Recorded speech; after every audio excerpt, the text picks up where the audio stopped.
What's up, guys? I just What up, stopped gang? right there in profit, about a 15-point gain from 64. What up, KC? What's up, How you doing? dude? Well, incredible. The dude said it all. My goodness gracious. eBay, 110 put swings in the money this morning. Rivian, $15 call swings in the money. I took hood calls at $74 this morning, literally at low of day. And now SoFi is ripping. It is just incredible. I've got so far my long term. That thing is a POS. I probably bought it at at the wrong time. So I am in SoFi $20 calls right now for January 15, 2027. Currently up. Let me pull them back up because I just got done checking it. Oh, it's ripping right now. Yeah. Yeah, it's happening. I have not trimmed this position yet because I'm still looking for it to get some daily closes over 17. It's in a daily squeeze that's setting up very similar to the hood move that's happening right now. I've been sitting in this position for a little bit. Yeah, look for 1750s. That's prior month. That's my first trim spot. I literally I sent it in the Discord like 13 minutes ago what I was looking for, and I told him I was like over 17. I'm going to start taking my first trim at 1750. Yeah. But I'm in the $20 calls for January 15, 2027 at 230 at 232. Right now they're at 263, so up a little bit, but nothing crazy. That looks great, Casey. Congrats. Appreciate it. SoFi is a tough one to hold, though. I'll tell you that much. Yeah, I'm in long term. I mean, I got shares. They're average at like $25 or so. Oh, whoa. 20 membership gift? Ooh. Oh, let's go, Heavy D. Let's go, Heavy Damn, D barbecue. Son, where'd you find this?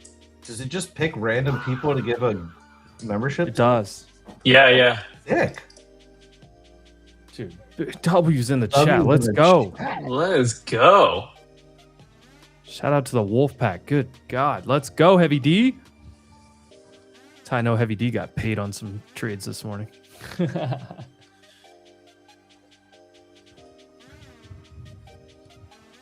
Why don't I ever get selected?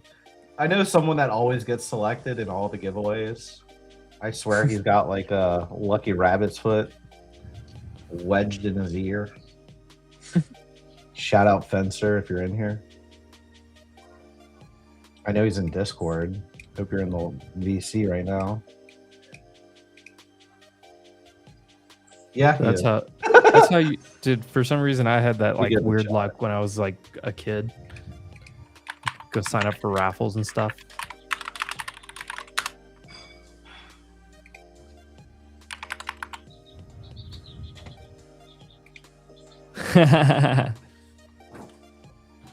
What a freaking day.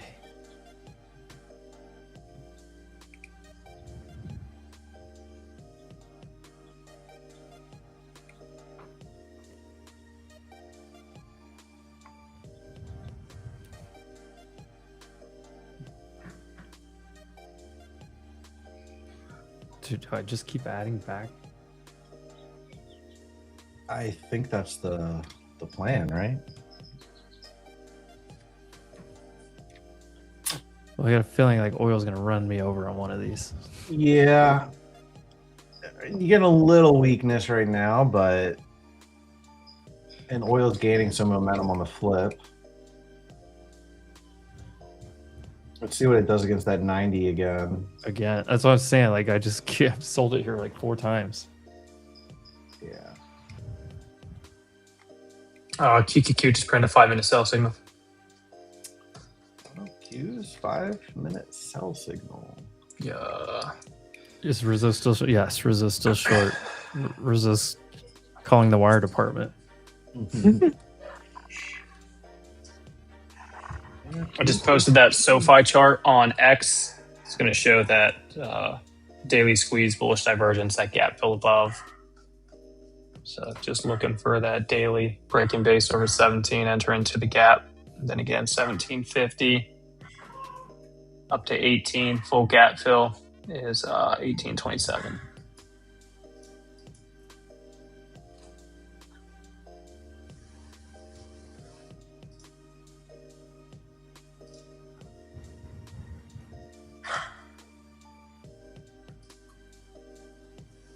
I posted the full write-up on Hood as well. Daily Morningstar reversal yesterday. Daily squeeze set up there as well.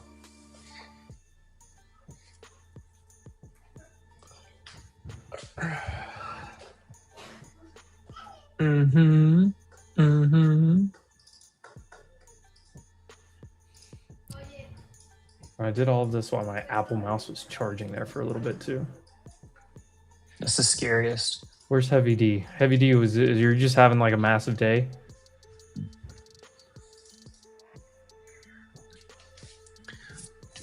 Oh, let's go, Heavy D. Do it, do it, do it, do it, do it now. Drop it good. Pull NQ back like you should.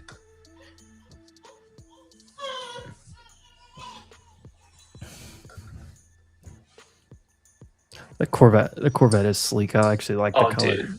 Yeah, that thing is. I'm usually not a fan of like brighter colored vehicles, but I actually like that blue.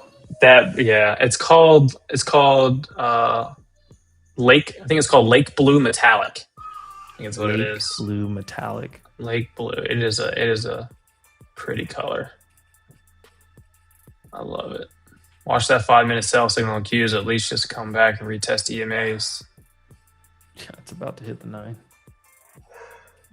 You did just push over 70 on your 5-minute RSI as well, just before that candlestick setup. So kind of a little extra double confluence for a small pullback. But again, you're fighting the trend, so it's always counter trend scalping. You're gonna do it. Matt, where are you seeing the 5-minute? Where are you seeing the Head and Shoulders? Appreciate you though, Mateo. I don't see the Head and Shoulders here on the video. Okay, look at nice head and shoulder. I don't see it at all. I'll tell you what I see on the video. I see this downtrend channel right here.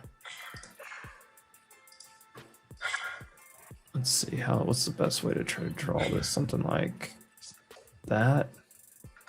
It signaled the short on NQ. Yeah, it said short NQ at 30 to 61.50. This is what I see on the video. I see this channel that's trying to break. Again, like if you get fucking 10, 15, 20 points, you're counter trend trading.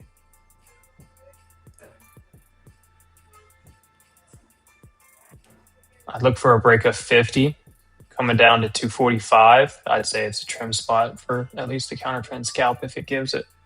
Where's the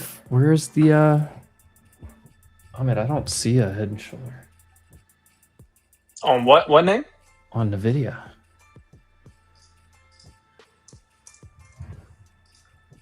NVIDIA.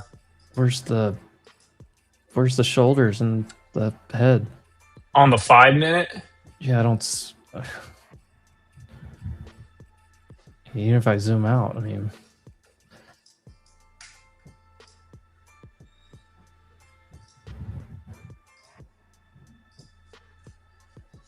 yeah, I'm just not quite seeing it.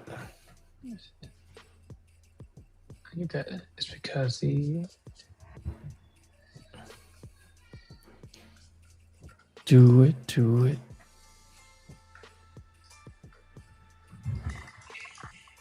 Change the extended to normal time. I mean, you don't even really need to do that. Just see, There's I no see. head and shoulders here. no, I think Are you trying to say this and this? That 100%. That's Maybe? what I'm thinking. Well, yeah, Pull back Is- a little. that's the only thing I can think of. Could just pull back a tad. It's only actionable when it breaks the neckline, right? So you're forming it maybe a little bit, but it's not actionable. No, I'm not making fun of you, Ahmed. I'm just telling you I don't see. I mean, sometimes there's like sloppy ones or this and that, but I just don't see it. For me personally, for Head and Shoulders, I would not classify that as a Head and Shoulders to trade.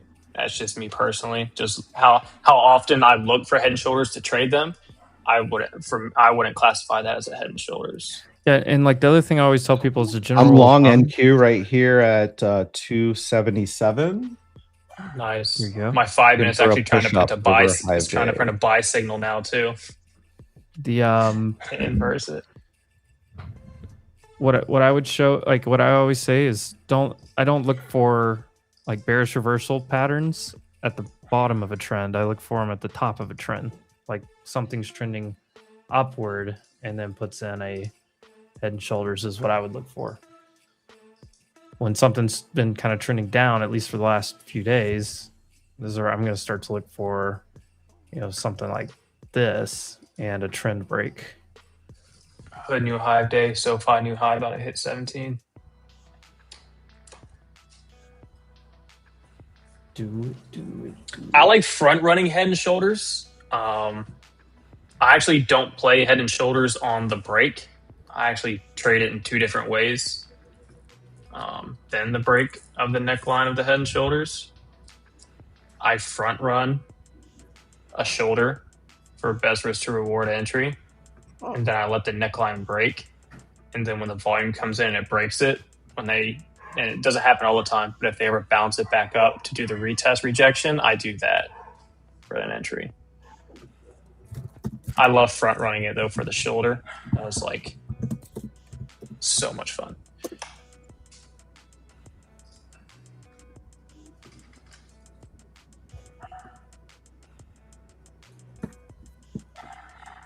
Hood still cruising.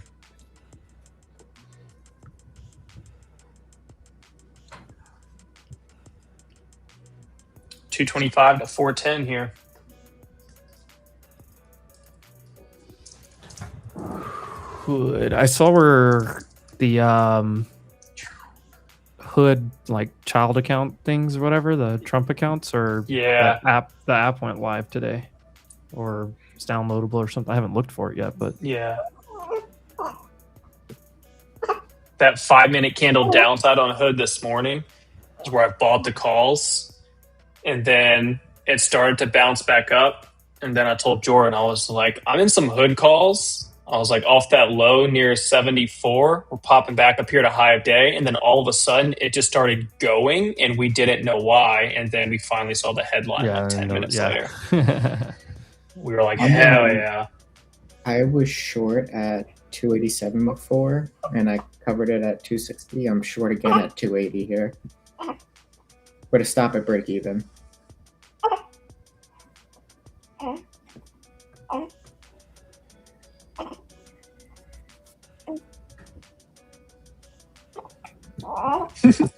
Danny said Tesla's consolidating for that FAFO move tomorrow. Danny wants that cheese.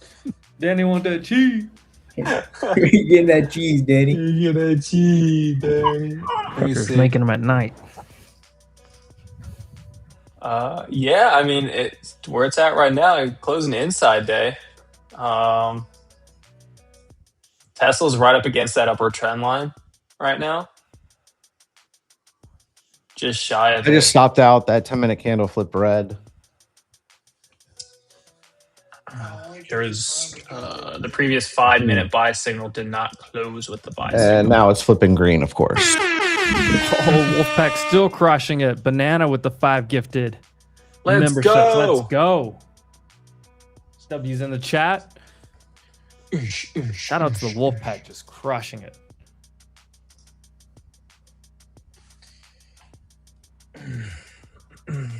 Marvell 190 calls coming in. Oh God, John said, "Baby's making the same noises I make when swimming in a trade." Oh,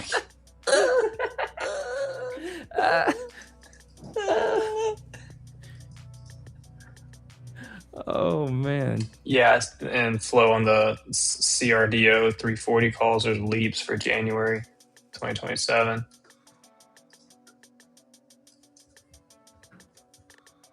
Stock's trading at 225. Stock's at all-time highs right now at 225. They're buying 340 calls for January. No way.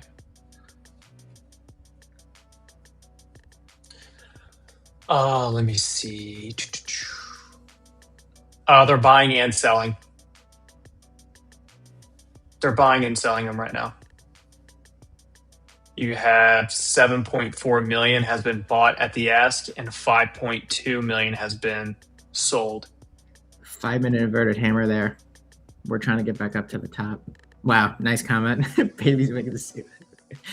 This is what we're gonna trade. Yeah, watch the 5-minute inverted. If we can break above the 280, we can get out. I'm actually gonna just cover it here for 8.25 points. SPY still cruising. Q's hit the 5-minute 9, but it's just we're slow, steady grind up.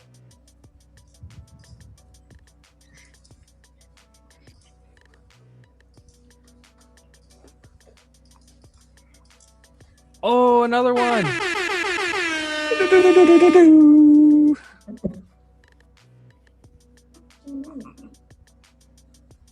Oh, let's go, Wolfpack. Ooh, Lenny, my dog. Turn me up, Turbo. I love Lenny. That's a good guy right there. Shout out to Lenny.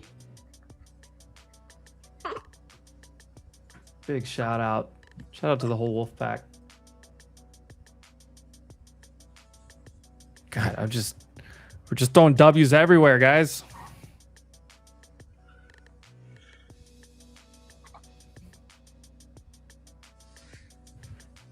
Do it, do it, do it, do it, do it, do it.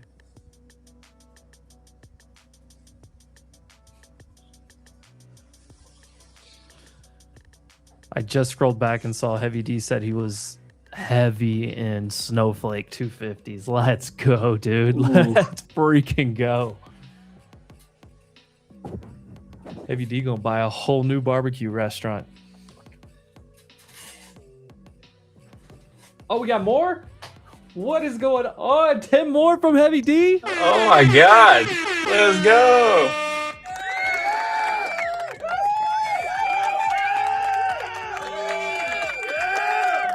He's rocking that heavy D. Damn, son, where'd you find this? He's rocking that heavy ass D. Dude, I like how Jordan got a membership, huh? What?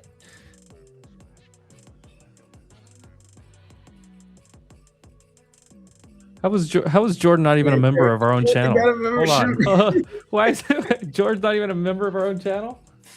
Wait, what? Oh, what an asshole. You received a membership. Did I? He's saving Oh, money. dude, you subscribed to our channel, you jerk. My bad. Sorry. Wow. That's fucked up. Well, shout out to Heavy D. Shout out to Lenny. Damn, out son, to where you got Banana. money like this? Oh, Damn, son, where'd you find this? Oh, oil. Back down. Rugged.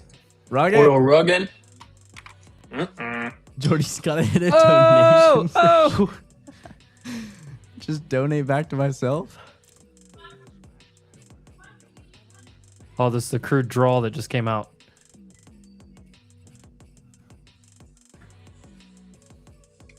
It's the EIA.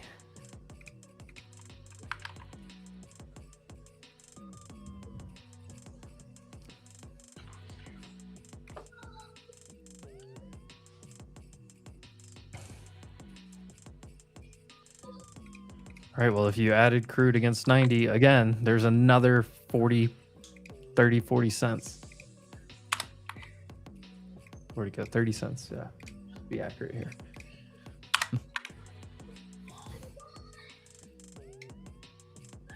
You never know where Evan's at, honestly. Sometimes he's next down the hall from Jordan. Sometimes he's not. Dude, I'm not gonna see Evan for Oil- me. He's not oil getting back inventories till numbers just came out. Sunday, and I leave Saturday, and I'm not gonna be Ooh. back for a month. Oh, not to be outdone. Speak of the Oh. devil. There he is. There he is. Bing bong. Another one. Bing bong. Oh, just. Oh my God. And all this, Boris can't get a membership. That's what's crazy. It's meant to be. I wish I could just like make him a free member. I just feel bad for Boris. I think there might be a way in the back end. I know there was on Twitch. It was so easy, but I don't know if there is on YouTube. God, let's go. I have to look.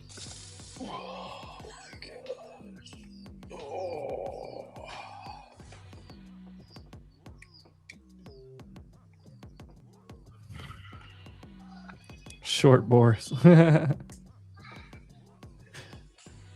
What's statistically higher? Going and taking out Ivy Low or Boris becoming a member?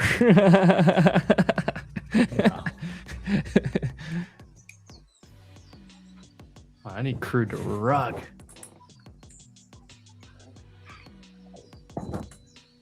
Why am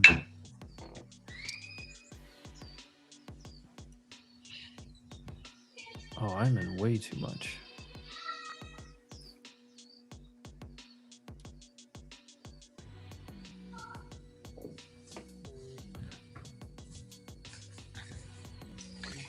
Oh.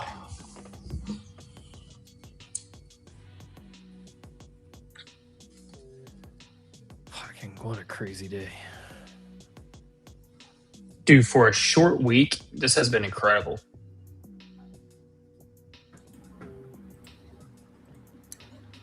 Let's go. First time in the last hour, we're back down to only being on 5 figures instead of 6. Hey, let's go. All right, there's 245 from the Evening Star. I'd be looking to trim right here.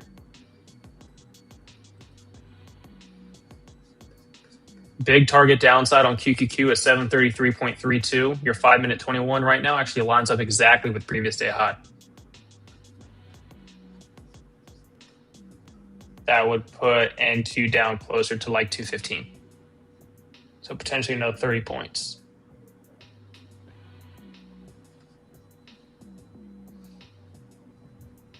Yes, that's yesterday's high right there. I will Overnight just high. get back down to my averages, please. It's also IV high on SPX.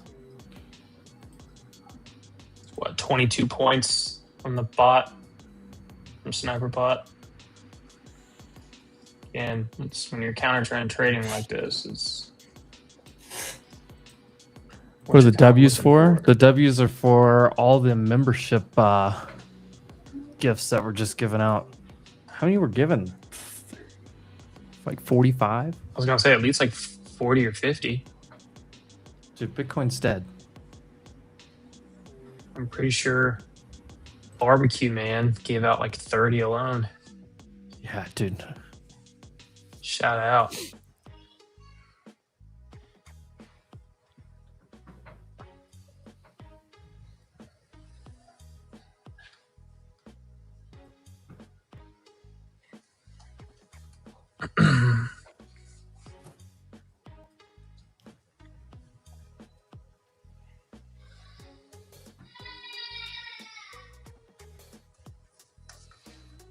Don't forget this live trading that we're doing, that we've done with you guys all day, every day for years and years and years. We're doing it in person, August 3rd, New York City. Summit.wolf.financial. I opened a public account the other day just to check it out, by the way. Still holding the 9 on queues. By the way. Yeah, we're not gonna roll over, are we? All right. Well, I mean, oil might roll over. that's like one of my only green positions. Fucking long crude.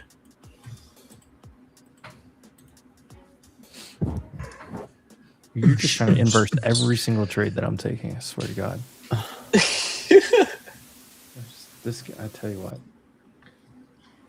Friends like these, who needs enemies? 89. Here's the game train, Algo. Uh-oh. At the game train? Yeah, just rolled by. That was the. Oh, I'm just watch for that balance on NQ right there. KC wins the next class. So I just mentioned this on Spaces, and this is my fault because it's been super busy week. It's this Saturday. Nice. I haven't put out the post yet. I'm going to put out the post today before market closes. If you're in the Discord, you already saw it last night.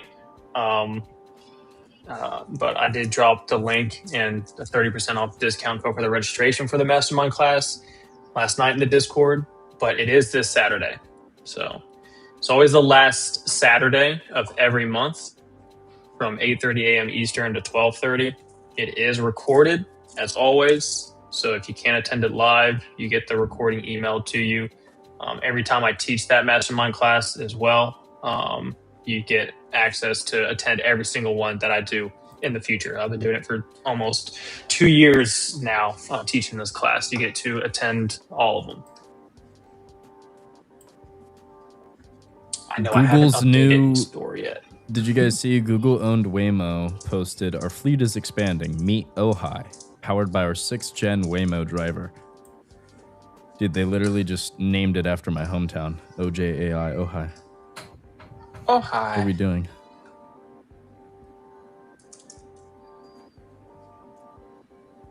That's hilarious.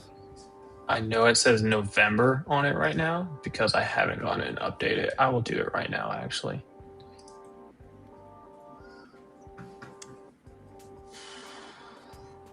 I gotta figure out where to change it. Because WAP sucks.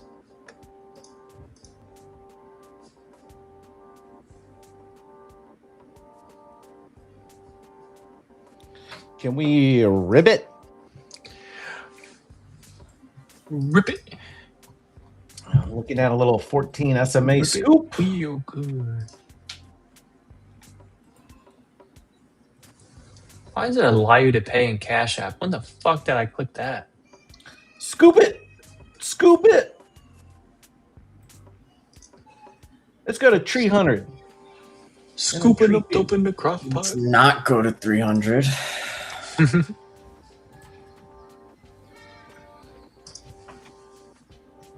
Yeah, let's go past 300. Oh, what's up, Jordan? Didn't see you down there. You just bud. get more memberships? What's goody? How we doing? You know. Heavy D Barbecue just gave out 5 more. Yeah, shawty. What? Yeah, Heavy D just gave out 5 more. Another one. Another one. Bro's crushing it.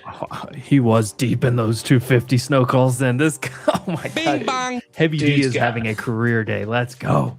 Dude's got money. Spend that money God, Heavy Go buy yourself D. a snow globe today, boy. Yep. Go buy a lotto ticket the way your day's going. Go There's get a guy that on my Powerball, baseball son. team that says, Dude, go play the pick 4 and then the numbers or the lottery numbers that you pick or whatever it is. Do it by whatever number the letters for snow is in the alphabet. So whatever S, N, O, W are, get those numbers out of the alphabet and use them for your lottery ticket. That's wild. I like that. If that would be insane. And then if you hit that, like, I don't know, you got to go gamble and do something like throw it all in black. Then he post a freaking clip of Trump. I doubled the size of it. You stupid person. I doubled the size of it, you dumb person. Double the size. What about You are not a smart person. Oh, he wanted to drop the R bomb so hard. I was gonna say you could hear it. It started to. Dude, 30. Oh, Jordan, you're muted. Yeah, he did. He like cuts back on it. He's like, "Are you ready?" And he's like, "No, I can't." You are not smart. Not as smart. We gotta go fund me for Boris. He thought saying "you are really dumb" would have been that much worse than what he already said. It's like, bro, just say it. Like, we know what you were gonna say. The funny thing is 50 memberships were given away and Boris didn't get one. Bro, R.I.P. Boris. bro. I feel bad. Boris is like, I'm gonna go dude, he's block in here- Boris from ever getting one. Dude, he's in this here point. all day, every day. He deserves one, Yeah. Should I give one membership push and it. just see if it can go to Boris? bro. Push it, Mama! Oh, whip it through $2 the is a glass. better looking number. Ice. Dude. Wait. dude, the Migos ad libs were the best. Oh no, it doesn't. Skirt.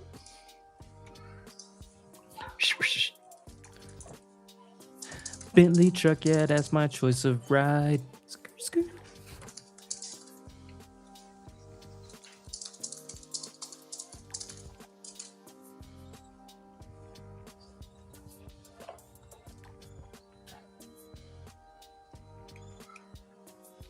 Always keep some bitches on the side. Yeah, yeah.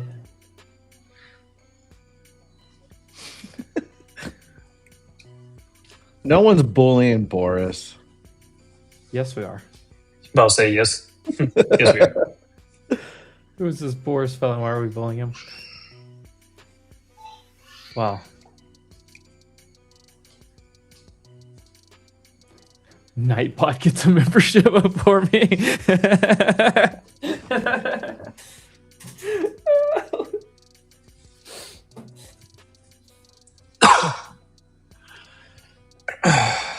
What's the temperature outside right now? Pool day. It's 86, but it's cloudy. Ooh. You're in the Carolinas, right? Yeah, it's been on and off rain like every day for the last week right now. Yeah. Rug it. Come on, rug it. Oil, rug it. But it still feels good when you're at the freaking pool and it's cloudy and it's 86 because the water's not cold either, so it's still a good time. But when that sun peeks through the clouds, bro, you start burning. Pop yourself a Coors Light. Yeah. 73 at my house. I'm wearing a hoodie. It's not too warm out here yet. Just like every day. I'm still in my gym clothes. I'm about to throw the Gunnar Henderson jersey on.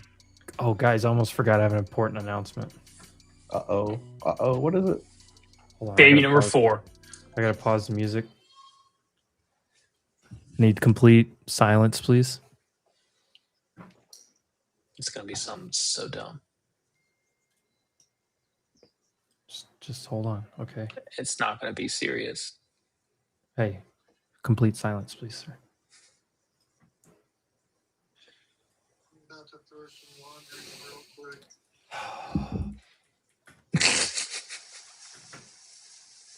Today's the 10-year anniversary of the death of Harambe. Oh my! You see, Moment of silence. Show I some respect. fucking told Pull you your it was gonna dick be out. something stupid. Dicks out for Harambe today, all day. 10-year. He's been gone. Please be respectful, guys. Moment of silence.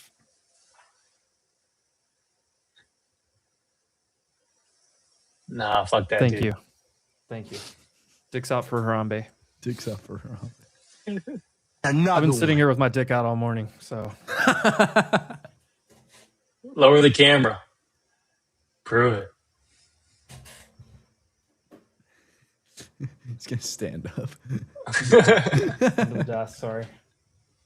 Oh, now my camera's fucked. The desk is hiding. Oh, damn it. the whole camera up. Oh, he fucked it up. Look at him. Yeah, Dick's out for Harambe. Yes, Mateo. He said, did he say dicks out for Harambe? If you guys don't remember that, you're too young. U.S. and Iran memorandum of understanding on 60-day ceasefire extension reached, but Trump must still approve. Yeah, he said what did he say earlier? He said give him until next week. He'll have an answer.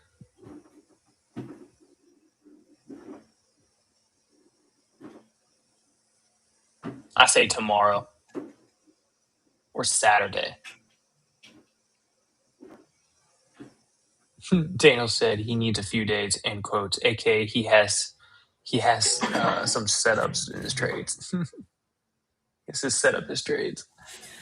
He's like, yeah, let me get positioned first before I make the announcement. I am long service now, NOW.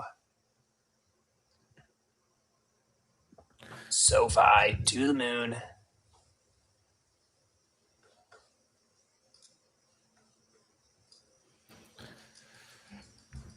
We need All right. Helicopters for Harambe. You know, it'd be a great addition to the soundboard is some Bruce Buffer. Oh yeah, I like that. I need to make a list of things to go get. Cause it is time. We got the City Connect on. We're going all-time highs. We're gonna pump it.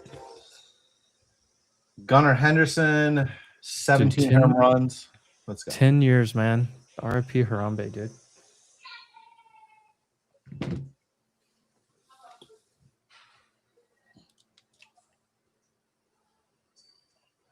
Oil. The agreement between Washington and Tehran will be in 2 stages. And if you shorted 90 on oil again, you just got to trim again. Keep sprinting. All right. What is that sound? What is that? Oil. Boom! They're pressure washing outside my office right now. Probably what you heard. Oh, I just got fills all the way at 89.20. Come on, rug oil, rug. New highs on ES. Whoa, big pop. Let's go. I just got filled on ES at that pivot point trim that I've been waiting on. Oh my God. Oh my God. This might be one of the best days I've ever had. Dude, Will this morning had a 10K day on Spaces. It was his best day of all time. Yeah, I'm trading his 6 accounts. Let's go. It looks like we're getting a headline from the White House side of things. Still pending Trump, but it does look like the White House. I don't see official. I see U.S. source. I don't see White House source yet.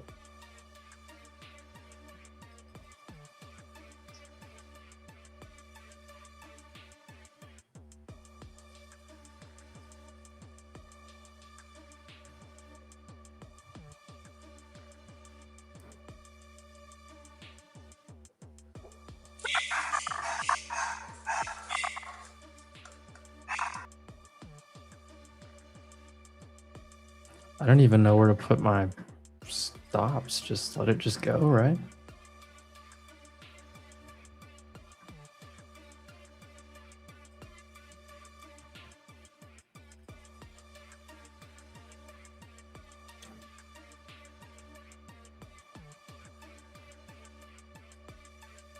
Oh.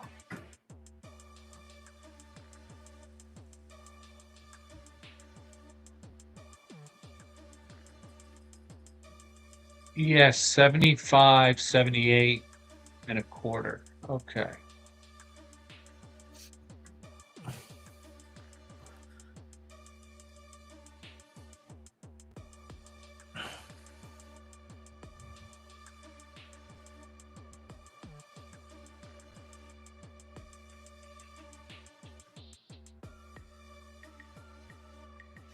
Oh, rug oil, rug.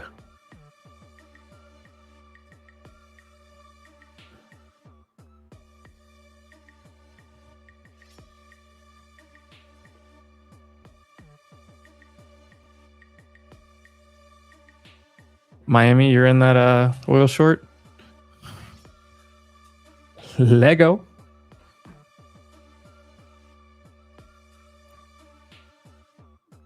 I shorted this thing so many times against 90 and just kept trimming and just kept adding back. Just keep trimming. Where's NQ? I don't even know where my next trims were. Where's this?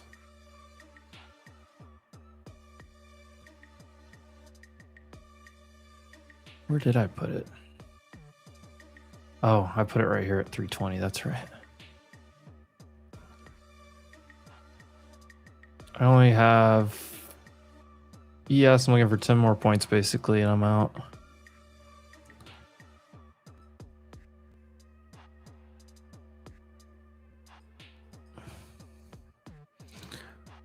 Oil, I may just try to ride. Oh.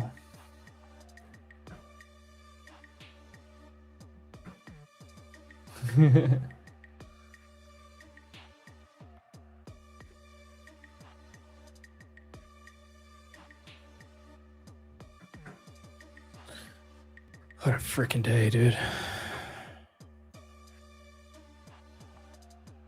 Did you guys see my snorkel last night? Scuba? Yeah. Full on scuba.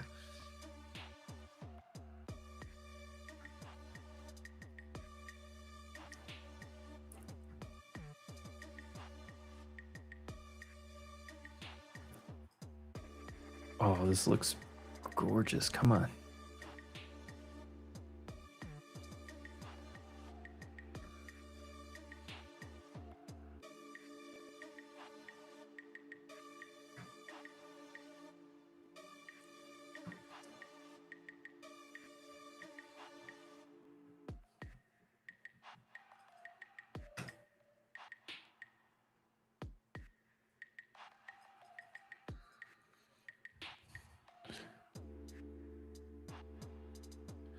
I mean, I'm live here all day, every day. I've literally pounded the table on bull market. I don't know. Is gold ripping? Oh, gold is ripping. It got back over 45. Rivian and Volkswagen.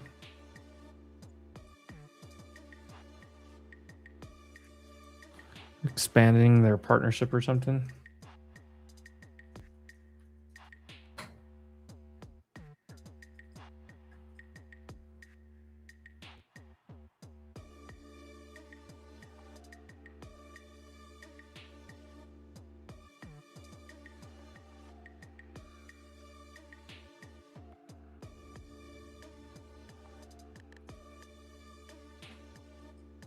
Whoa.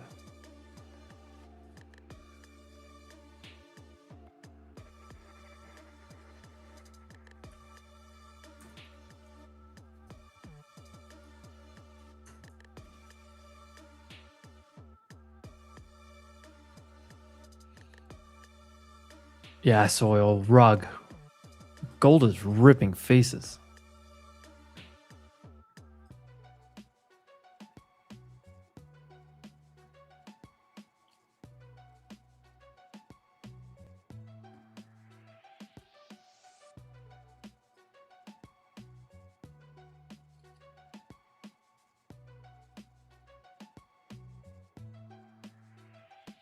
Brady's probably muted because he's on the phone talking to his parole officer.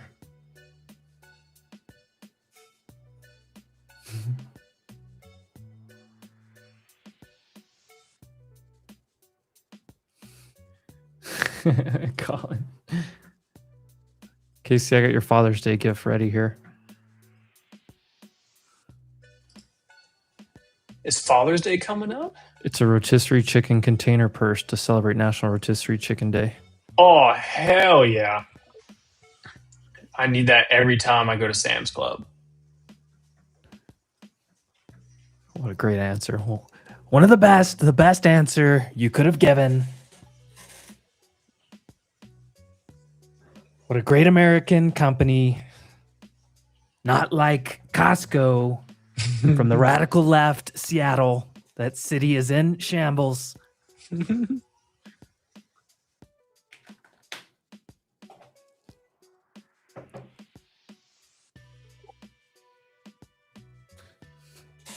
Bro, a carrying case for rotisserie chicken's wild.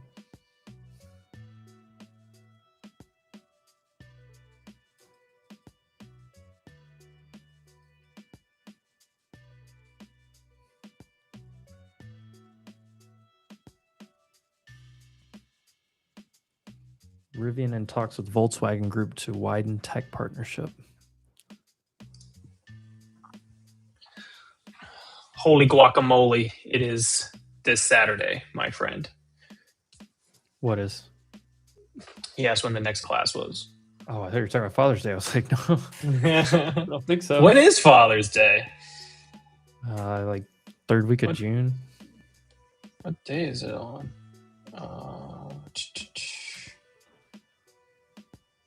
Ooh, it's on a Sunday.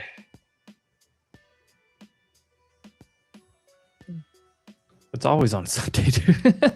What? Is it? It's literally always the third Sunday of June. I mean, I've only been a father for 4 years, so I'm still new to this. It's only been 4 years. So you're not excited to see what you And bought to- yourself? I was going to say, and to be honest, the first 2 years of that, I was on 12-hour rotating shifts, so no day really mattered to me. It was, I knew when to be at work and when to not be at work, and I could sleep and be at home. Like, Mondays felt like Saturdays, Wednesday and Fridays and Sundays, they all felt the same.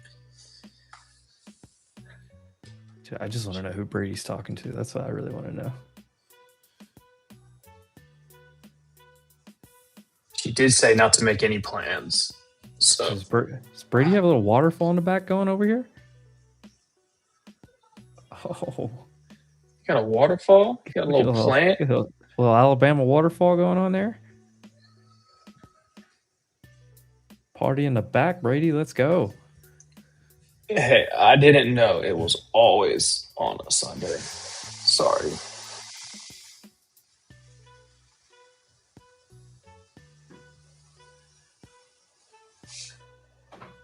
All right, I'm gonna go get some lunch. I'll be back in a little bit. Sounds goody.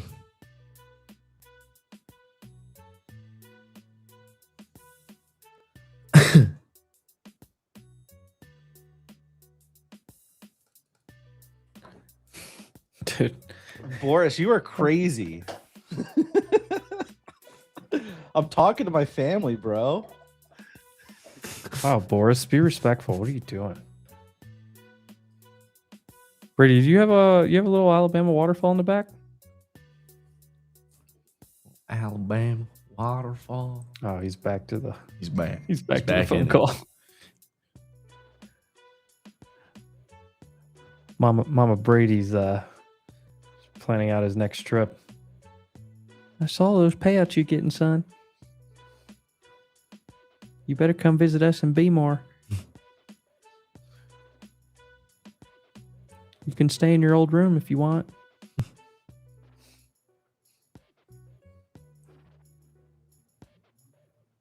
I'll make you a nice pastrami.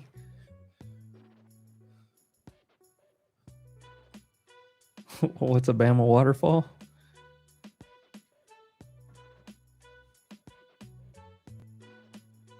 What is a Bama waterfall? You guys.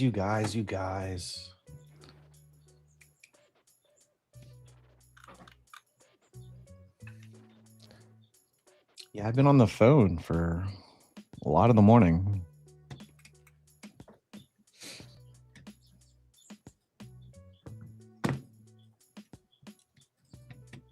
Bro, I got the money mullet.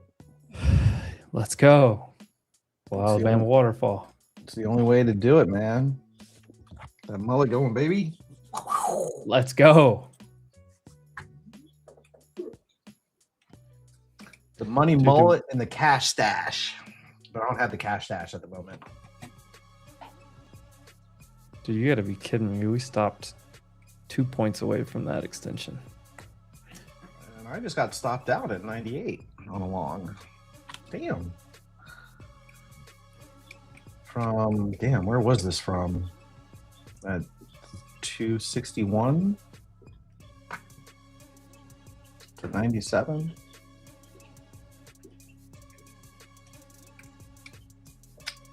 Well, these, I just got funded on 3 select accounts with Tradeify.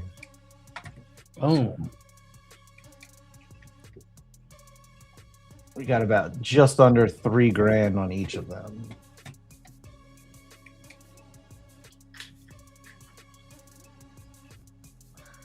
I think it's probably time to lock it up.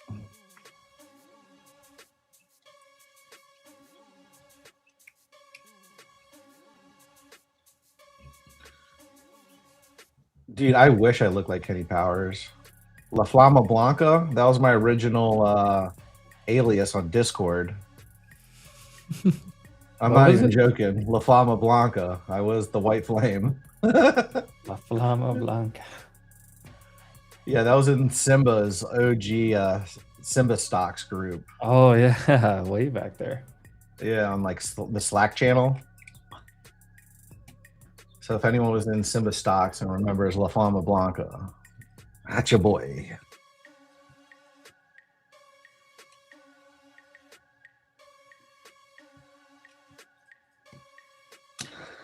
It might be time to lock this shop up. Oh, sorry, buddy. Dude, you want I don't even know what to do. Come say hi, buddy.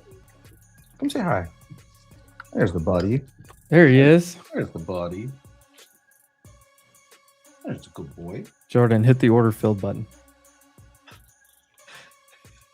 Order filled. Order filled.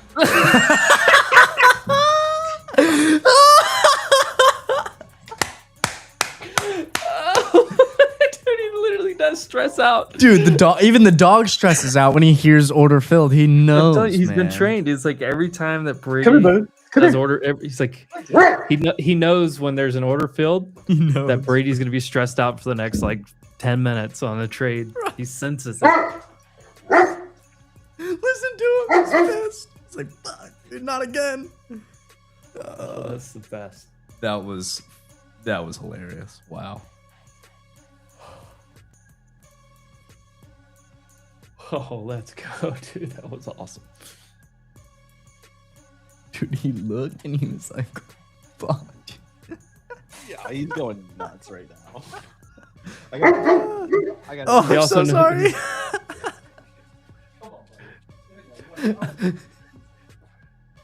He's like, I wanted to go for a walk. Now you're gonna trade it. I'll wait another 30 minutes. He's gonna go out there and shit and be like, order filled. Yeah. Yeah. Fill this order, Brady. Yeah. Fill up the poop bag.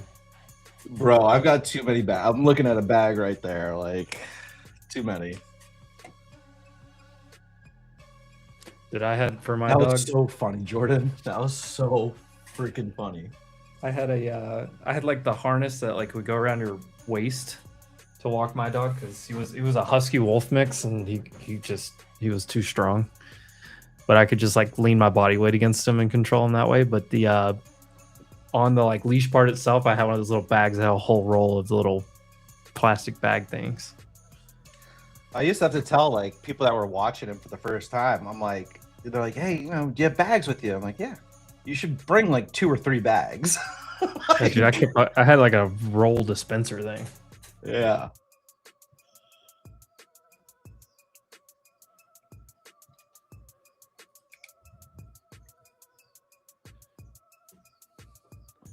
Dude, what do we even do now? Just nothing. I don't think I'm gonna trade anymore. I shouldn't. My risk manager is tapping me on my shoulder saying, Brady, Oh, look at Vix just dying. don't touch it. Bro, everyone was saying buy VIX, protect your account, buy VIX. Who is saying that? VIX just made a Ugh. Ugh.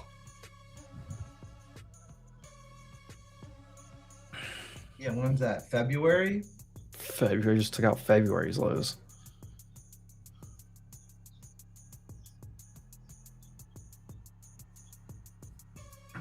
Yeah, he's definitely taking a turn in the backyard right now. It's a little quiet.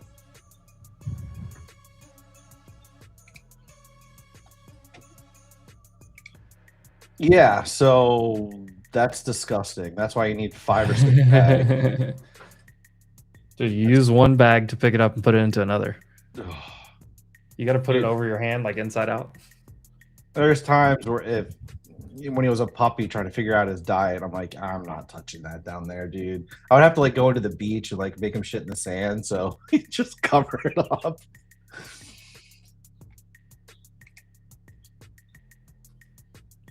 Ugh. I Anywho, miss those days. I miss my dog. Oh, puppers. Yo, what happened to the Simba group? Have you heard of Tradeify? Started a prop firm. Went from like Simba stocks to Boiler Room. He had. I think Boiler Room's where I first like saw it. Oh, really? Yeah, I was in there for a little bit. I mean, that was what, $200 a month. I never joined it, but I just knew about it. Oh, no, I was in it. And then Kev Trades was in there. He was paper trading SPY, and he was throwing out all these like gains and losses, and someone actually figured out that he was paper trading. Don't know where that guy is anymore, but New account, new name. That's rough. Yeah. Same grift. My dog's breed is the Grosche Schweizer Sennenhund. In American, that's the Greater Whoa. Swiss Mountain Dog. Bless you. Oh, I thought you sneezed. Yeah, Greater Swiss Mountain Dog.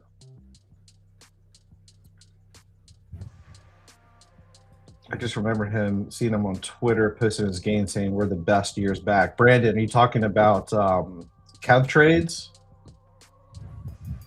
Probably Simba. I mean, he's always had a good ego.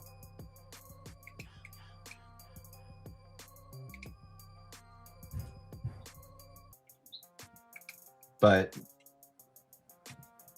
Kev was definitely in English, not American. Kev was definitely a little bit more colorful with his word choices. Here's my dog, or was my dog. Yeah, Frosty, I agree with you 100%. Oh my golly. That is a beautiful dog. Oh, it's so soft. I know, he's just plushy. It does look like a plush dog.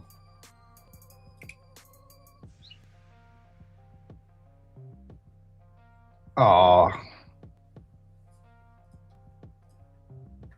Dogs rule.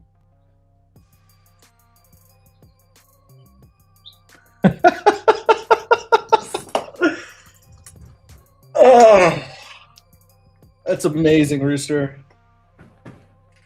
What Rooster say? You look like you argue with waiters and perfect hand gestures.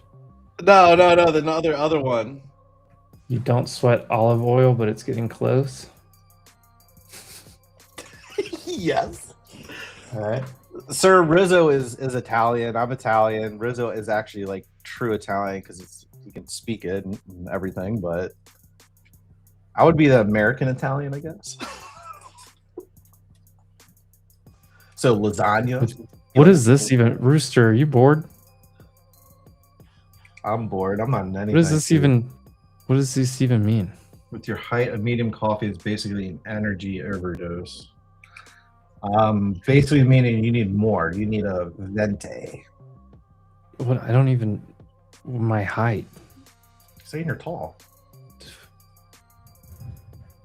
I think he's trying to call me short. Oh, I'm short. I'm not neither. tall.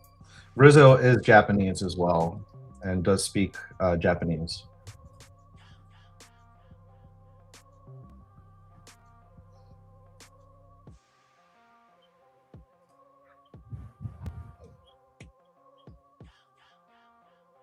Yo, 5'7" is a great height.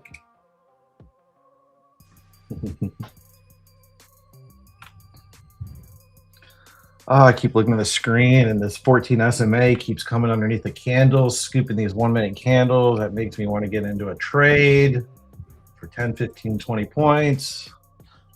My risk manager is saying, don't do it. Scoop You're it. already up. Yeah, I do want to scoop it. Scoop it like I go scoop something outside from my dog. Bro, you're good. You don't need it. You don't need to. I don't, but it's already up 15 points from where I was just looking at. So whatever. Then now you really don't need to. Yeah. That is so true. So now I'm always going to be the over-leverage voice of myself reason. to make up for those lost points, and boom, call it a day. Mm-hmm. Kidding. I will always Joking. be the voice of reason. Yeah. Well, I was like telling Casey like the other week or whatever. I'm going up to my manual lockout. I'm selecting time, and I'm clicking the X. And I'm closing out of the time slots.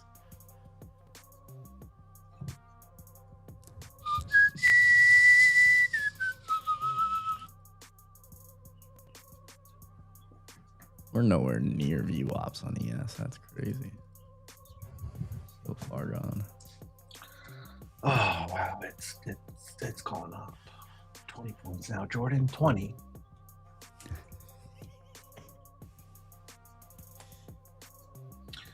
I see these orders on Bookmap kind of layering in, which suggests it's likely the same guy.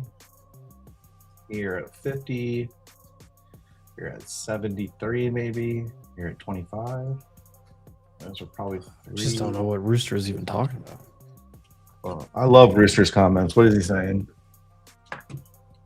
Ryan's Tinder bio probably would say it starts with a 5, personality starts with a 10. Dude, my name, you can literally Google my height and weight. You're on Google? You're on Wikipedia? Oh, I mean, look, what do you want? Oh, yeah, I forget. You're a stud. We know. Or at least I do.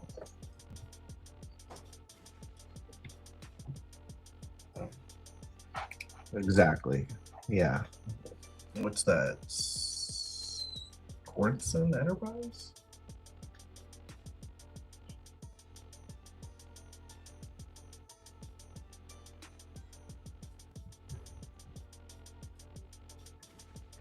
Oh, I got a good one for you. Oh, did I get my next trim on oil? Come on, almost.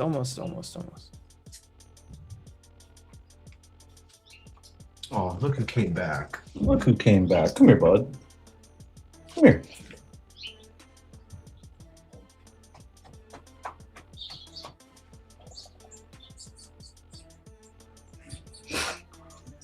There's a good boy.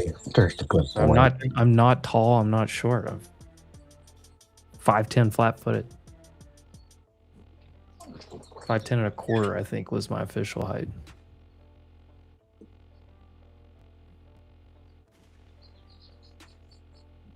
Hold on. What's the? I like this comment. Hold on.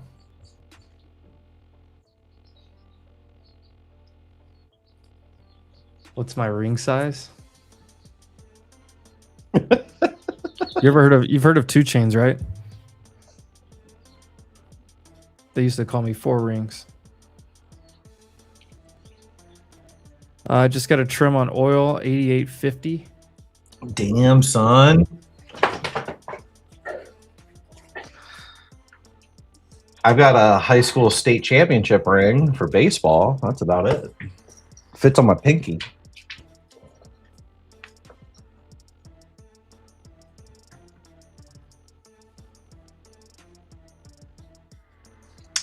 All right, I will be right back, though.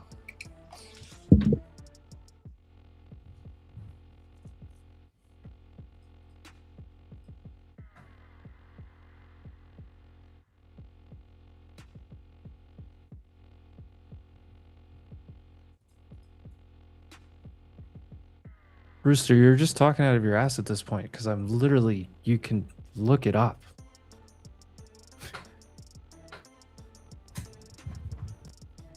Like you're trying so hard to make a joke work that doesn't even work.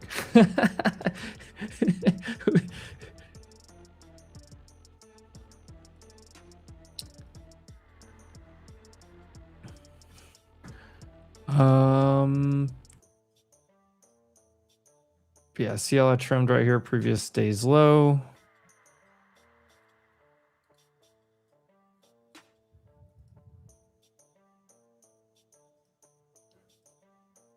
See if we can get like 88.20.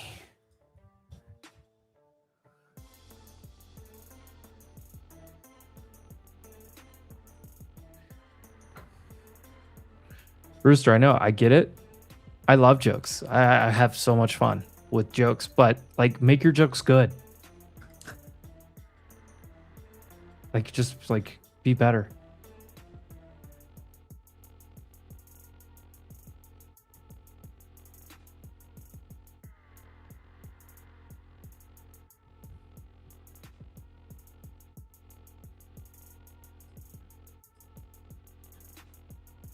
Miami Saints, you still sitting in the short? I'm out like 2/3. No, a little bit more. 3/4. I don't even remember how many I had. Because I shorted and added back so many times.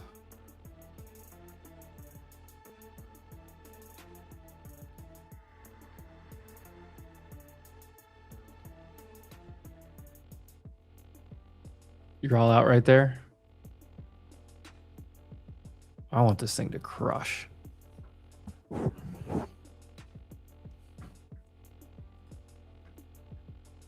Just remember, I'm still sitting in ES runner.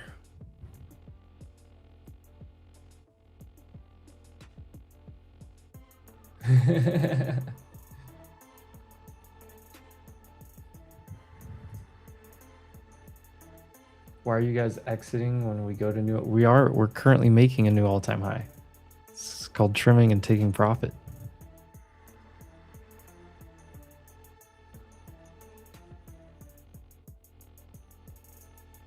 Oh, they're about to get my last trim on InQ. All right, will you pull up Roku? Yes, I will pull up Roku. I mean, I like Roku. Let's start with the weekly. This is a huge consolidation. It finally broke over right here.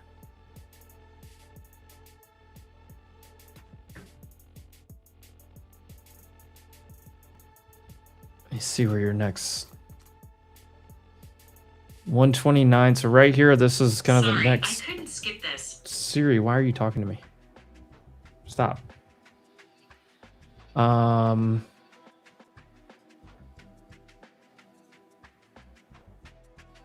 Anthropic just released 4.8 Opus. Sorry. 147 is the next volume shelf that I see here. And then you're just going to start looking for some of these other highs, 160s, stuff like that. Daily. Yeah, 140. There's just not a whole lot here. I mean, there's this back here, but that's like 6 years ago. To me, this is a massive base that is breaking out to the upside. And you can see where all the resistance was here. So you did this.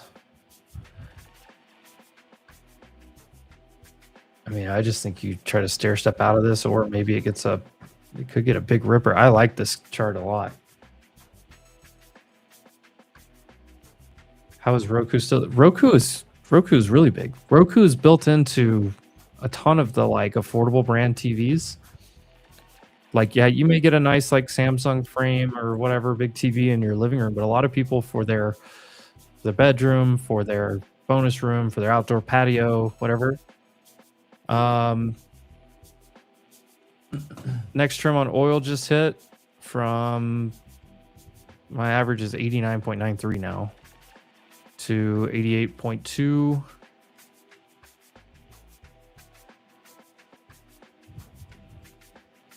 But no, Roku. So you got to think about like Hisense, like TCL, like all those like people that buy a second TV, or if they have a vacation or whatever, they buy those TVs that have Roku built into them already.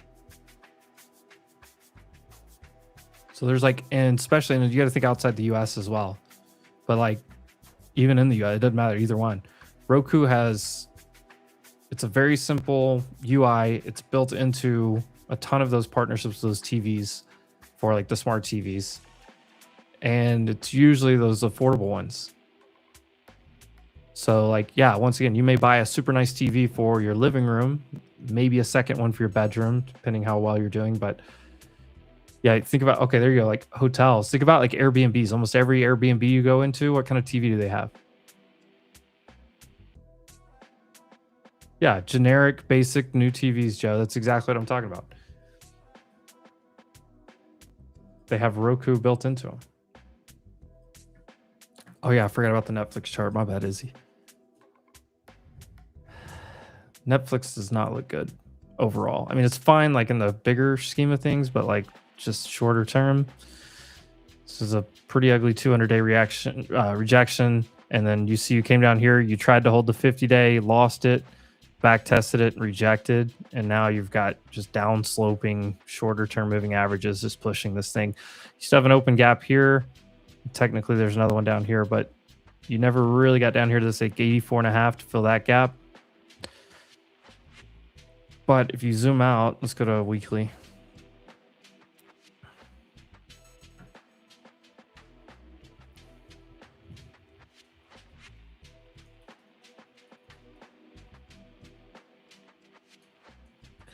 Is that GitLab?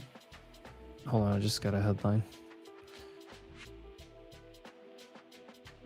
I think they said GitLab.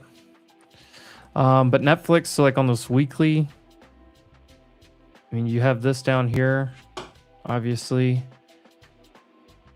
Yeah, I would say 83. So these lows right here, and then this little kind of volume shelf that sticks out here. 84 to 83, that needs to hold. Otherwise, you're probably going to revisit this down here. If it holds here, I mean, the main thing I'd be looking for is it to kind of hold here and start to kind of curl its way back up. I mean, I own Netflix long term. I don't plan on not owning it long term, but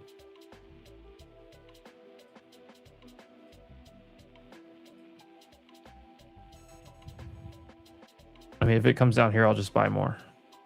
That's my thoughts on Netflix. There's nothing like super exciting about it right now.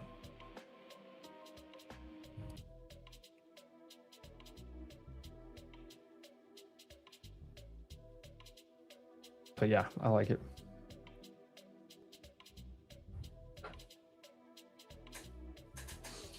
But yeah, it's, I mean, when the indices are doing something crazy, I don't know, you kind of need a catalyst or something to turn this around. So like I could see like if you were, if you're looking for trades, like if you're looking at John Deere here, back test of this 200-day holding, this looks like a good reversal setup.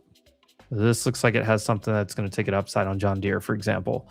Home Depot. Oh, that's Honeywell.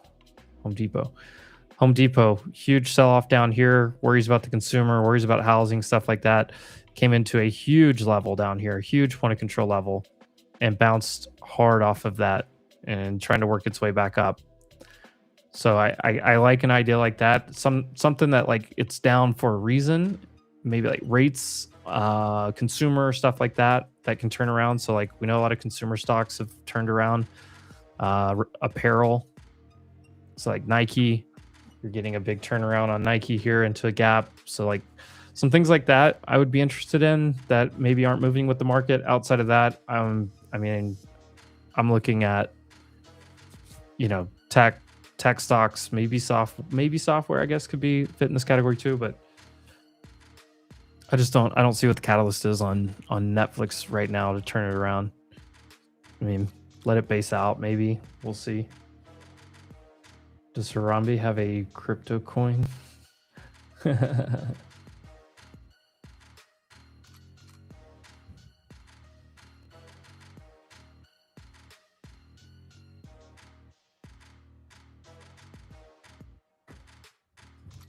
Rooster, I missed your joke, so it must not have been good.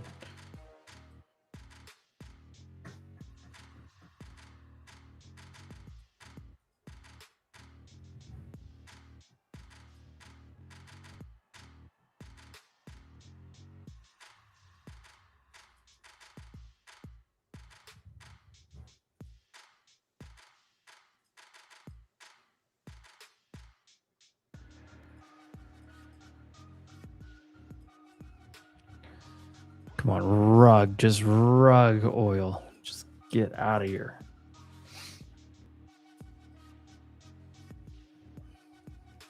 All right, well, I have one ES left. Or I guess MES. I have one MNQ left and 2 MCL.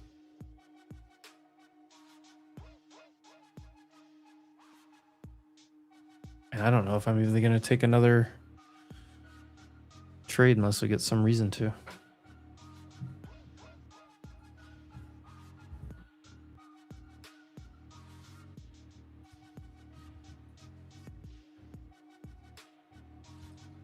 I may not be smart or funny, but my mom loves me. Do I look for pivots to align with fibs? Yes and no. If they're close to each other, I usually go with whichever one's a little bit closer. If I'm trimming, if I'm trying to play reversal, I usually look for which one's further. I don't know if that makes sense. But like, I don't have a fib till here. There is a actually. So like this one, I put a lot of stock into because this high the other day and this pivot point are like lined up. So there's like 2 reasons that people would take profit there. So I pay attention to that. I don't really have anything here on ES. I mean, maybe if I drew.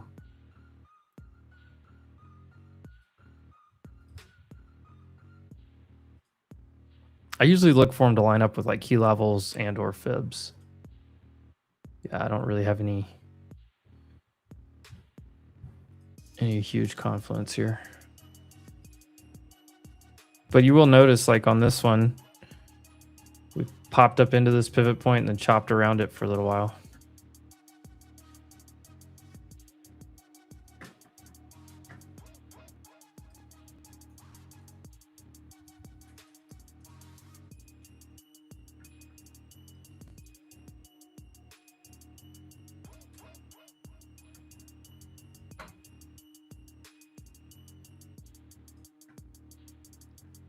Is it too late to long NQ here?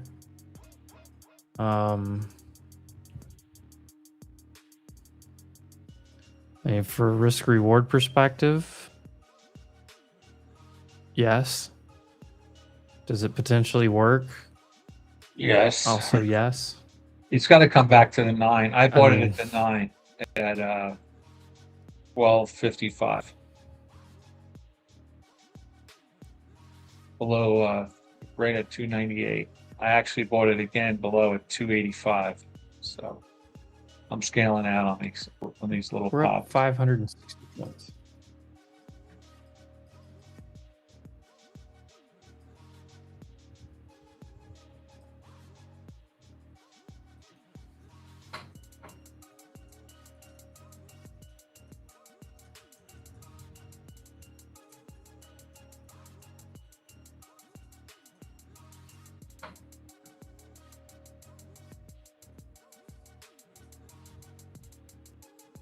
Look at that move. Ah.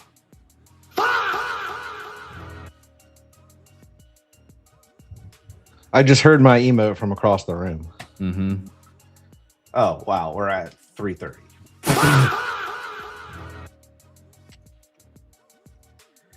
Is it Q8 to long and Q here? Well, I guess that's your answer.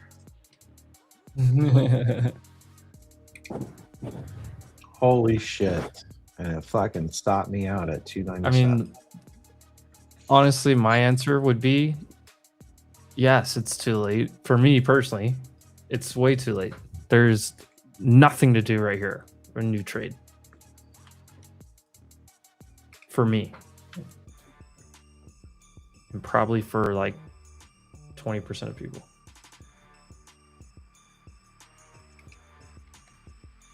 Who in the hell is talking in my ear?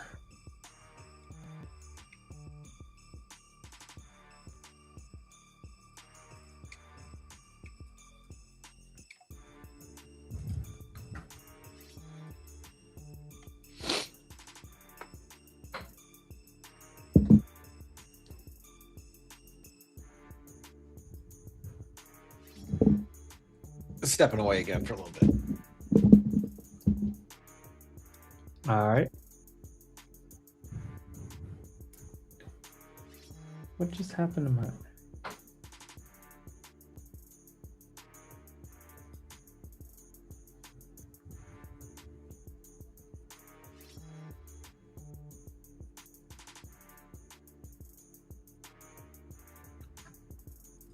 Fighting with Claude right now. I'm making it my bitch right now.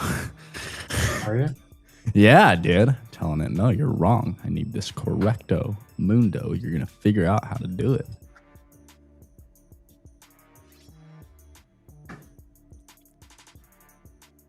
She got it. Sometimes you gotta do that. Sometimes you gotta give it a little push. I'm so mean to it.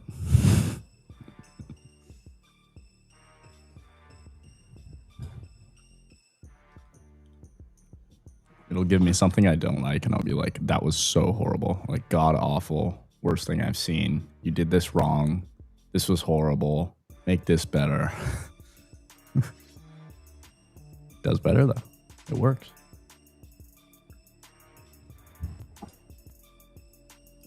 It does work better when you're mean. Yeah. No, not doing that, boys. Not that mean. Just to Claude, because Claude's just an AI. See? I'm mean to it. It comes up with a solution. I allow some preferences. Boom.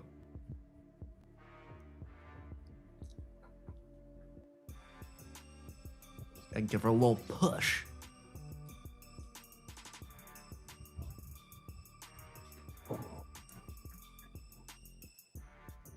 I mean, there's nothing. Like, what do you... Can't even get, like, red 15-minute candles right now. Like 6 green ones in a row. How many is this? 1, 2, 3, 4, 5, 6, 7, 8, 9, 10 green candles in a row on the 15-minute. That's, like, rare.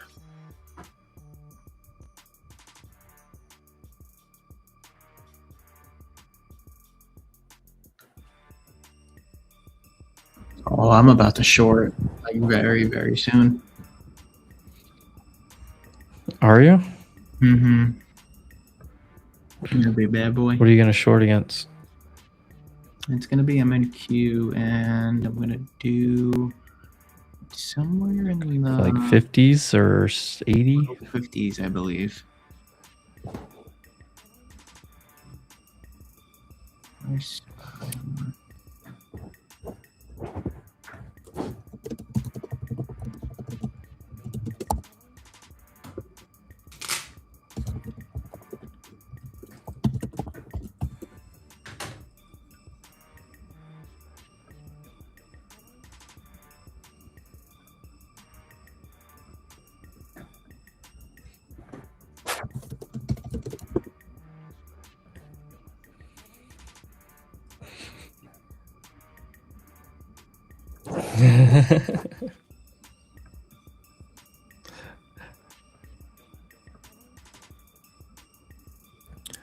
Hey, Juice Box. It's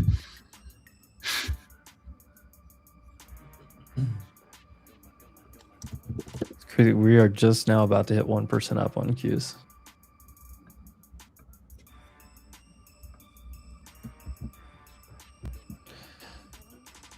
Semis. Is everything just strong?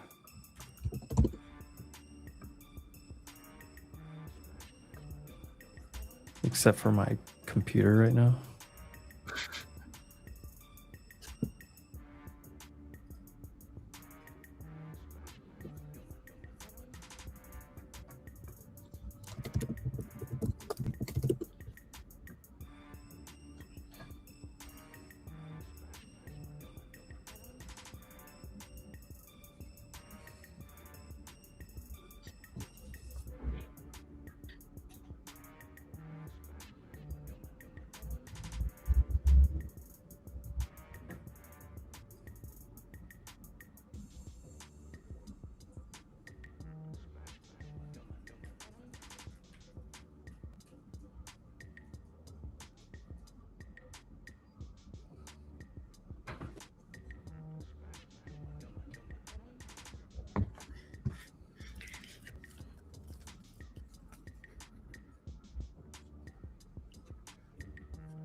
some reason, this Anthropic headline, they're calling out Zoom. I don't know why.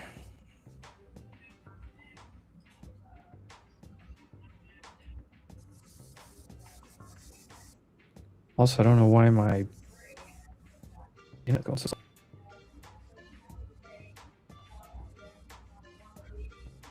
Made too much money.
Must be back because I can hear Knots typing in my eardrum. He's back.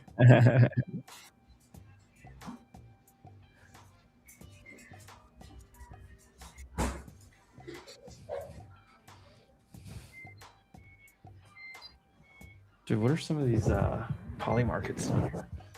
Will GitLab be acquired before 2027? Will Dollar General beat quarterly earnings? Oh, there's here. I was looking at those. OpenAI be acquired? That's why would they be acquired? The ones that say beat earnings, I think are like, I don't know.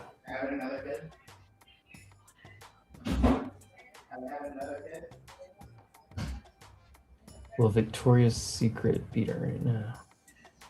They actually updated their ticker to VSXY. Go bet on Bitcoin, Emp. What's Up or up with down, that? 5 minute. What? Bet the shit out of Bitcoin downside. There's one like US and Iran permanent peace deal by a certain time, like December 31st. There's an 81% chance. Yeah, those are the ones I'm more interested on. But then you look at July 31st, the chances are pretty good for July as well. 70%. Yeah. Now, I think about it like trading too. Like, you don't want to like take that right now after you just got good news. You want to take it like when there's bad. Like last night, it probably would have been way better. Ideally, for sure.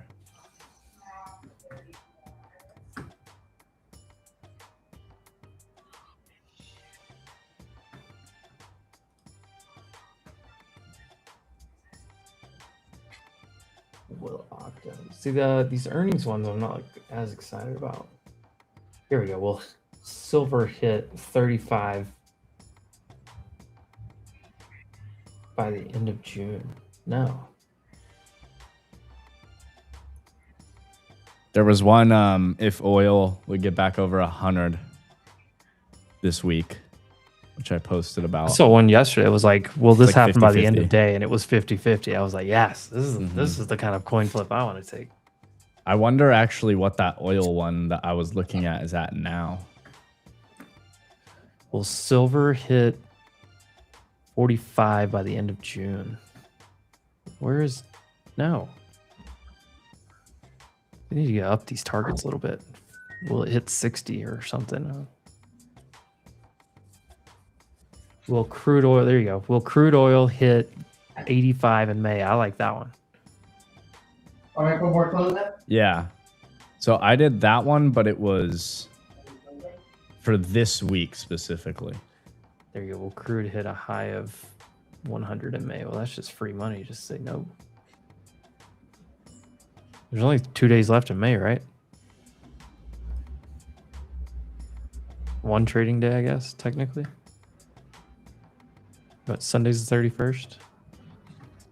Okay, I wish I could find that.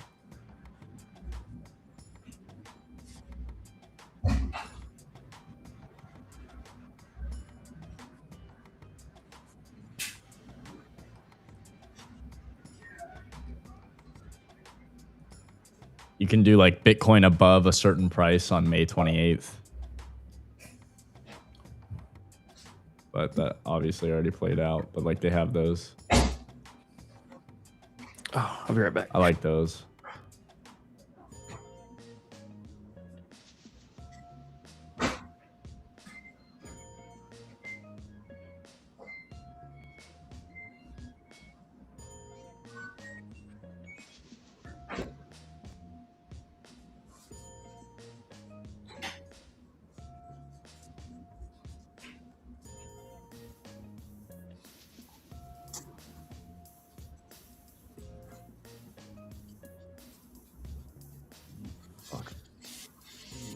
Fucker.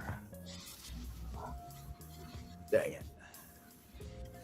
I nab it.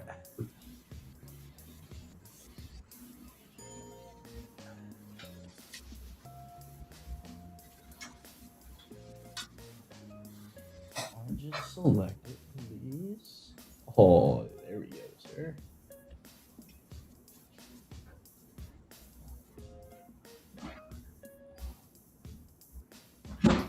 Download. Ah.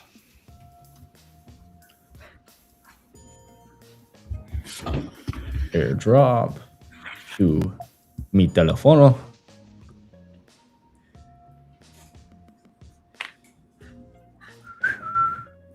Nice. No, nice.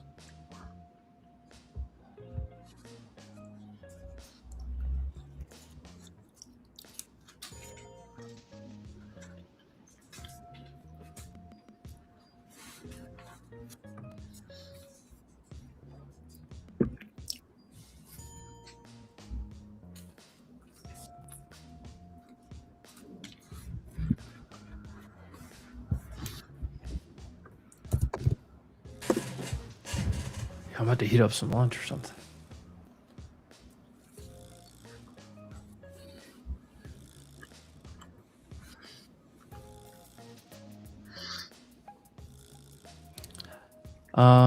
I trade options. I don't love Apple shorts. I don't know which time frame we're talking about here, but pretty. That's pretty. It's just straight through this trend. This is just a hard trend. Plus, there are events coming up in like 2 weeks, 3 weeks, 2.5 weeks. So, probably going to run up into that event.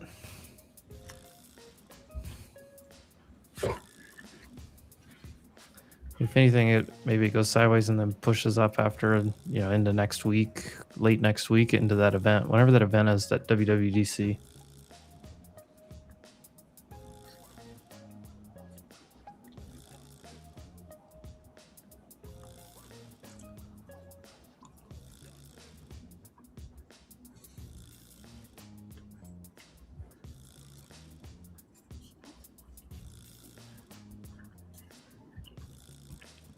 What do you think about Doge here? What do you think about Doge, Ryan? Tell me. What do you think about Doge, bro? Enlighten me. Enlighten Enlighten. All right, let's take a look at old Dogecoin here. Oh, buddy. Hold on.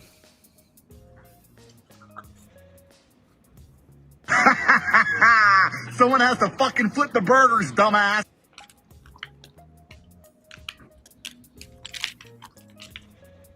Somebody's got to flip the burgers, and right now it's This is what I think about it's Doge. it's the Dogecoin holders. They're flipping burgers at McDonald's for sure. It ain't me, fellas. Well, what color's your brigade?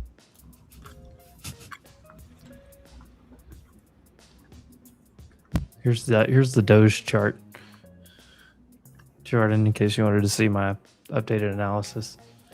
You should post that. It's beautiful. You should post that, please. You should. 100% post that. I don't think we have to say anything else. I think that's enough. Perfect. That's my analysis. That's it. Yeah, it's perfect. Is Vanquish worth it? Vanquish is pretty cool if you're if you're day trade options, or If you day wanna- trade options, it's the move. if you want to sell spreads, whatever. If you there's several reasons, but it's definitely legit. It's definitely good, solid platform. And you use code Wolf, get 60% off.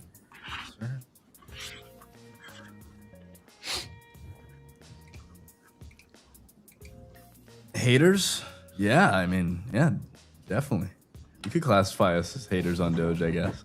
When Doge hits $100, Yeah. this is worse than the people that said Bitcoin was going to $1 million.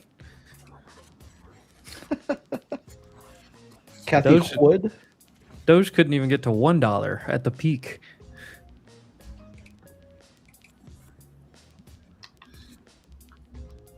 Yeah, Shiba. There you go. There used to be this little like hot dog, like what do you? What did they have? They had like hot dogs and nachos and something else. It was kind of like a little concession stand, but it was like If I'm It was a buying little, any like, crypto, food I'm buying trailer. Bitcoin. That's the only and one. they I were own. sitting on the corner of a like one of an intersection in my hometown, and they said like we accept Dogecoin or something like back in the day. And that place was gone within like 2 months. Didn't know. Smoked. We'll accept anything.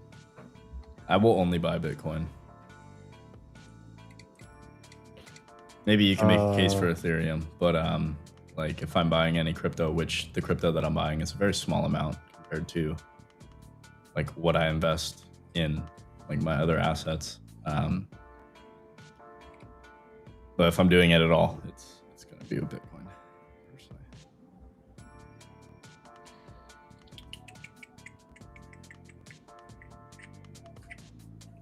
How long have these orders been at 350?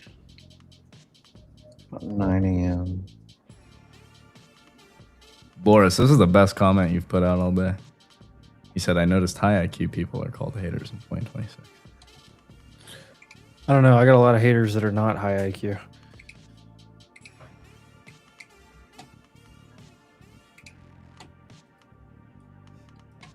Oh god, the XRP. I mean, the XRP people are better than the Doge people, but also not really. I just don't care about any of it. It was nice when I had like, I don't know, 10K worth of XRP at 69 cents and then didn't go anywhere for years and I sold it. And then it skyrockets. Yeah. Fun.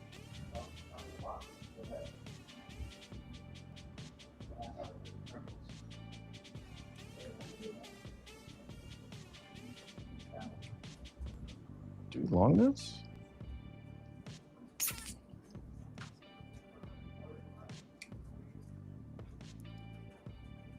Fartcoin did do well.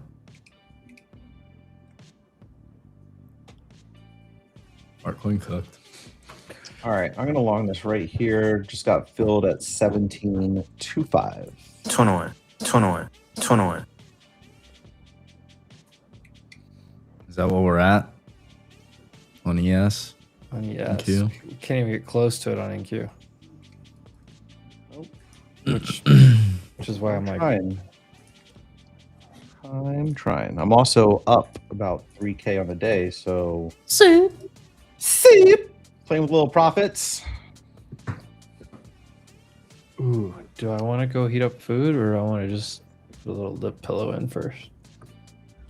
A little pre-post? Pre-post?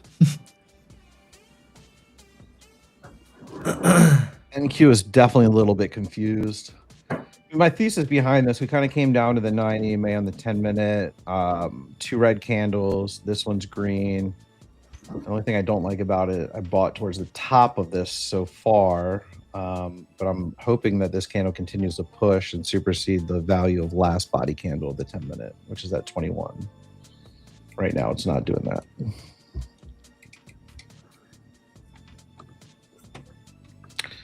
So we manage risk.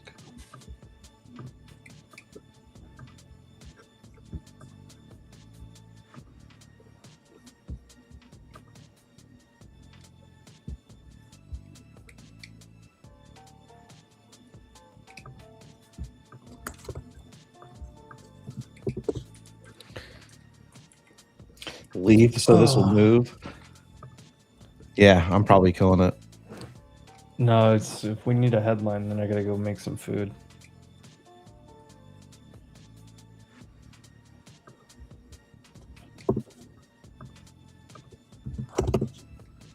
VIX is still dropping a little bit. It needs to really crack below that 15.80. ES is turning around a little bit. Microsoft pushing. NVIDIA pushing up from the EMAs. I'd like to see Apple follow.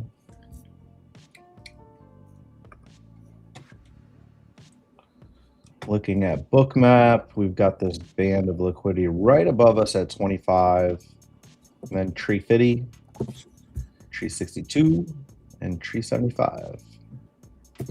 It all seems like they're kind of layering in orders right there. So that's what I'm trying to target.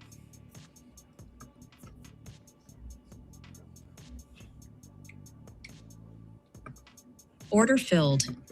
Whoa. Oh. Hey, yo. Order filled. Order filled. Oh, Order filled. Oh. Dog's outside, thank God. Dude had like a whole panic attack. What was Bro. Was that Like, was that first one a real one? He's like licking himself or something. He's like, what? Order filled? That was funny. Dude. Right here at break even, 17.25 was my fill.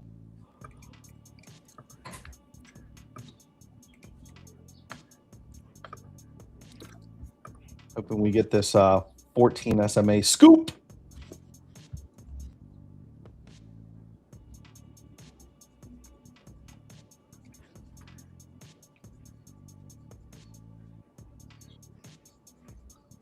Zoom in a little bit on Bookmap. See what's going on.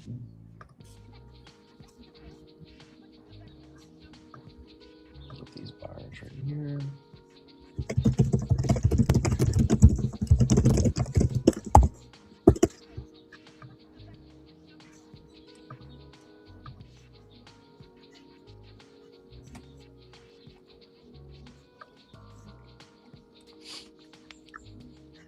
I don't like this going down to 90s.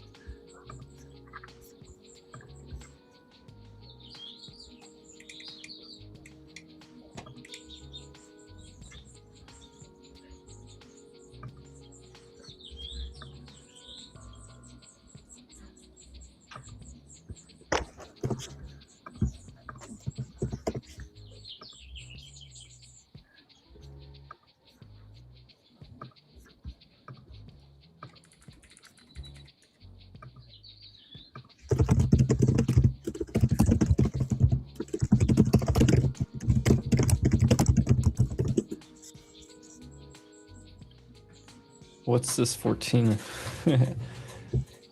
What time frame do you look at that the most on, Brady? What's a 14 SMA scoop? It's a great question. Yeah, we've been teaching about it in the mentorship program, but like I look at it at the 1 minute time frame. Use that as like a momentum indicator.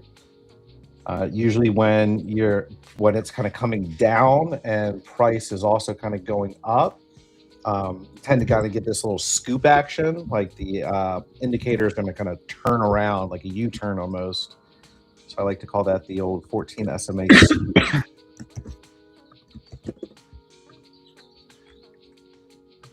It aligns particularly well when you look at the 10-minute time frame as well, and you're playing the 9 and 21.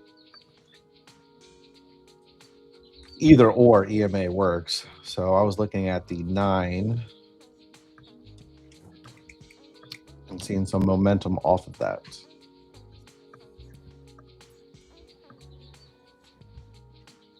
Interesting.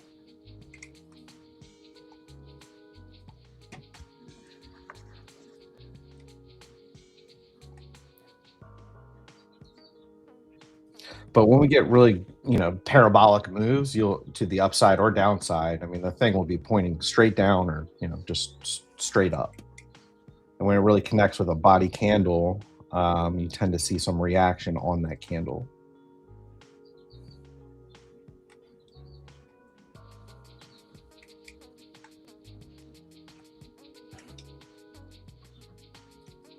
We are not getting a scoop.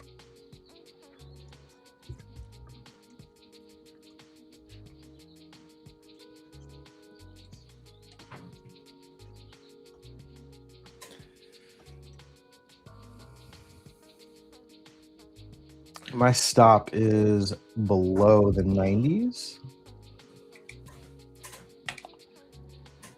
On NQ, I would probably try to buy that. The 9. Could just get another contract. We are light.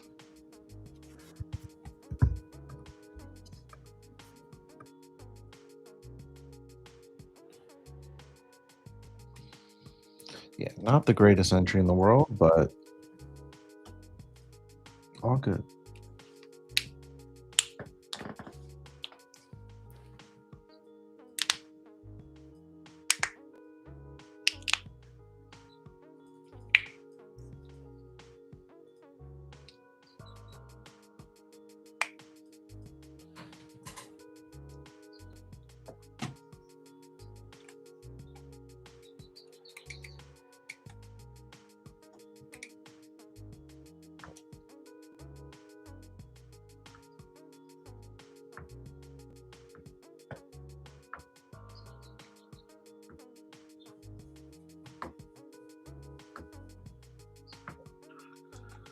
There's oil floating right around 89. New 10-minute candle. Seen an instant push.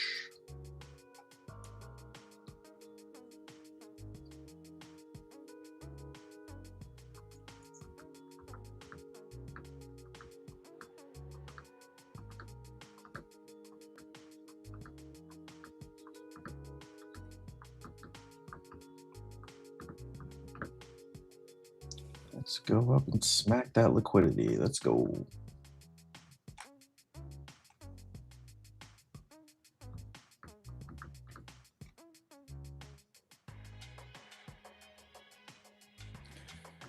I'm bored.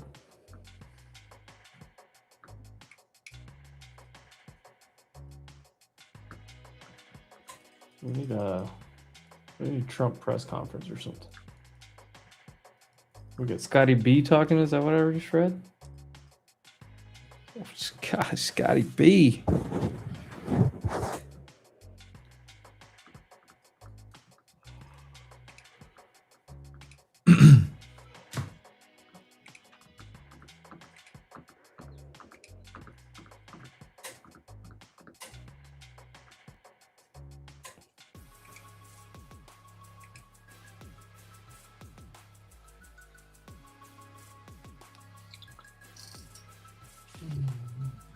Can see this drop. You think we dropped 500 points on a headline? No, no way. I like you, but you're crazy.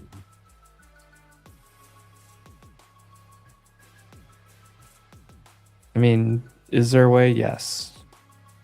That way would be five B2 bombers just took out every bridge in Tehran.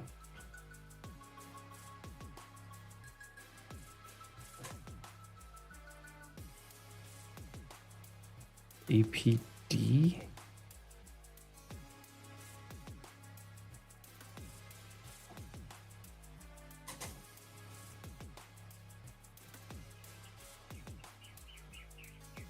I don't know what this is.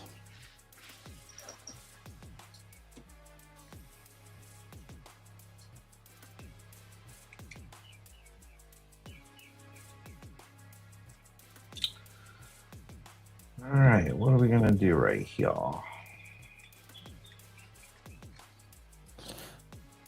I don't know. Google looks strong still in the 15. Microsoft still looks good. Amazon's pushing. Meta's trying to bounce. Broadcom new highs.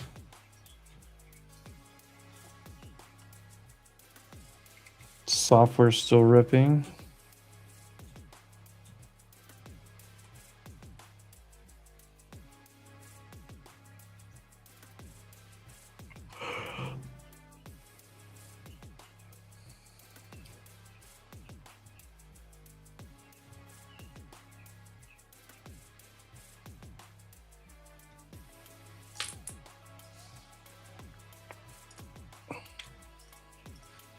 God, Snowflake, what a... Ooh, Palantir's up 6.7.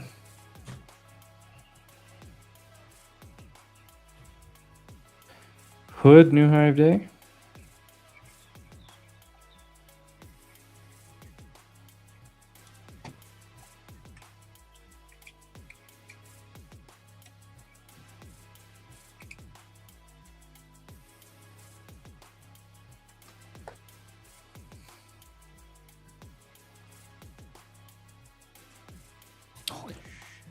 BM&R's a $20 stock at best. It's not even, it's below.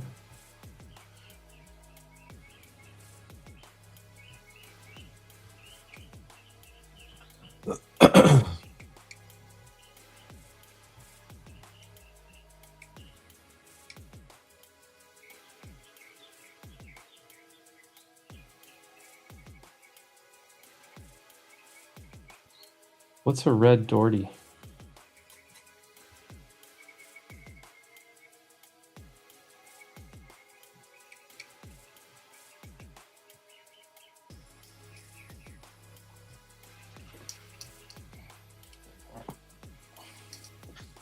I don't know what that means.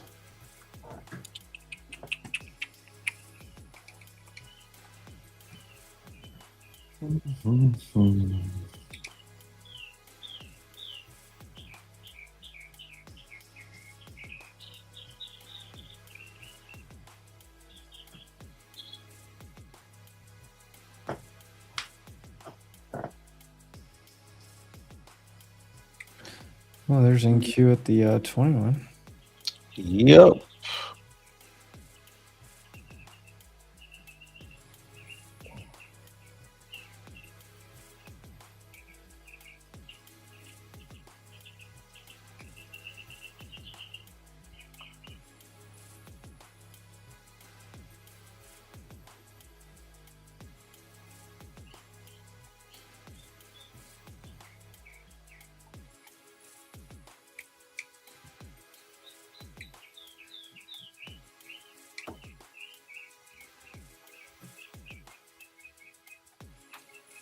All right. I am not going to like this position.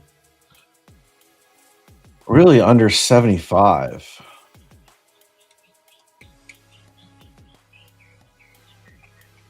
Under 75, I will be flat.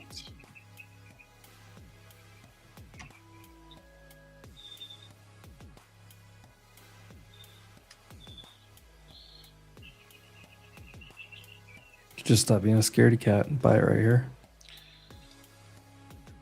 Yeah. I mean, you're kind of right here on the 9. On the 10 minutes. Regaining some value. Oh, Doritos. I was like, what the hell is... All right. I just added down there at 92. Here's my average right here at around 304. 301.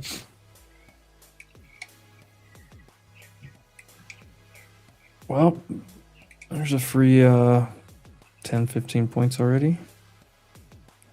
Now we need a frog to rivet. Oil looks like it's going to fall.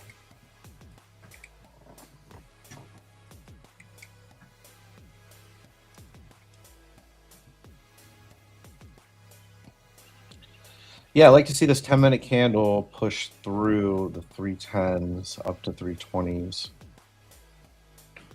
We got 3 minutes left in it.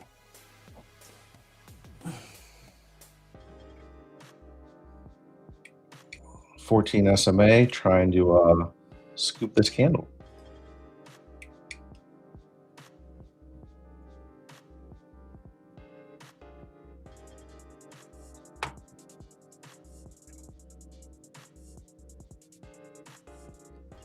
Lemon on Doritos is a weird.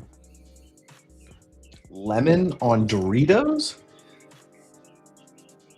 What? Yeah, I don't know about that one. I don't know about that one, bud. That's a no for me. I mean, if it was lime, maybe, and they were spicy, but It's like Sprite flavored Doritos. All right, here's our pop.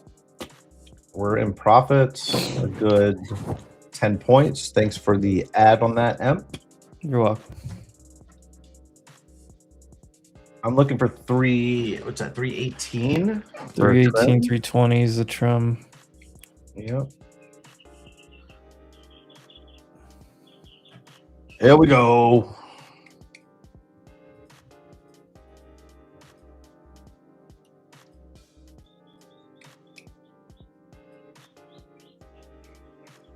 $325 is that? Oh, they're layering in more orders. Nice. Zoom out a little bit on the book map, see what's above. 65 up there. Okay. Average is 301 on these. Looking to take one off right here at 18. I've got another trim just south of 350, looking at 345. Look at that 14 SMA scoop this shit up. Now watch this 14 SMA kind of turn vertical. And this new 10-minute candle to print up and push us over high day.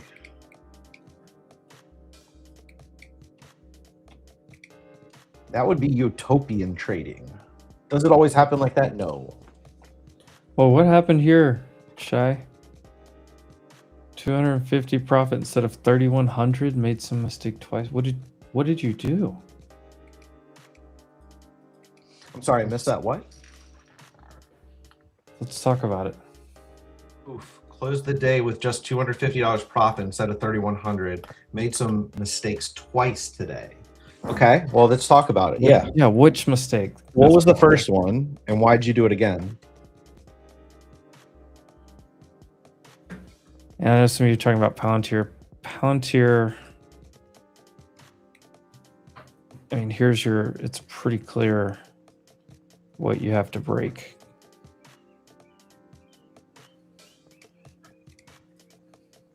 All right, come on, 18.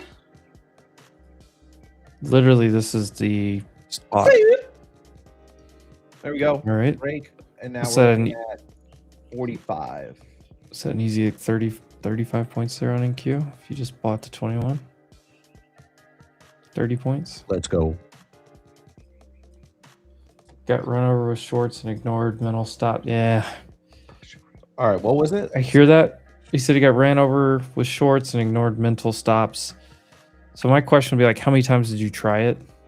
Did you ever leverage? What was your sizing is my first question. Because like, were you trying to short this? I mean, once this consolidation did this, there's not another short here.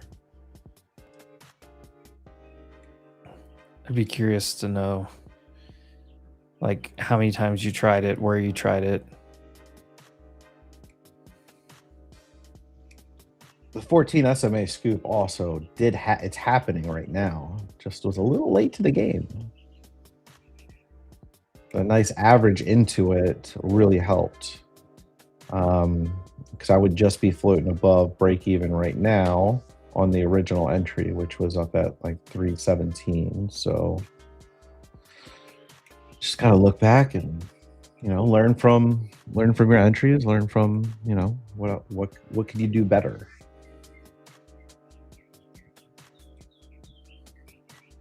So ignoring your mental stops, yeah, just maybe next time just put Yeah, them well, in let's talk place. about that.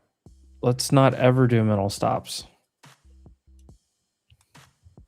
Especially when futures. things can get crazy. Just don't ever do a mental stop.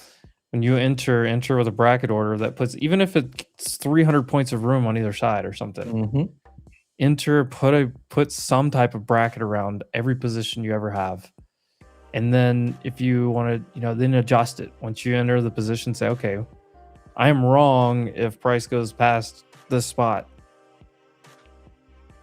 So let's put a stop there. I mean, worst case scenario, it wicks you out and then starts to go back in and you just get back in instead of just going another 50, 100, 150 points against you. And here's another just rule of thumb. So mental stops never is, I just never. And then you're shorted it several times. You come into an area or it's either, hey, this came into an area and I think it's going to reject or snap back from here. If it's, you know, if you try it once, it didn't work, you try it a second time, it didn't work, like slow down and just wait for break of structure, some confirmation, a reversal pattern, something. Like but trying it multiple times, you just literally just cut yourself to death. And you probably are saying, oh, well, you know, I lost 400 on the last trade. So then you like size up and try it bigger to get that one, get both trades back. And you just can literally start spiraling. That's where tilt happens. But yeah, I mean, take a few losses in a row, 2 losses in a row, walk away, just come back and reset. Or you know, price comes into an area. If it doesn't immediately, you know, you don't get the first response. If you get stopped out, like if you try the area twice and it's not working, just wait for price to get away from that area. It's just a good rule of thumb. So like if we came into, you know, you come into an area and you start chopping back and forth in the range and it could probably go either way. Maybe it reverses, maybe it continues, you know, who knows? Just wait. It's like, okay, we'll wait till it gets away from here. If you try it that many times. But here's the thing, even though you were up a lot, whatever, that money's not real because it was never in your pocket. However, what is real is you finished the day up more money than when you started the day. So even though it's going to be frustrating, like this is the good type of frustrating because you can learn from this, but you didn't blow an account. You didn't lose a ton of money. You still made money on the day. Yeah, that's huge. So like this is best case scenario for a lesson. Speaking of lessons, for those in the mentorship, I'm going to post the scoop chart in the chat. So this one I'll go to like NVIDIA here. I like NVIDIA if it breaks over here out of this. I mean, look, it's 3 hours pretty clear here. You're just in such a channel, it needs to break out of this.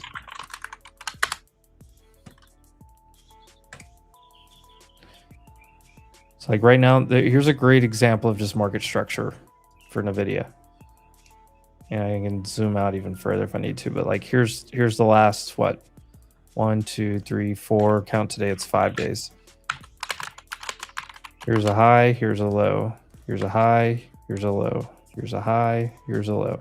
What is this market doing? So until these highs get taken out, So like that's why people look for like inverse head and shoulders, for example, because what you're looking for is you're looking to take out these highs so that you no longer have lower highs, lower highs, lower highs. Here we go. My next trim's at 45. Still in. My average is down at 93. And then like on NVIDIA here, so once you look for this to like take this out and then make a higher low. So like right now you do have kind of a higher low here, but you want to see it like come up here and then come back down here and hold or something like that. Or maybe even do something like this. Or you could even do something like this. But that's where you need this structure to break and get out of that downtrend. Now, if you have some like confluence across here to be long and you're trimming into this and then hoping to hold runners like beyond it. So it look kind of like this right here. You trim into that and then runners beyond it. I could see that argument too, but I mean, here's like 30-minute. Here's let me get the 30-minute chart here. Now look at all these. And then after you see those highs, look at the lows. I mean, this is very clear what this current market structure for the last 2 weeks is doing. And then, of course, you go back even further out from that and you still have, you know, an upward trajectory here. Overall, you still have higher lows and higher highs.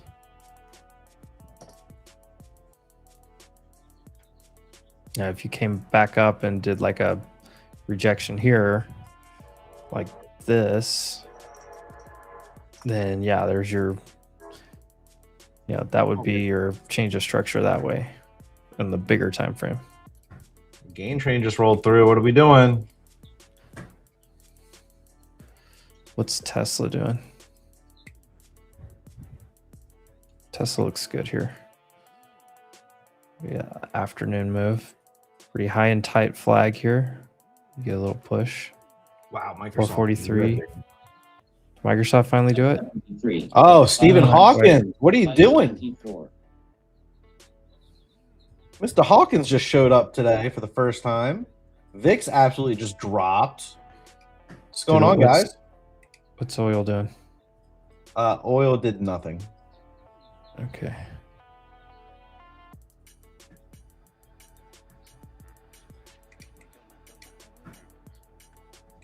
Now, the way that just reacted there, NVIDIA's pushing hard too. Yeah. You get another piece of a headline here. I want to get my fill at 45 even. There we go. New high of day. Push it. See. Get a little black cherry going here.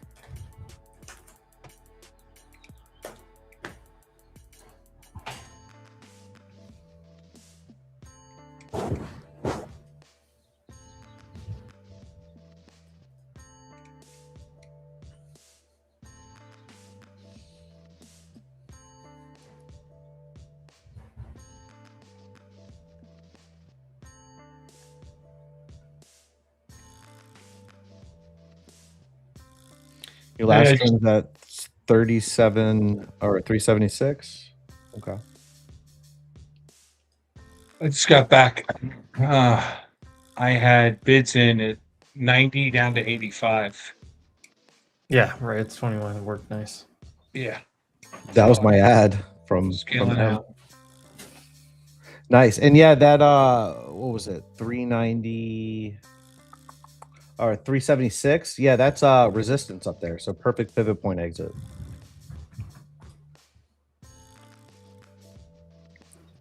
Yeah, it's also the previous all-time high, the overnight market.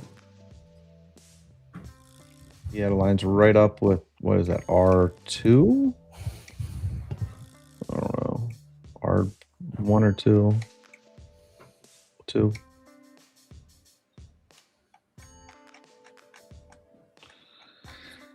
Oh, it's just edging this 45. Frank, you just take them off right there in the 30s. I sure did. Nice. You know me, I don't stay long. Especially in a trend day like this. I mean, I don't want to watch it go back to the 9. I can lock it in. Mm-hmm. Yep, that's where my stops are. Oh, we just missed my trim on that little pop. 44.50. I'm at 45 even.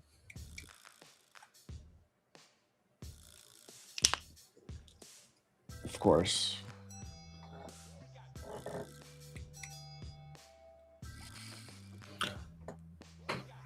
Well, NVIDIA continues to do it.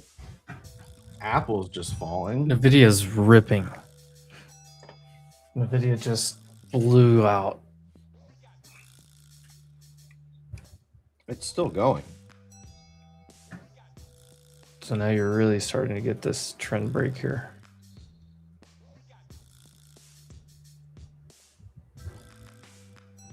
And Nvidia looks good to break this downtrend. Microsoft's looking good. Nvidia probably back to 219, 220.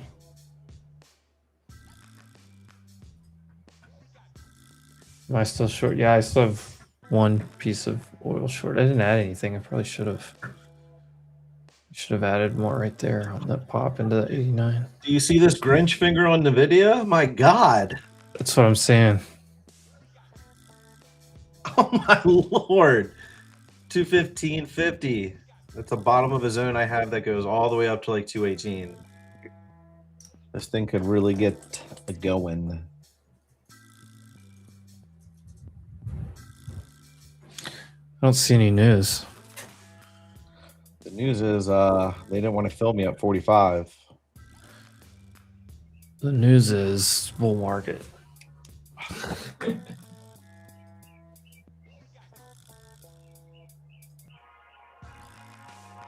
There we go. Come on. Choo choo.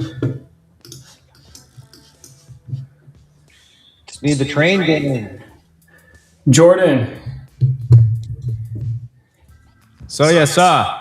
you look at Hood. There is. Whoa! You gotta change. Yeah, you gotta fix your mic. Oh, Put your headphone in or something. But he's on the wrong mic. I could hear myself. is it better now? Test 1, 2. No, Testing. No. Still loud as shit. it's like your speakers are coming back through the mic. What the fuck?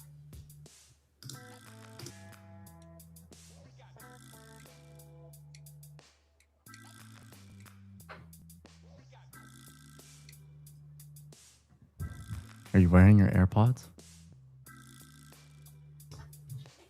No, I'm not wearing my earbuds right now. That might be the problem. Definitely echoey.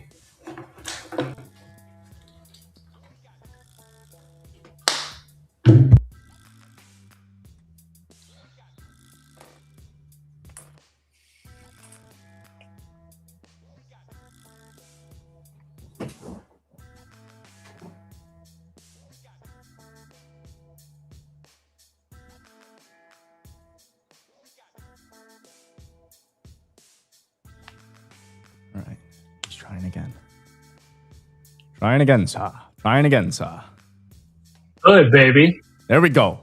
There we go. You see Hood? Where are we at? Dude, Hood's up like, the stock is up like 8 something percent. 83. It's at 83. Wow.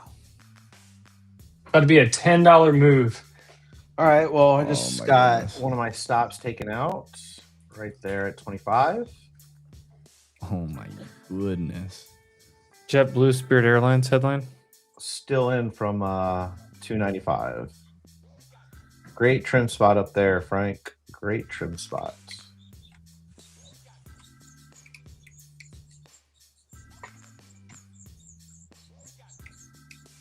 Or exit, I guess. He took a full exit.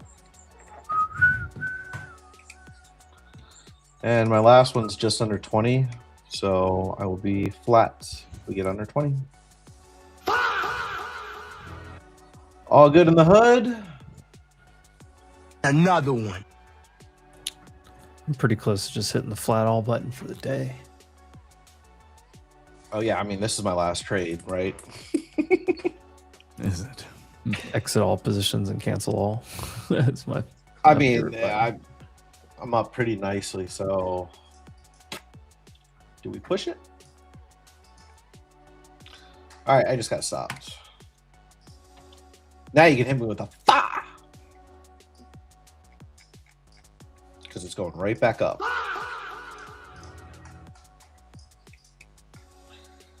All right, well, that was a good trade down from 317 and added down in 290, 298.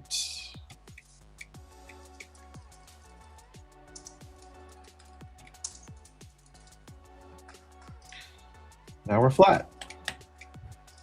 And I should lock my account.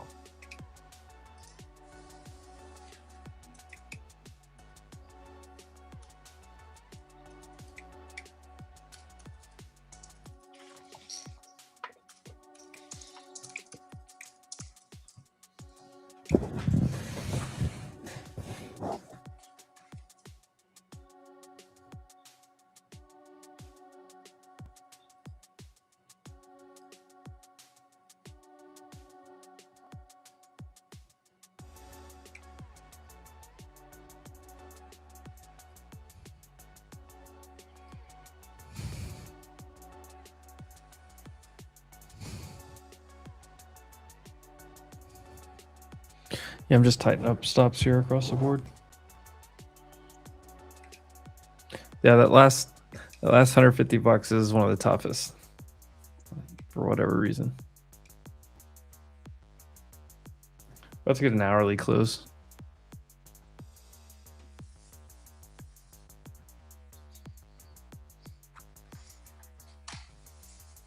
I have one contract left on Hood, and I have no idea when I'm going to sell it. Just let her go.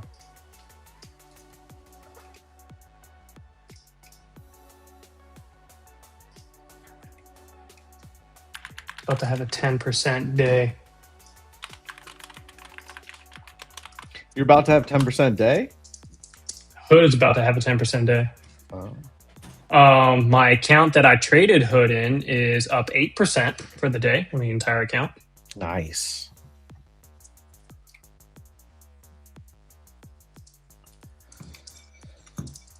All right, that might be it for the boys today. 11 a.m. out here.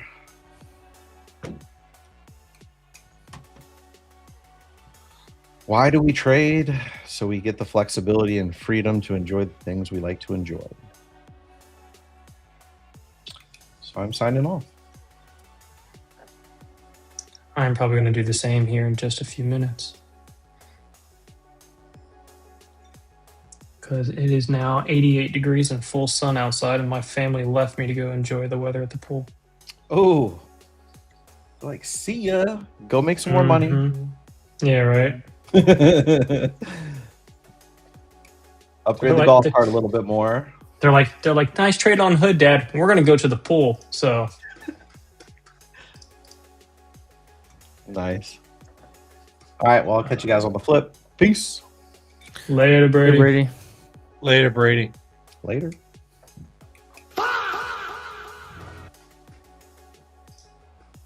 SoFi's in the daily gap over 17.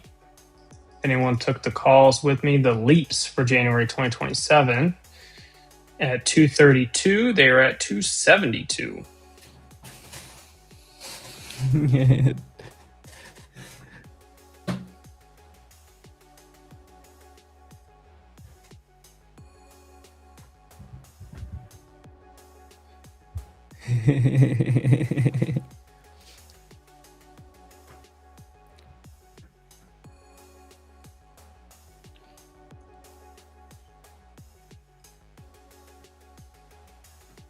Look at that. Look at I just text you guys. Brother. Holy shit. M's having a week with this whole snorkel. Dude, that last night was rough. And I got it all back, and then I made a bunch of money over the top of that.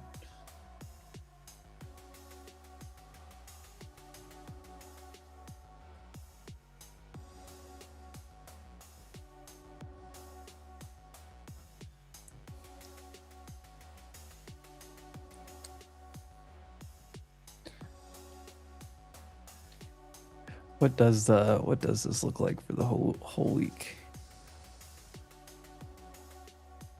I'm about to hit plus 50% on the account.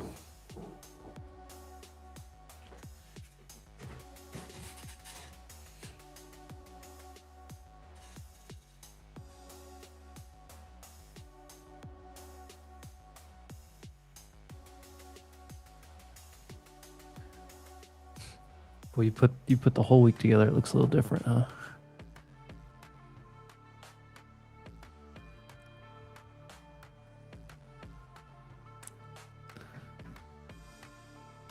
Here's the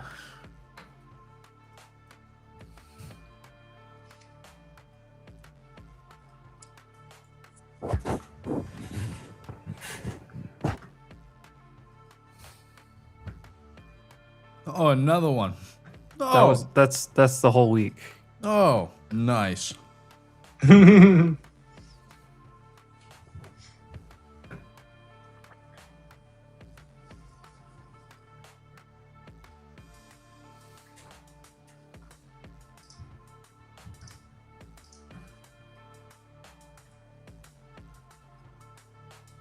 Will we get Scott Bessent here in a minute?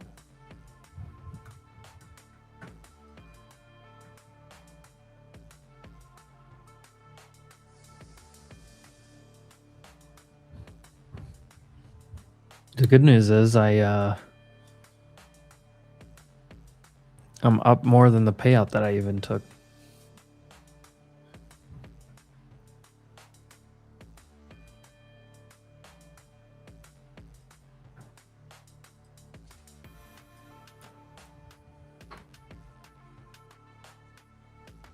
Yeah, I went for a little swim last night too.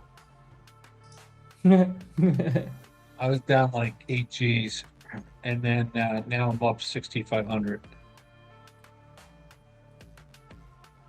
across like 8 accounts. It was fucking wild.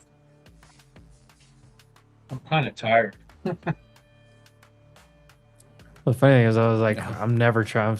I'm done with Globex, and then I just saw it like drop straight to my next level on the little news headlines. I was like, I'll go long here and go to sleep. Well, I trimmed some and then went to sleep. But 500 points.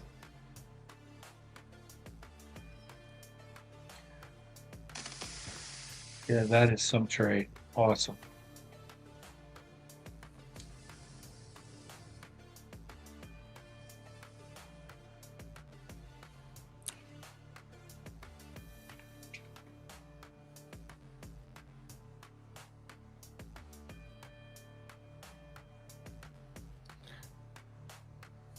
It's weird. It's Thursday. It doesn't feel like Thursday. That's fire too, by the way, Casey. I just saw that. Oh, the P&L? Yeah, the trend. That's- What do you call it? What is P&L? Was that from Weeble? Yeah, that's Weeble's trend analysis. You can either do money and percentage, but yeah, that's the Which the account is 10K. it? The 10K. Yeah, the swing count. It just so you it's started that, and I saw you crushing it on that thing. dude. This is the best challenge. As I was talking with Jordan and Knots this morning on Spaces, this is the best challenge account that I've ever done because I'm notorious for the first week or so. I go like minus 25% on the account because I always start off with a bunch of losing trades before I double the account. And this one has just been on a move and just crossed up 50% on the account within the last like week and a half.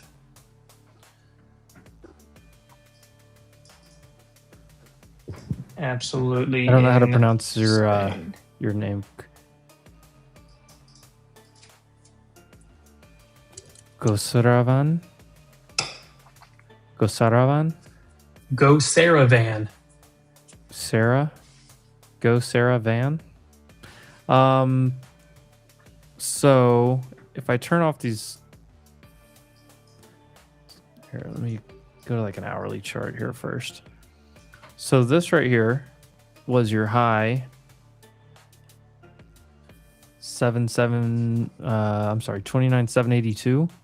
was your high from Thursday the 18th. And if we just hide everything here, this was the high here. You can come straight across. We came back and held it once here, made a big push, and then we, kind of stair step back down. But last night, you look at this, last night, it just started just free falling hard into that same level. And if let me just delete this for a second. So it started free falling on headlines down into this level. So it took out all these lows. It came and it hit right on that 782. And like it wicked through it, but if you look like here at the 15-minute, there was not a 15-minute that ever closed below this. So I took longs here. Actually, I took longs here. I trimmed. I added them back. I trimmed. And then once it ran back up, I trimmed right here. I think I trimmed somewhere in here when I went to sleep. It was like 1 a.m. I don't know. I trimmed somewhere on here after this big run off of my level, and then I just left runners. I had one other trim that I took right back up here.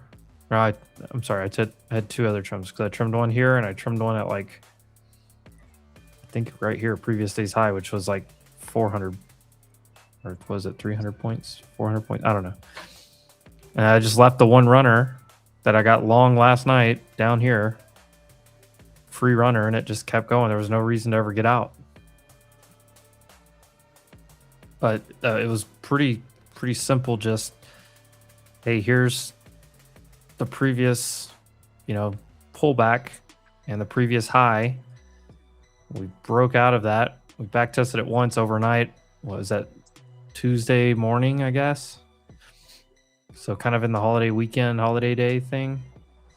And then last night we came down into it quick. Okay, well, there's an area it bounced here before. It was previous support, or previous resistance turns to support. And then there you go, right there.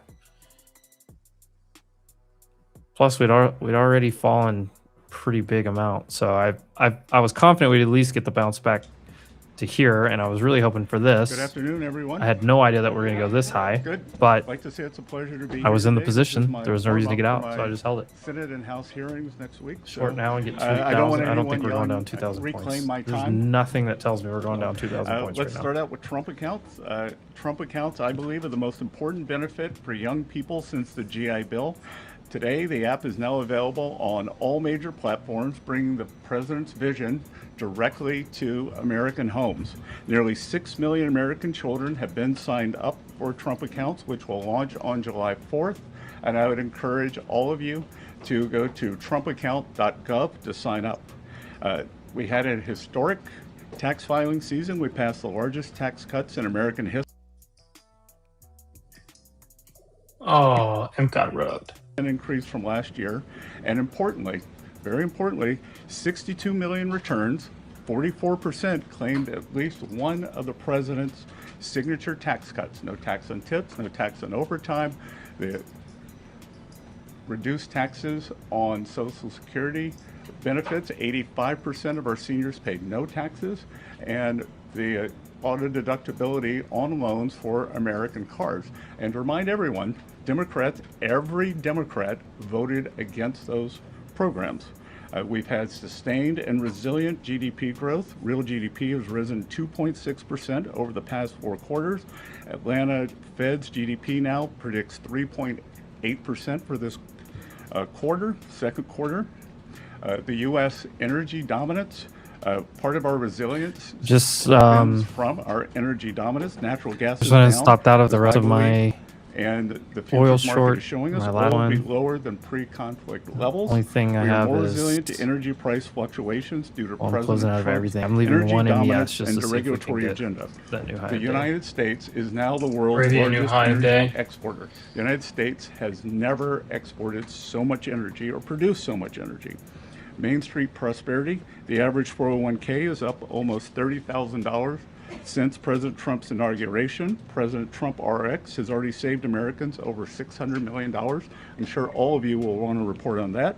And the unemployment rate remains low at 4.3%. So with that, I'm happy to ask the questions. I will mention 3 weeks ago, I got an honorary degree from the University of South Carolina. So if you really want to get a question, you can call me Dr. Besson. So, Okay. Accounts. You know, there's a lot of people, a lot of working class Americans that maybe don't have the financial expertise when it comes to stock markets and investing in general. In what ways are you guys simplifying this for all those Americans so that it's not just for one class of people, but all Americans can have it? Well, that's a great question, because 38% of Americans have no exposure to equities. They don't share in the great innovation, the machine that is the American economy. Our great capital markets drives our prosperity. So if your child is born during President Trump's administration, Treasury puts in $1,000 as a seed investment. We've also created 6 learning pods.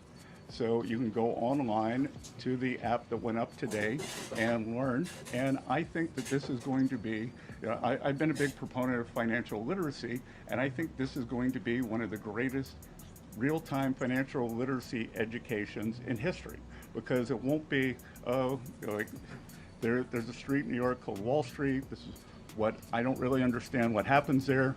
American family is going to be able to look on their phone every day and see, and I think it's going to drive people to try to understand what they've got here. I think we're going to create a generation of shareholders. So Ed?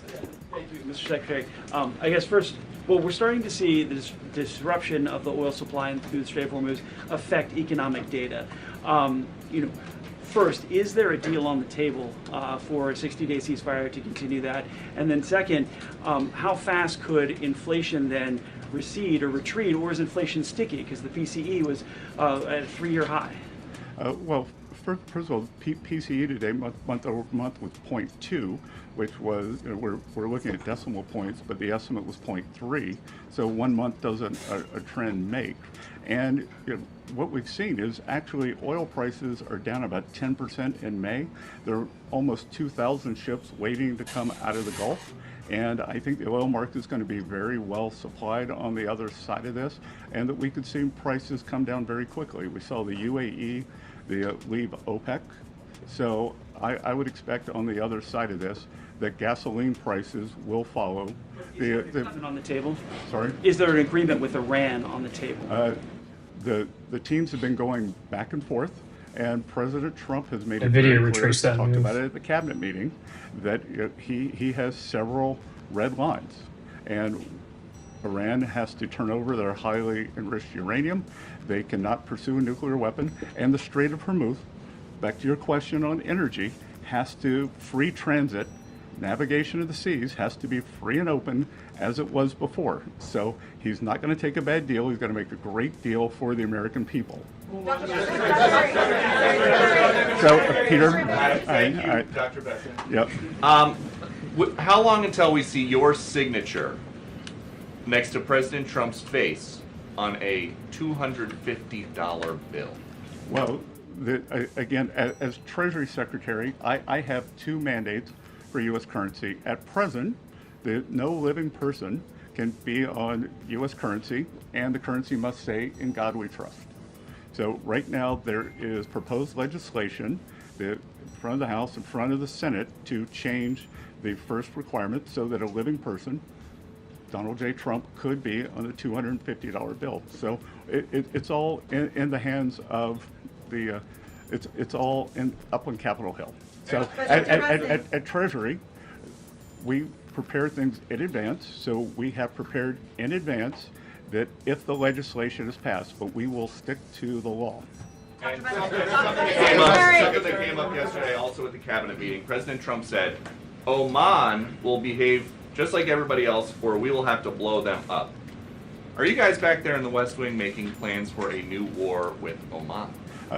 Again, I think the president wanted to punctuate freedom of navigation in the strait. I had a call with the Omani ambassador this morning, and he assured me that there were no plans for tolling the strait. As he said, our countries have had 200 years of good relations. He wants to have another 200 more.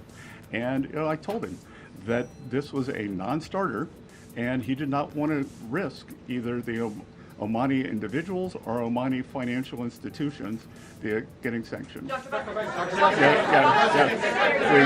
Mr. Secretary. Is it in the U.S. interest to waive some sanctions on Iran or to unfreeze some of their assets before Iran has made concrete promises about getting rid of their nuclear program? Again, I'm not going to preview the deal, but I would think that the things would go very slowly in terms of that. So we'll see. Just to follow up on that, because it's our understanding that the U.S. has committed to discussing the matter of sanctions relief during this negotiation period. So just to be clear, is sanctions relief for Iran on the table?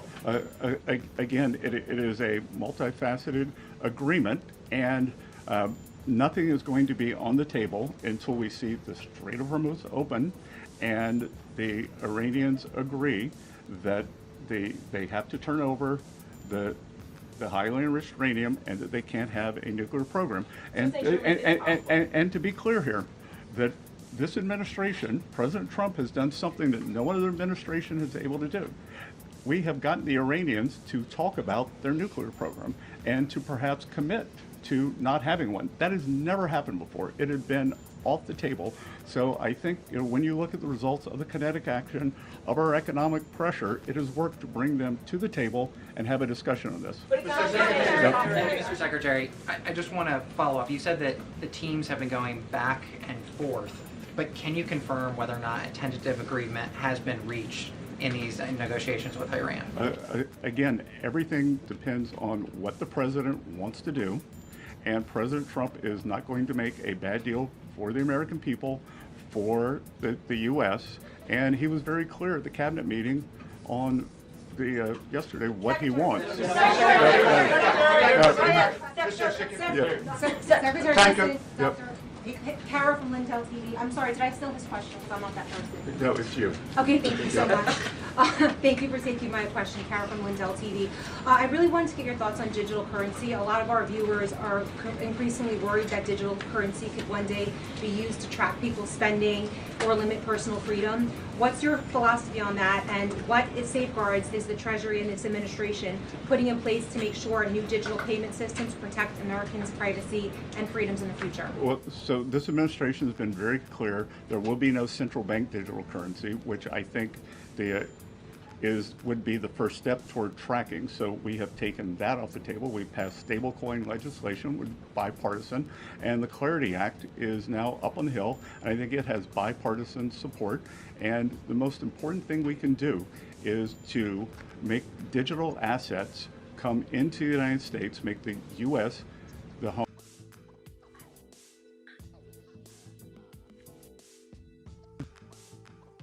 You look at digital assets, all the nonsense that happens, all the things you read about, that's because it's the wild, wild west offshore, so we got to bring it on shore. So I would encourage the House and the Senate to get clarity done. Jack? Tasnim Iran reports by Western sources saying MOU between Iran and U.S. has been finalized is not true. Rolled over now into this weaponization fund over at DOJ. Wanted to get your comment on the decision process, as much as you can tell, how that settlement came to be, how it was rolled over to DOJ, and then the process for those funds now as it's played out. Good. So thank you for the question. This is going to be the only question I'll take on this matter today. So there's ongoing litigation, so it'd be inappropriate for me to comment. President Trump is a great American who has endured more than 10 years of nonstop harassment and weaponization from the federal and state government actors. Bad actor. Kevin was waiting on that all day long. More than 4 hours now. Kevin 400,000 wants tax this. returns, including the Trump family, all the employees, and that's how we got here now. No American should be targeted for political reasons, and every citizen deserves fair treatment, full protection of the law. The Department of Justice represented Treasury and the IRS in this matter, and I'm going to have to refer any questions to Acting Attorney General Todd Blanche. So. Thanks. So President Trump has said that we can expect interest rates to come down very quickly a number of times in the last week. I love you too, Kev. But the market at the moment probably does not expect any rate cuts this year. You know, JP Morgan said this, Morgan Stanley, and so on. So who is right, the president or the market? Well, I think, again, I believe that we will get through this challenging period now.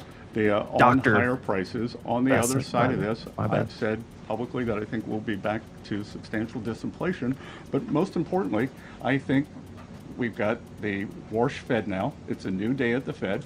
The Treasury Secretary and the Fed Chair have lunch or breakfast every week. I had my first breakfast with Chair Warsh this morning, and I believe that he will do the right thing to balance inflation and growth.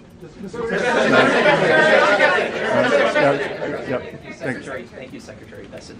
I hope you were calling on me.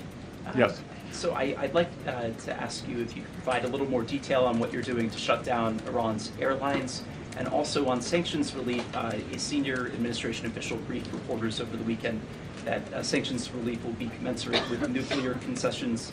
But at some point, if the enriched uranium is given up, should we expect pallets of cash to be flown to Iran? Could you describe how that looks? Well, a couple of things. On the airlines, one thing that we're not going to do is restrict movement for religious reasons. So Iranians who want to make the pilgrimage to Mecca or Medina will be allowed. We will also allow valid humanitarian reasons.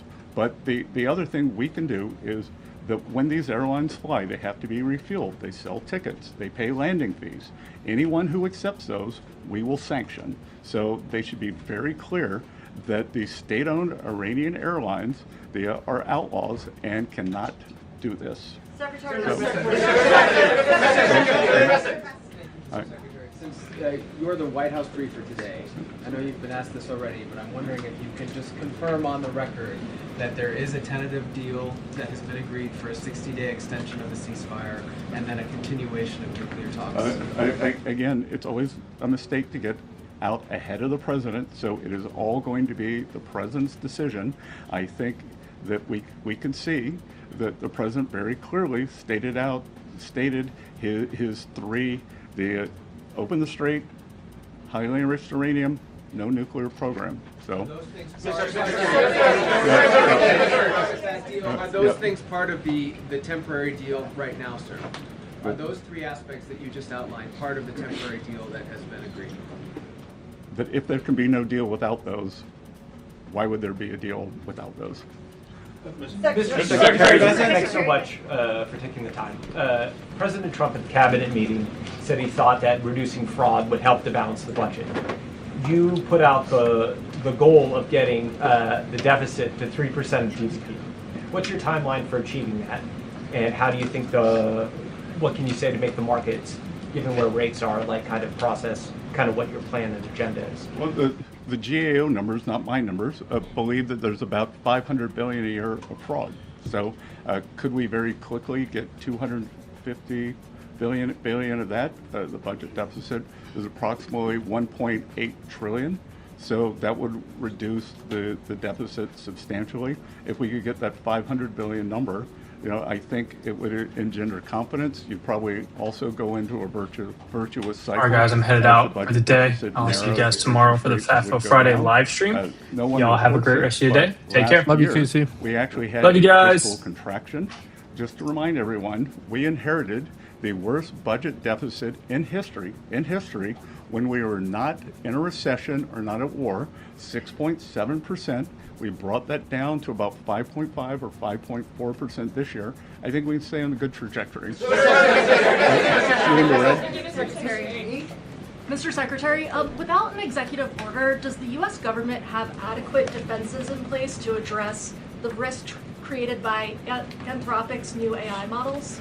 We have great collaboration between all of the labs that have the large language models, but between the U.S. government and the labs. So, Thank you, Mr. Secretary. Is me? Okay. Thank you, Mr. Secretary. Appreciate it. First, did you speak with the president before this briefing? Did he show any willingness to this 60-day ceasefire extension? I haven't seen the president today. And then I just want to follow up. When can Americans, the average American, and can the U.S. economy work for the average American without a deal with Iran? Again, I believe we've already seen oil prices come down substantially. We are pumping more oil than we've ever seen before. And as I said, these are short-term challenges that we will get over, and I think we'll move forward. So, in the White? Mr. Secretary, just to follow up. No, in the White. Oh, thank you, Mr. Secretary. Appreciate it. Given how much this upcoming midterm election will hinge on the economy, what did you think about President Trump's comments in the cabinet meeting yesterday saying he didn't care about the midterms? So you're calling President Trump a statesman? You're saying that he is taking a statesman-like position, that he has a core belief, and he believes that the most important thing is for Iran never to have a nuclear weapon. So I believe both things can be true, that we can do well in the midterms, that we perhaps have the makings of a deal here, and I believe that, and look, the economy, that it is challenging now, but unemployment is still low, tax refunds were high, and consumer spending is still quite high. So in my private business over the years, I always looked at what were consumers doing, not what they were saying, and I'm in constant contact with the banks, and every income quintile is still doing well. Amen. Thank you, Mr. Secretary. On the $250 bill, Mr. Secretary, you said the legalities of it are up on Capitol Hill, but I just wonder what your opinion is personally. Do you think it's a good idea for the president to put his face on American? Again, the president doesn't do it. The House and the Senate have to do it.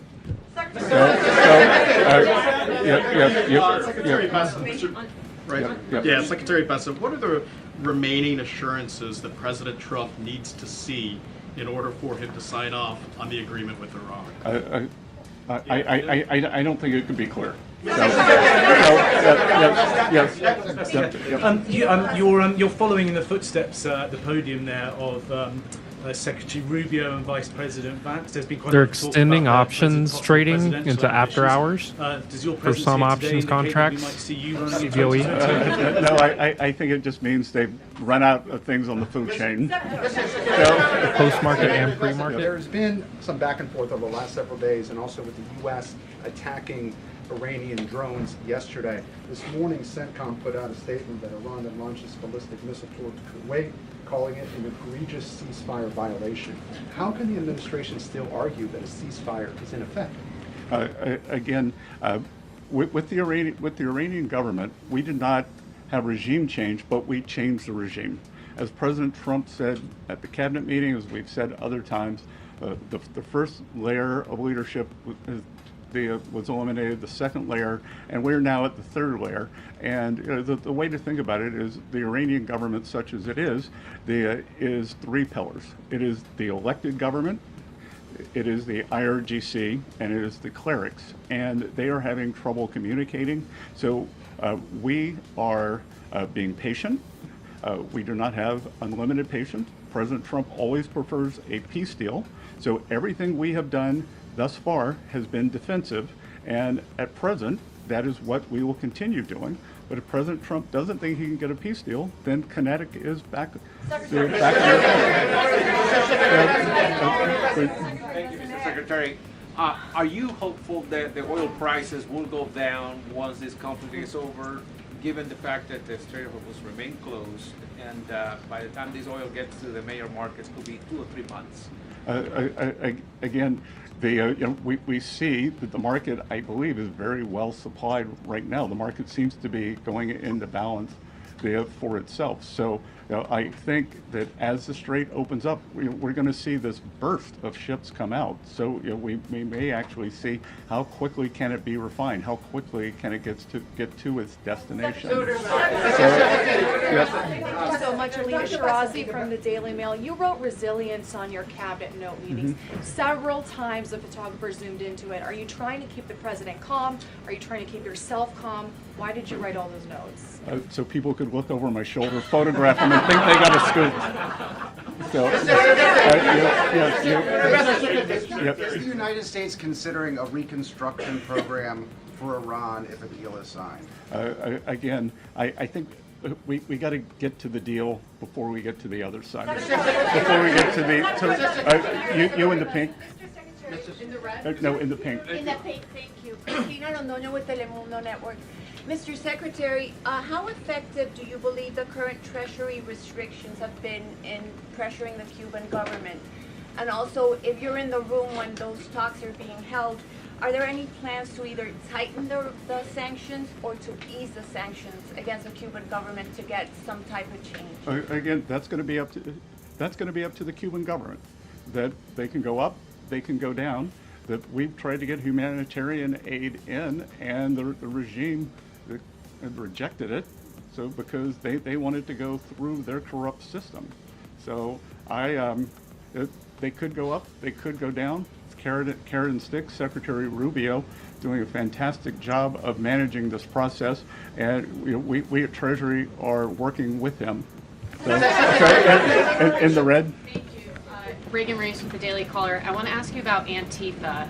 In October, the Treasury Department started working with the FBI to investigate who's funding Antifa. Can you give us an update on that investigation? How close are you guys to finding out who's funding Antifa? It is ongoing. We made substantial progress, and I think in the weeks and months ahead, we're going to have a lot to report. One thing that did go underreported that I would point out to all of you is the IRS is now giving guidance on the Form 990, which nonprofits they have to file. And we are going to encourage or demand that nonprofits know their grant recipients. So if a grant recipient is violent, if they are suppressing people's rights, then you are responsible for that. And I think that's a very good first step. There's new government data that shows that Americans are now saving a smaller share of their incomes than at any time over the past 4 years. Are you seeing signs that American households are dipping into their savings to pay for the higher costs of things like gas and groceries? And does data like that concern you right now? Well, so a lower academic literature would tell you a lower savings rate can mean one of two things. The doomer view that you took, or that people have more confidence, or it could be something else, because for instance, stock market gains or 401k gains might not show up in savings, so they're looking at that, think that they can draw down their household savings. You're obviously concerned about the risks posed by advanced AI models like Mythos to critical infrastructure. The financial sector is concerned as well. What types of changes are being considered to the AI executive order so it can pass? And do you believe that an AI executive order needs to include the pre-public access for government?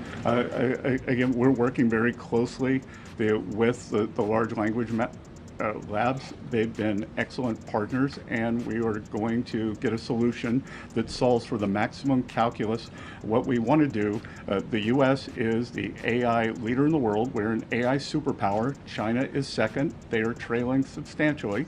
We want to make sure that we keep that lead. So we are working on the exact calculus between innovation and safety, and we want to optimize for that. So you in the glasses? Thank you, Mr. Secretary. In the glasses. Thank you very much. No, you don't have glasses on. You in the glasses. Thank you for taking my question. There was a report this morning that Justice Alito's son is working in your department. Can you confirm that that's the case? And if so, do you believe that that means that he should be that the justice should recuse himself from cases that involve your department? I am sure that Mr. Alito follows all legal and ethical guidelines, and I can assure you that at Treasury, we follow all the legal and ethical guidelines. Thank you, Mr. Secretary. I have two questions for you, but just to follow what you said about the Well, you didn't call me $250 doctor, so I only get one. Well, I'll shoot for two.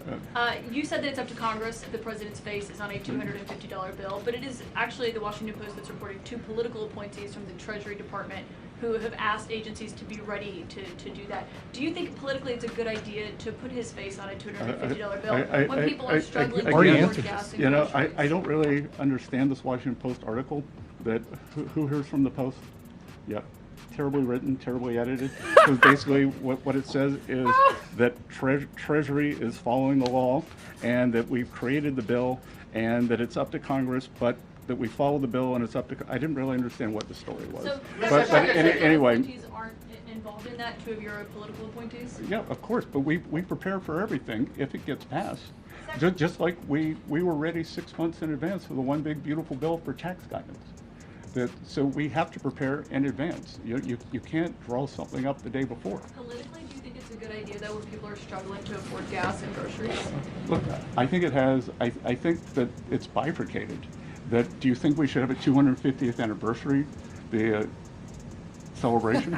Well, that's happening anyway, but putting the president's face on a $250 bill is a choice. But Caitlin, it's not happening anyway. It's happening because it's being funded by private citizens, by the federal government, by state governments, by municipal governments to celebrate our country. And I don't think that there's anything untoward about having the President of the United States, the person who was President of the United States, on the 250th anniversary bill. Apex, it's code Wolf. X, everywhere else code Wolf. No. On Russia sanctions, what you just commented on there, Mr. Secretary, about the $1.8 billion fund. Is it accurate that the General Counsel of the Treasury Department resigned over that? I will not be taking any other questions. I will not be taking any other questions. So. The scale of the assault from Russia on Kyiv in recent days, and the fact that diplomacy seems to have settled down. There is no diplomatic talks happening right now between Russia, Ukraine, or the U.S. What about sanctions? Is the U.S. considering sanctions on Russia at this time? Well, the U.S., this administration has put the hardest sanctions on Russia of any country. So let's review how the sanctions regime has gone since the Russian action on Ukraine. Biden administration put on what I would call mild sanctions because they were worried about gasoline prices going up into an election. It would be an unstatesmanlike sanctions.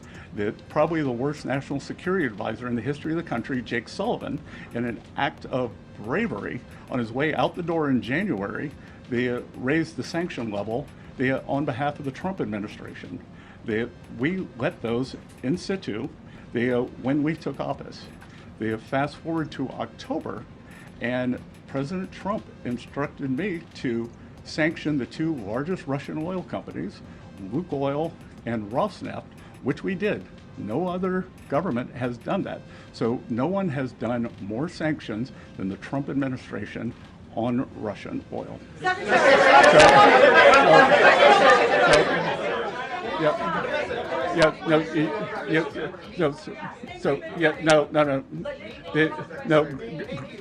Here, who wants to own this? Gray hair. No, gray hair. No, you don't have gray hair. Well, maybe you do. When you had breakfast this morning with the Fed chair, did you request that the Fed lower interest rates? I had breakfast with Chair Powell 41 times, and I never did that.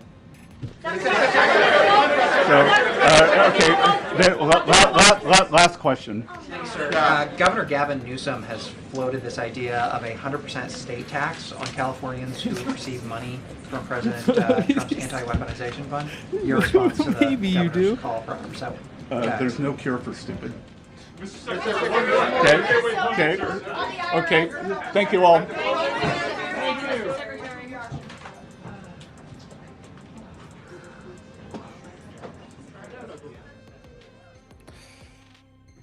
All right.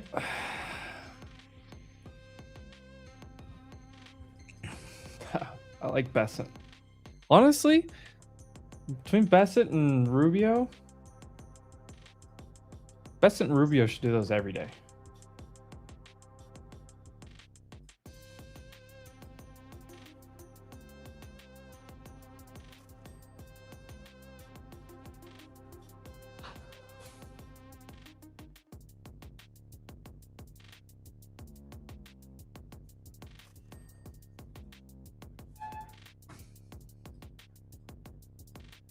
Way better than normal.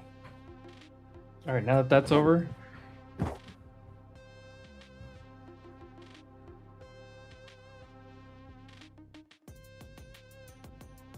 why is this still? Whatever.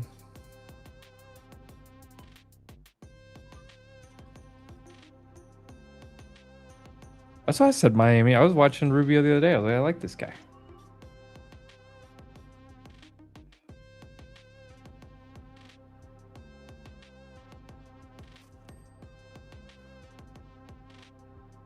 Like, even if you're like decently biased for one party or the other, like you can admit like Rubio's probably one of the best people we have, just public figure right now. Vance isn't bad.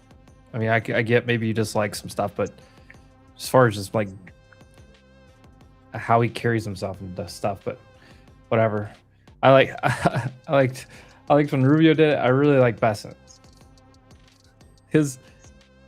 The way he just did that, he felt like I don't know, like like your, I don't know if you're like grandfather, but he felt like like a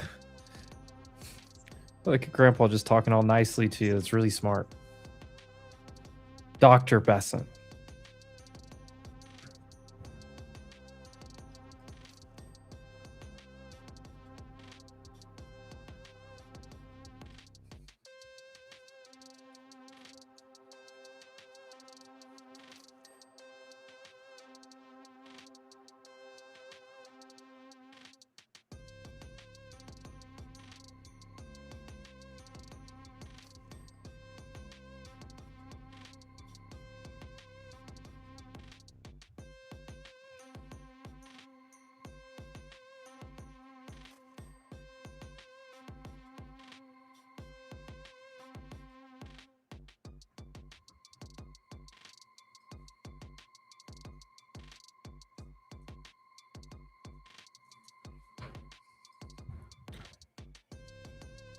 Oh, now what?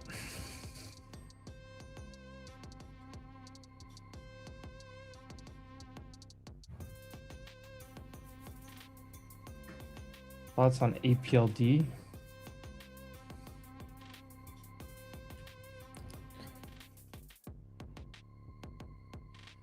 Applied Digital. I mean, this one's, the move's playing out. This was your dip buy.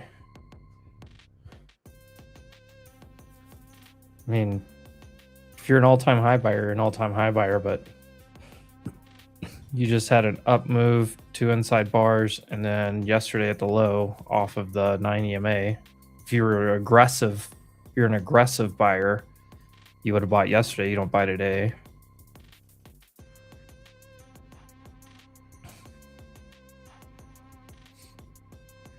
So this is a good looking chart structure though. Came into the 200-day, slightly undercut, reclaimed, broke out of the downtrend. And you had all this area kind of distribution at the highs, and then now you broke over that and held it immediately. Bull market, yeah. If you're in it, I mean, from here, you're probably just looking for extension targets. So probably like 60s, 66, maybe.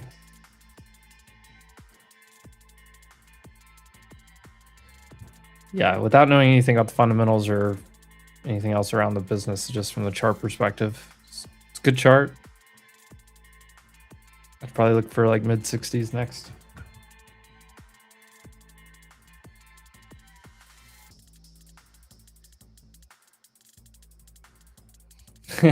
Smart ass uncle.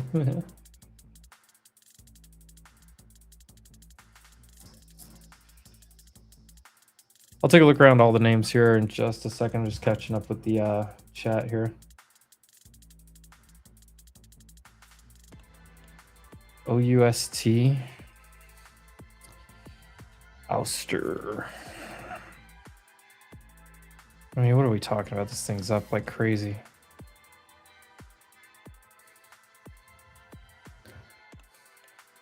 You can't be like, if you trade these type of names, you can't worry about days that are down 6% when it's, you know, it's going up 80%. I mean, look, this is what, 66% range.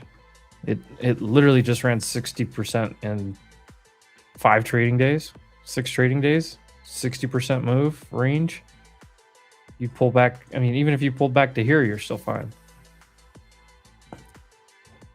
These are just, I mean, if you're a trend follower, you just let the EMAs catch back up, be a trend follower. Look left, look where it's trying to hold previous not all-time highs, but this is back in October. Chart's got a lot of work to do though. Yeah, 49 is probably your next spot. 49. These highs back here from 2022.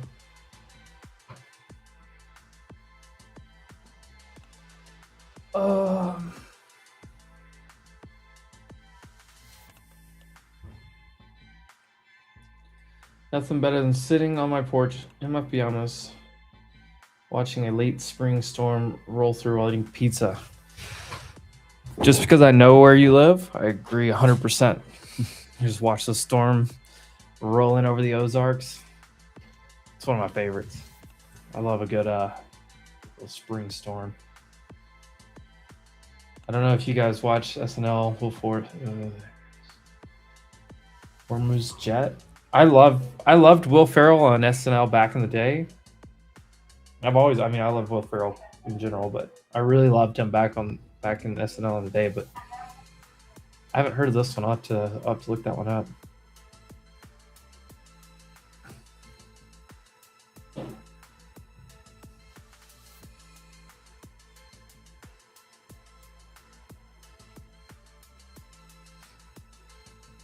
Joby chart, no fundamentals. Well, Joby didn't have fundamentals because they don't make money. You can see where we drew it. So let's go back and look left on Joby. This box represents the IPO kind of when it IPO'd, which is a key thing that I look at in recent IPOs, especially from back in 2021. You can do this on Palantir, you can do it on Robinhood, you can do it on SoFi, a lot of names. It's a pretty key area. As you can tell, it was rejecting it here, rejected it pretty hard back in 2023, rejected it pretty hard here beginning of last year, and then now has come through it. When it gapped down the other day, it gapped underneath it and was fighting with it, and then worked its way back up into it. So you can see rejected exactly at the high there, came back down. This is a beautiful example. So you have, you know, an overall decent looking chart here. You have it in a sector that people really like, that people are excited about, people are willing to invest and speculate on. You had a huge move. You had people screaming bull flag, bull flag, bull flag. Well, it was a bullshit flag. Fell apart, which happens just as many times as bull flag breaks out. But huge gap down back here. And then you can see here, it's kind of, I mean, if you've ever studied Wyckoff, but this is, you know, this is classic. You come down and you can see heavy accumulation, or manipulation downside as they call it, reclaim. So you reclaimed all of this consolidation. You push back up, you hit resistance, which the box is there because we just looked at that. And then from there, you came back down and you're going to look at a beautiful view of these EMAs. So 921 EMA, 20 simple, and see how like compressed these things were. And then when you got the big move out of here, now watch how it starts interacting with these EMAs. So those are a guide, right? Nothing concrete, but they're a guide. And you see it held the lows from the consolidation perfectly, right? basically $10. It's the entire point of control for this entire last 4 months, and now it's pushed above that, and it's getting a breakout. It's in a big gap on the daily. You have the 200-day above you, 1288, and then you have $13 is all these lows that it's going to run back into. But when you see, and here's another view. So if you look at the volume profile over here, you'll see this huge gap right here. And notice, like, once you get over that, notice how quick this candle is moving through it.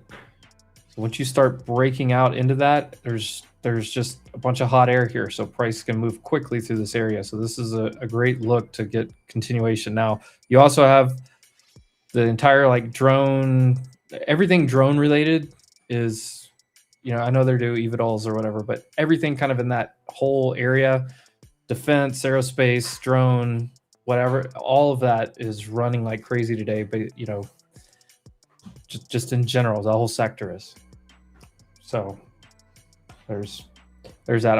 I like this Joby chart to finish, but what you really need to see is, can you get above 12 to 1350 probably, and hold.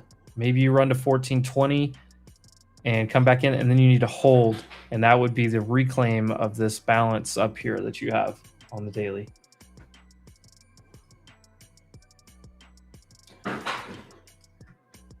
Catch up with chat here a little bit more. First ever funded account on Apex, good for trading repetitions. Wasted too much time just watching, want to try to fill and learn now. Is it a funded account or is it an eval account? If you got an eval account, it is great to get a fill. What I would say about this afternoon where we're at price action, huge ripper and just slow down, kind of grinding sideways right now, just consolidating. There's probably not a whole lot of opportunity for you right now at this very moment. Obviously that could change, but I would say start with 1 micro MES or 1 micro NQ, which is this MNQ, and get used to buying, selling, setting orders in the chart, try and trade from level to level, things like that. Figure out how futures move and work your way into it and size up from there.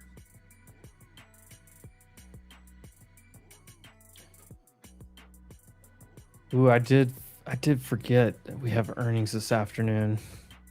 Dell obviously is the notable one. Costco earnings are not really a surprise because they do release their like store numbers every month. So I mean, it's buybacks or dividend and like any maybe big news announcements or something, but the numbers themselves from Costco are usually not that like big of a surprise. Now obviously they can give commentary around tariffs, they can give commentary around the consumer guidance. Like we saw, Walmart was a little concerned about their guidance going forward because of the consumer right now with oil prices and the Middle East situation. But Dell, Path, this one, UI, this is an interesting one a lot of people like, so we'll see what that one has to say. MongoDB was ripping today based off of Snowflake yesterday. We've got Okta, SentinelOne, cybersecurity kind of sector-ish, similar to Zscaler, I think. I mean, different but similar. I don't care about Autodesk. Maybe somebody does. I know somebody looks at the Asana. I've heard these names. Ambarella. I've heard these names talked about recently, but they're not any of the big ones. But it'll be interesting. Dell. Yeah, I love Will Ferrell. What's wrong with Will Ferrell?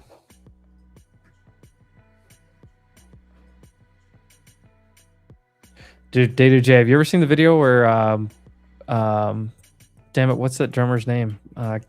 Chris, I can't think of his name. But him and Will Ferrell are side by side. I think they were on like Jimmy Fallon or something one night. It was actually pretty crazy.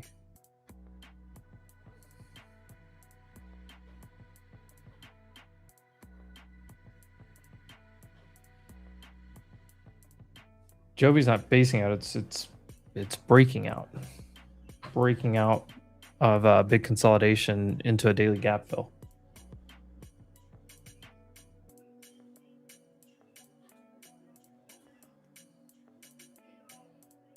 You know it is red and about to go green? Rocket Lab? Yeah, I mean, like I've been saying this for months, especially the last, I don't even know how long.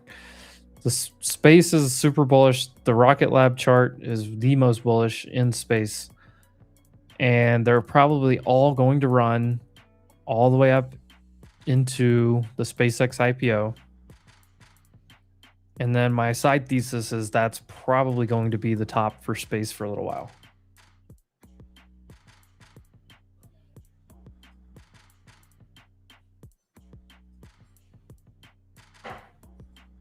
Is M&Q a short if we retest 440 to 448 zone? What? We've never traded 440. Can't retest a zone that you've never been in. Hey Jordan, I'm not sure if I understand this this one from you. Target 040.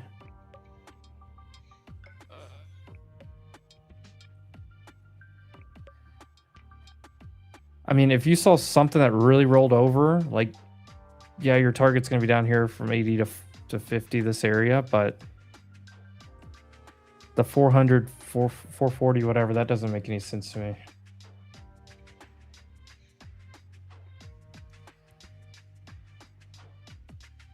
I'm never gonna pick a level to short off of at all-time highs. It's just not gonna happen. You're getting delivery from nowhere. It might work, it might not, but it's just you're not able to look at any price from the left to like determine an area in which you should be shorting. Because I can make enough qualifying factors to take a short, but it's usually like more of a scalp short. Like if you fly on like a news headline, you get super overextended on the 5, 15, 30-minute time frames and you hit extension targets. Like, okay, I can try a short there. But that's all it is. And it's not like hey, I'm going to short this all the way back down to the middle of the range or something. Like you have no price action to go off of, like you're saying. Yeah. I just think it's tough.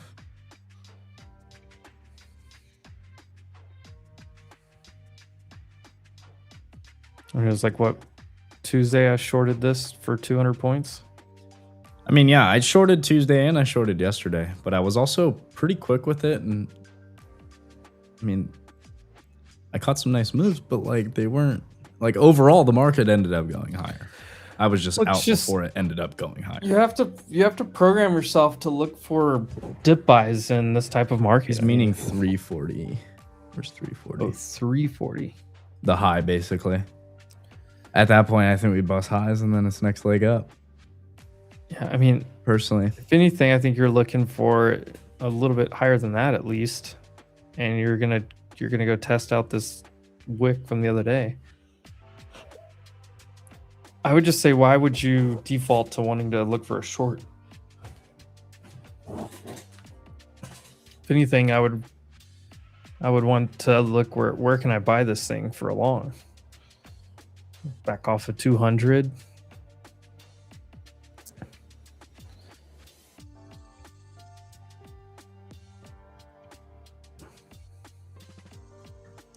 Did you see Evan's text about opening?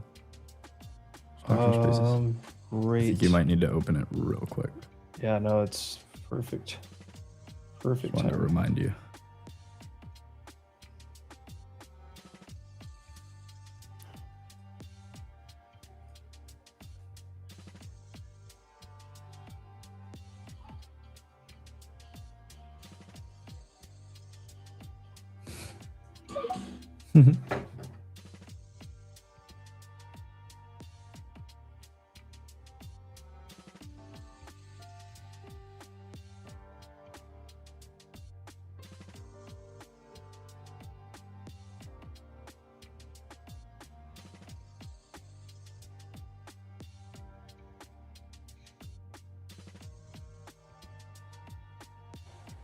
Ooh, good call.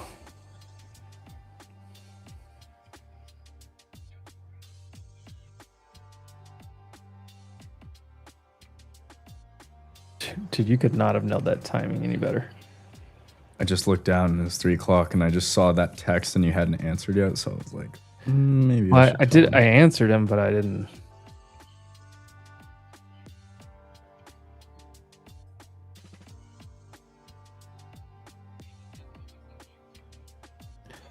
What? Sorry. Let me catch back up.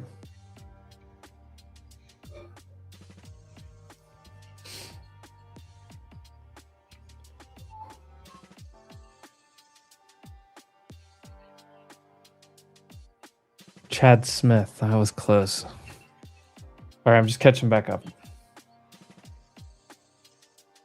I may have missed some of you guys' comments. If I missed it, just send it again. I do want to take a look around the market here as we just hit power hour. NVIDIA had that big move here and is holding IB high, basically previous day's high, trying to fade back into it, but still sitting above it, still closing candles up here. Google sitting on top of IB high. IB is initial balance for those that aren't aware. Apple's nothing. Microsoft still sideways at the highs, very strong. Amazon's been ripping, new high of day, beautiful. What does Amazon look like on the daily? This daily looks really good on Amazon too. Look at that. Yep. There you go. I like that. Meta is been actually weak today, but it had a huge afternoon yesterday. So when you think about what's the context here, if you just look at today, you're like, well, Meta didn't do anything. It is kind of weak, but you're like, oh wait, it ripped like went up almost 5% yesterday. Be all right. Broadcom.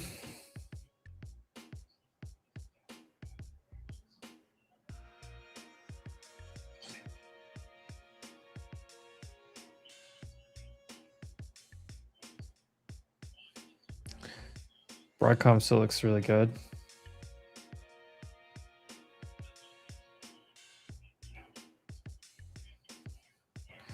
Tesla consolidating at the highs. Yeah, everything's fine here.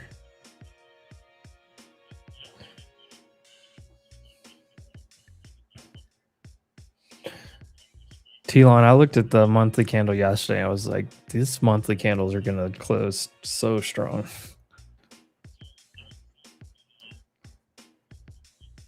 Software up almost 3% today on IGV. SMH is up nice.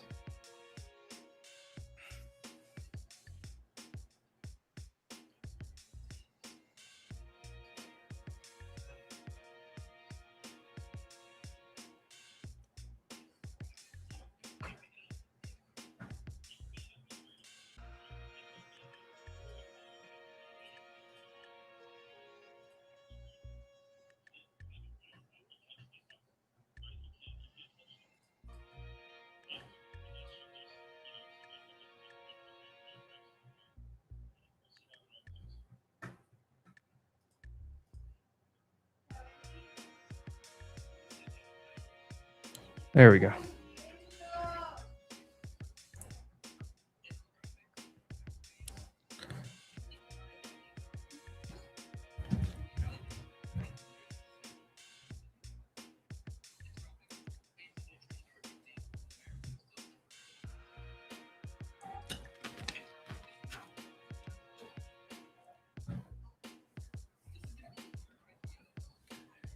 EXON.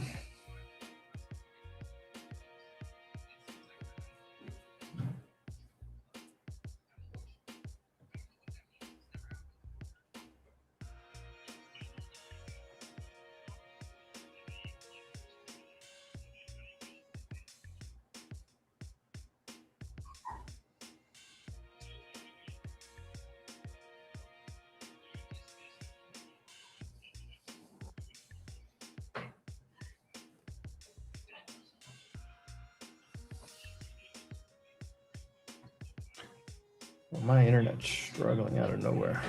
There we go.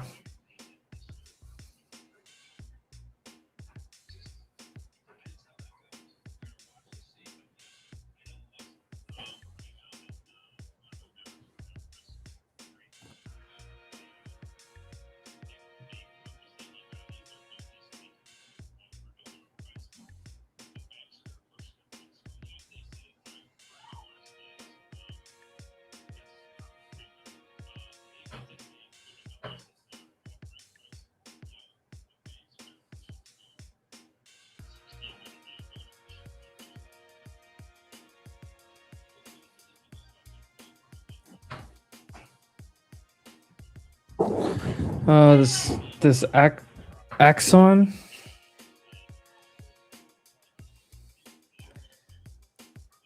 So it's in a downtrend for almost a year.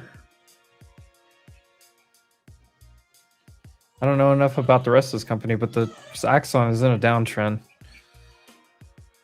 Is this software or something? Aerospace and defense. I mean, nice consolidation here that it's breaking out of. Maybe it has a catalyst to do so, but it's still in the downtrend.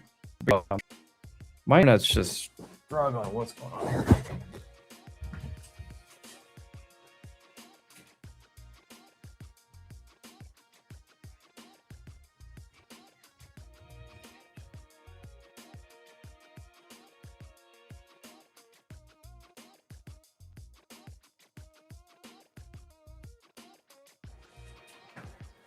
Sorry, I'm trying to finish this Axon. I can't figure out what's going on with.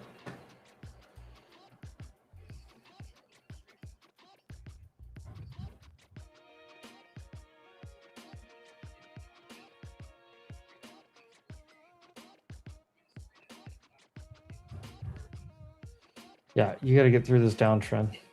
That one's clear as day.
All right.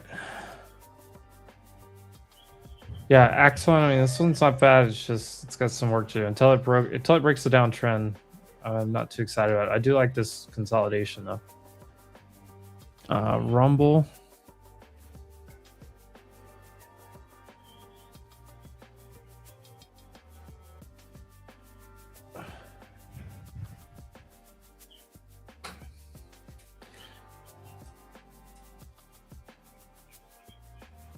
Here's an example of something that did break out of a big downtrend. And now you have, you had lower lows and you had all lower highs. And now you have a higher high and a higher low.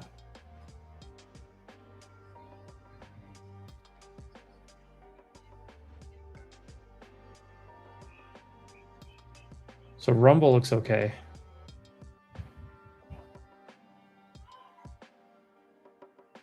You need something else to go with it though.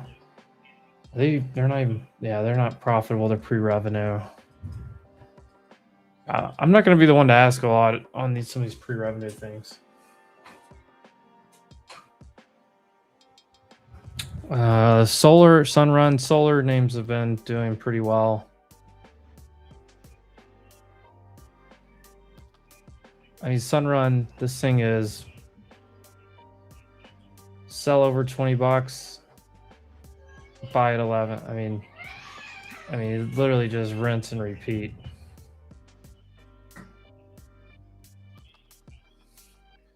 Buy at $12, sell at $20. Sell half and hope you're wrong. Something like that. Maybe solar comes back, maybe not. I mean, we know energy is going to be important. Is it going to be solar? Probably not with this administration, but maybe. And then Enphase is over here making a crazy move. Relatively. Until, I mean, you look left and you're like, oh. Actually, it looks like Enphase hit the first target, which was this previous low. And this consolidation.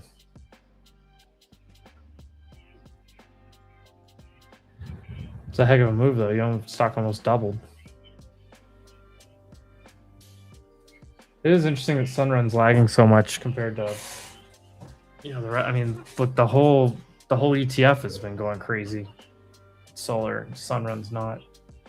Tells me there's something wrong without even knowing the story. That just tells me there's something wrong.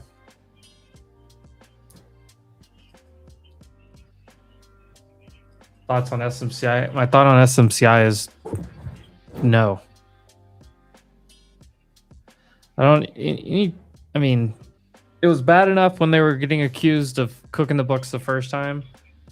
And then it was pretty bad the second time around when the CEO got caught trying to smuggle NVIDIA chips to China. So, I mean, it's just, there's just 1, 2, 3, like just bad news after bad news, just shady.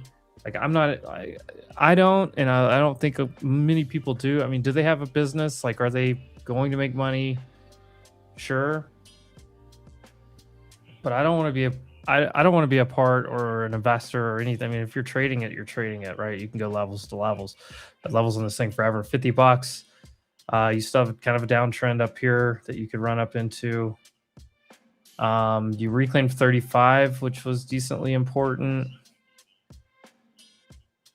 And you're reclaiming 40, but I mean, yeah, you can look at it, but when I think about a name like SMCI, I immediately am like, I don't want to invest and put any money in there because I don't trust management, I don't trust leadership, I don't trust anything. So, are they a legitimate business? Yes. Do they have some shady things going on? They have had those. It could take a while to shake that for investors, but yeah, I personally don't want anything to do with, like, if there's so many great companies out there with a million reasons to love them, you give me a few reasons to not love your company, no thanks. Like, and I can see the other side of the argument, like it could create an upside, could it create like an upside asymmetric like risk type of play? Sure, but I don't know. I feel like you have a lot of people in the street that are also going like, look, your accountants quit on you. You're cooking the books. Your CEO's like in cahoots with China. I mean, how do you know he's not going to get in more trouble? Whatever that whole story was a while back. It's just all I remember. I can't remember every detail, but yeah, I don't know, not something for me. You know what I mean? Like, yeah, you could take a trade. Sure. You can trade anything. You can trade Dogecoin if you want. Trade anything. You go trade soybeans. Like, if it's a chart, you can trade it, but I don't know. There's just so many better things out there.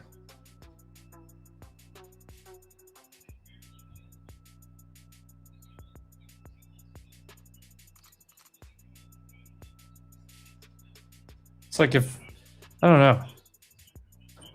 It's like if Jordy was like out trying to meet a new girl, He had about 4 or 5 options, and one of the girls like got divorced 2 weeks ago.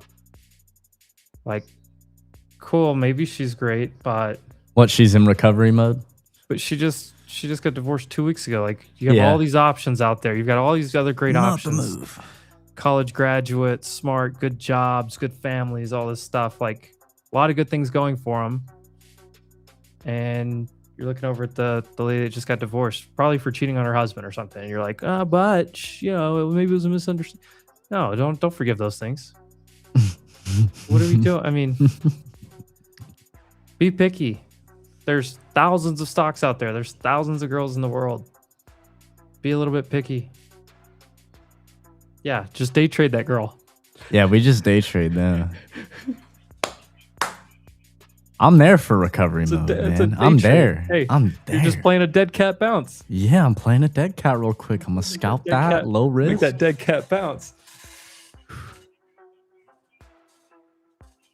Yeah, and her ex is a Marine. Like, you don't even know what's gonna happen. The guy might put tannerite in your mailbox.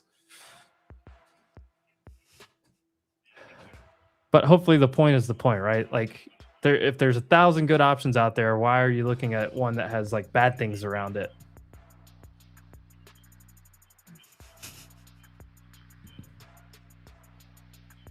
All right.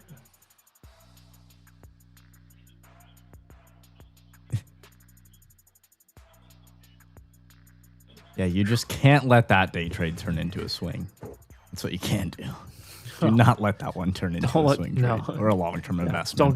Don't get assigned those shares. No. Do not No. exercise that options contract. No. All right. Moving on. What are we doing?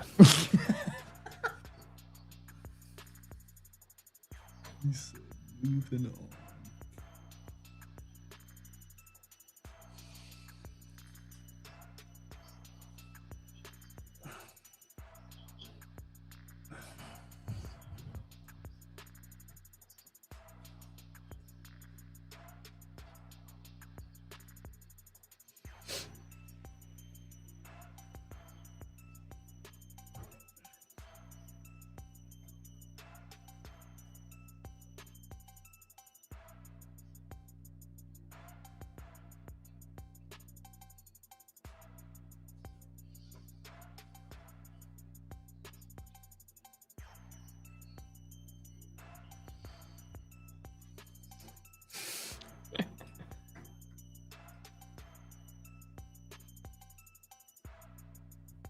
A lot of short interest, huh?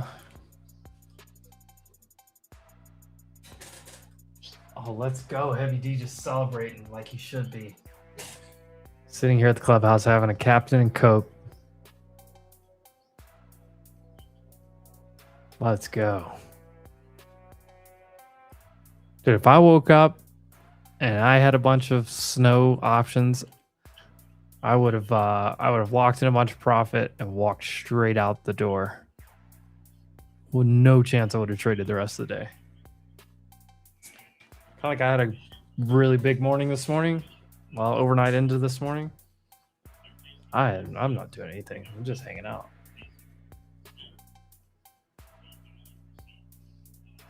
I wish I had some Captain for my Coke. Ugh. Let's go. Nice, Kurt. My boy getting lit. He said I hit market sell at 9:30. Hell yeah.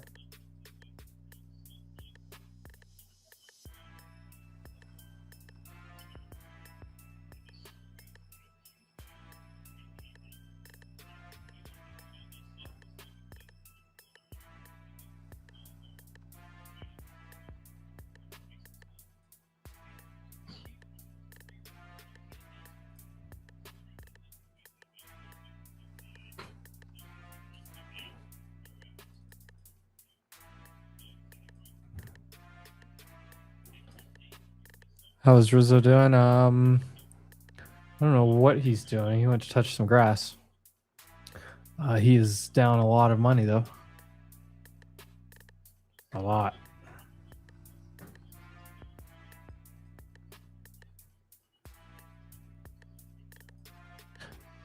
He'll be all right.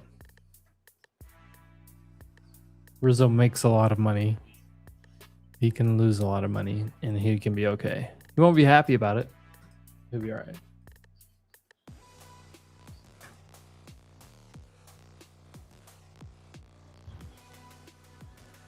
The paint is bone dry at this point now, and the grass, I just looked outside, the grass is growing. I could actually see the grass growing faster than what this movement's been.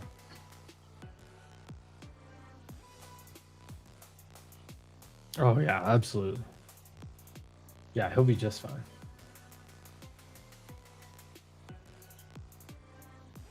Touch grass, touch grass. If you happen to set fire to grass, that's your own prerogative. And the funny thing is, Rizzo's so transparent, he tells you more about how much he lost than he tells you about how much he made. It's actually kind of funny. He'll talk about how much he's down or how much he lost.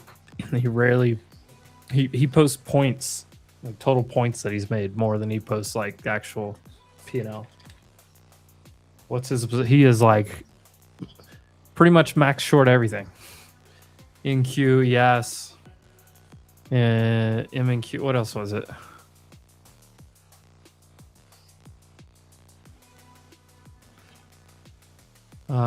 In Q, yes. M and Q. And he's long oil.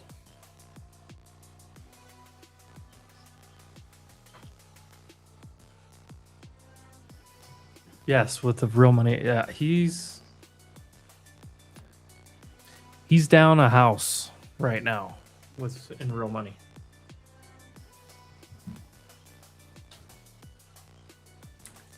What happened to Netflix? Netflix is just, I don't know. It's not doing anything.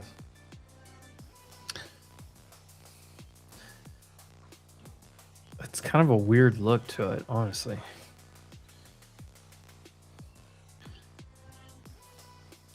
Netflix just needs, I looked at this earlier, just needs to hold like this 83 area.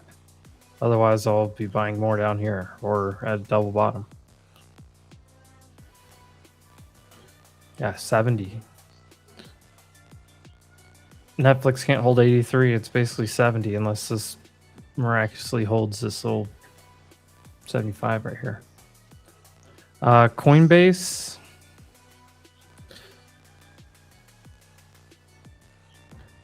Coinbase has done this a few times. Every time it looks like it's going to just die, gets a big bounce. Looks like it's going to die. It's a big bounce. Looked like it was going to die. Big bounce. Bounce. But this is what's wrong with Coinbase right here. What does that look like to you guys? And I can draw this multiple ways. I could draw it this way right here. And then draw like this. Somebody tell me what this little pattern's called here.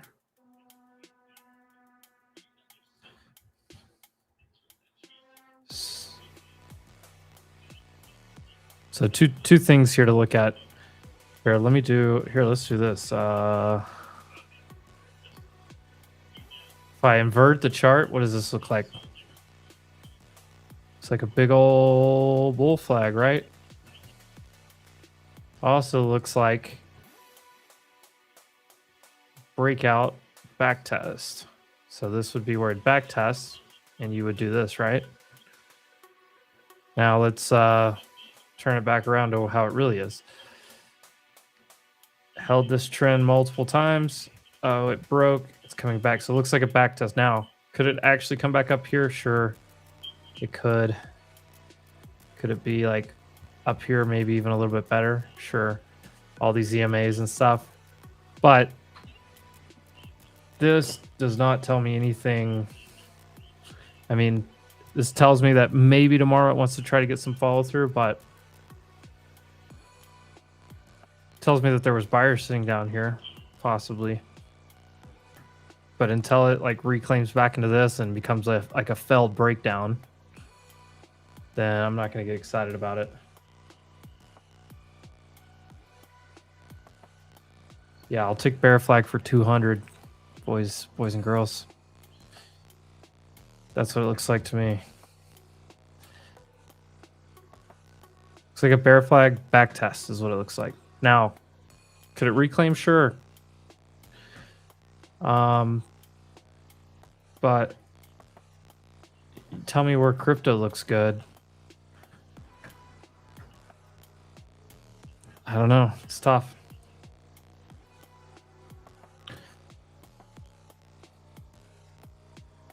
Circle getting saved off that gap fill today.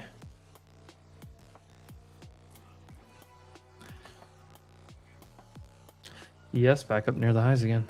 I'm still sitting in one. The only trade I have open right now is one ES contract or MES. So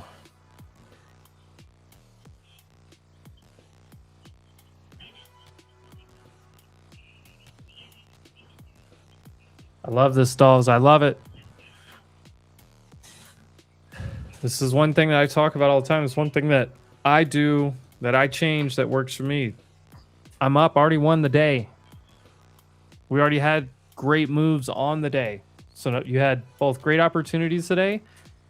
And not only did you have great opportunities, you had amazing, like you won. Like you had results. You had amazing results. You had great opportunities today across the market. Oh, my headphone died.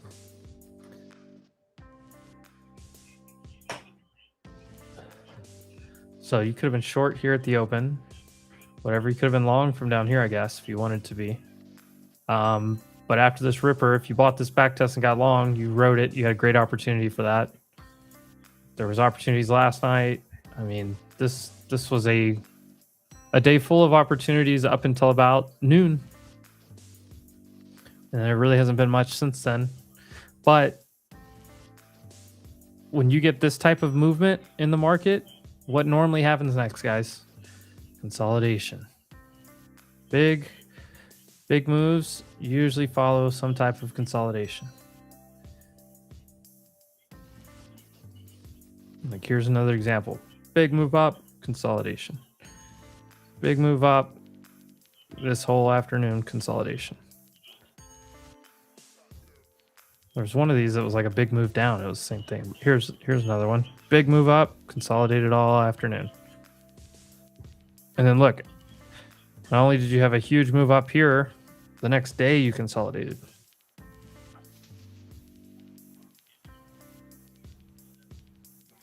No, James, Vanquish is only for day trades.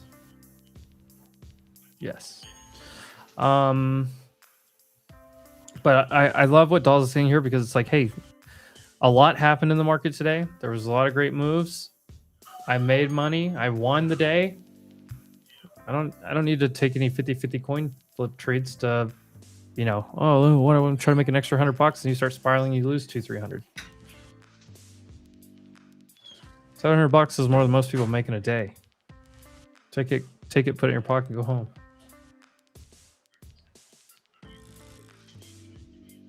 Crypto X will start. No, they're all going to the betting sites now.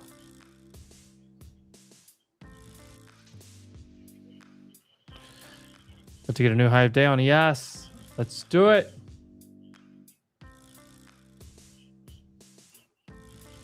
Come on, give me a new high of day.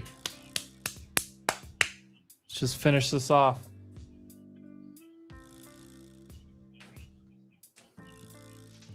Tesla new high, let's go. Google's at high of day.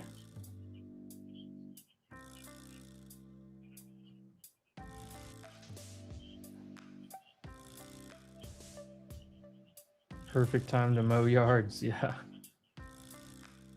And yeah, James, you got your answer from Jordan there. Day trading only. If you're looking to swing trade on a prop firm, Vest is about the only way to kind of do that.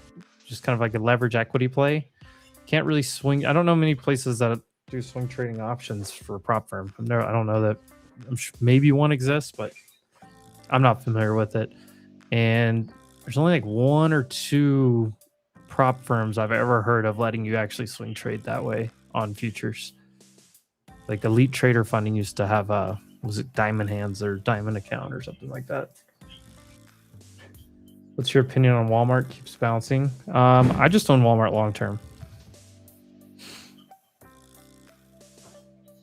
I mean, I have no reason to do anything here. Could this be a little, double top and this thing have like a pretty, decent pullback to down here? Sure. Maybe it only pulls back to the 200-day. I don't know. I'm not going to sell my Walmart shares. If you're looking to get in Walmart, maybe buy some at the 200-day on a good company in a bull market. Maybe you wait for down here like 100, this area, 102 to even like 90s, maybe something like that. I don't know.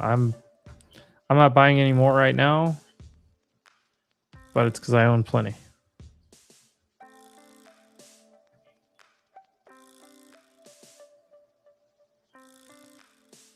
I'm Canadian, so it's $1,000. $700. Hey, bro, I just spent $700 on tea time with cart and caddy. Well, okay. You got your own caddy, brother. You deserve to pay $700 for that. I can't say I've ever had anybody caddy for me. I always run a cart though. I will not walk a golf course. That is not enjoyable. I will always run a cart or borrow a cart from a friend. Something. You need a cup holder. Yeah. When you're playing golf. Well, Come they on. actually have. So when I was a kid, and here's why I will never play without it. My dad was like an old school, like love of the game type of golf guy. And like, when I was 14, 15, 16, all the way through there, like I'd go play golf with him sometimes. And we had the little like, he would let me use, the little like bag carrier with the wheels? Where you could like roll your bag? A pull cart. Yeah. Yeah. So he let me use one of those, but he said, real golfers walk the course. They don't ride on carts. And so like he made me do it until I got old enough to be like, hey dad, I want to go play golf, but I'll pay for the cart. Like, Father's Day, get him around to golf. But yeah, he was super, super picky about all the rules. Fix your divot every single time. You left the bunkers nicer than the way you saw it. Made me a better person.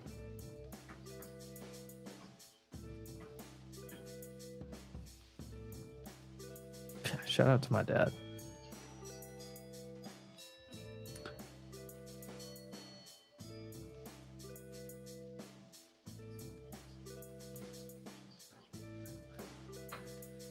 $25 minutes until the close.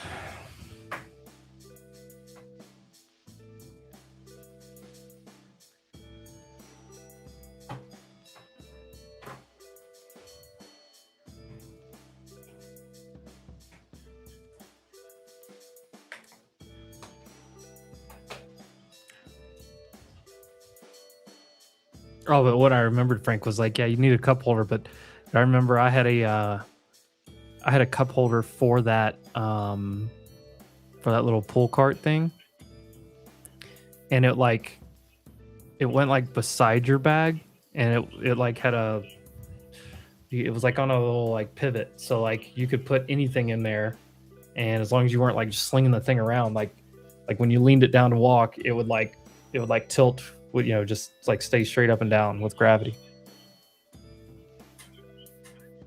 But it was not fun. You couldn't bring a cooler. Just every 3 holes you'd stop at the water cooler. Old school golf. Now I need to be on I gotta be on a cart with a cooler where I don't even want to go.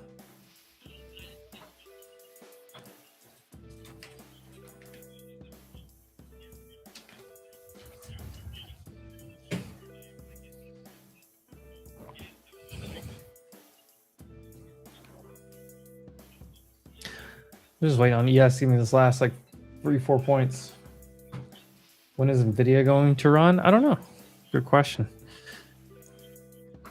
Nvidia's got a good reaction here off of the previous all-time highs back here. It's slightly undercutting these EMAs, but this could easily turn into what we call a bull flag. You also have to remember it just made a huge run. So like it could come down here and kind of curl out like this or something. I mean, look what it did here. Right? So big run. Came back in several days. Went sideways 3 days right here at the back test area and then ripped out of there. So we'll see. Nothing's guaranteed, of course, but certainly looks like it's just in a little downtrend that's wanting to break upward.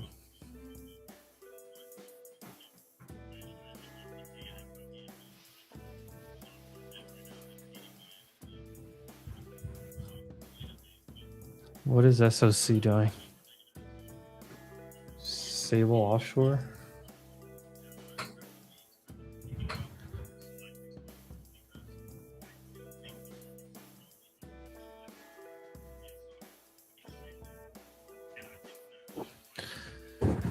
Oh, my last trim on ES is sitting at 88, and I'll be done for the day.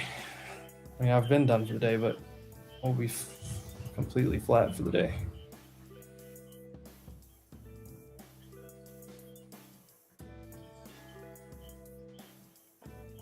New high of day on SPY, new high on Google. Q's isn't quite there. Robinhood's up 10%. Good Lord.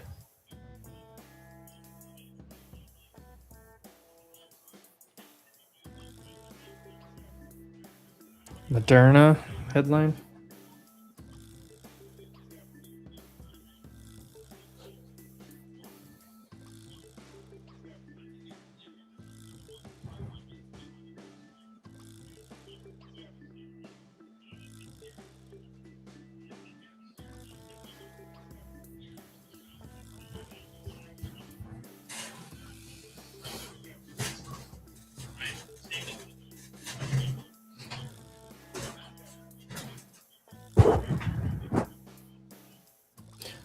Why is everyone buying Nebius calls?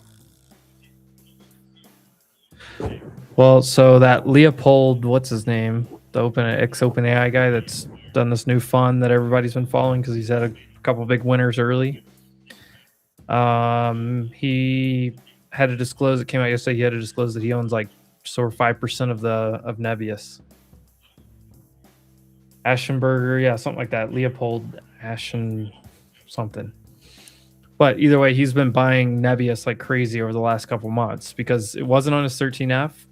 So from April up until whatever, a week ago, he apparently was buying enough Nebius that he became a 5% shareholder, which means then you have to file the whatever that beneficiary ownership thing is. So that's why everybody's buying Nebius today. Because we're just trying to follow along with that guy.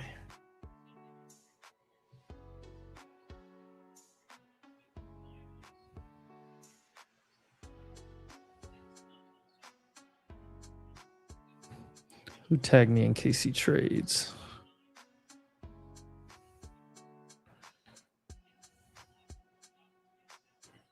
Oh, there he is. Let's go.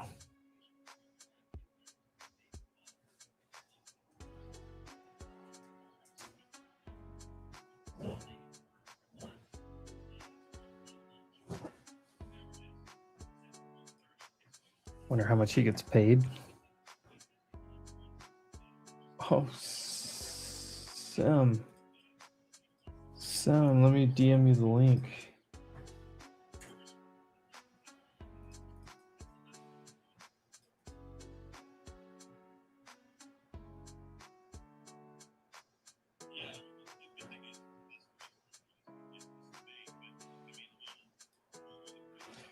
RCAT.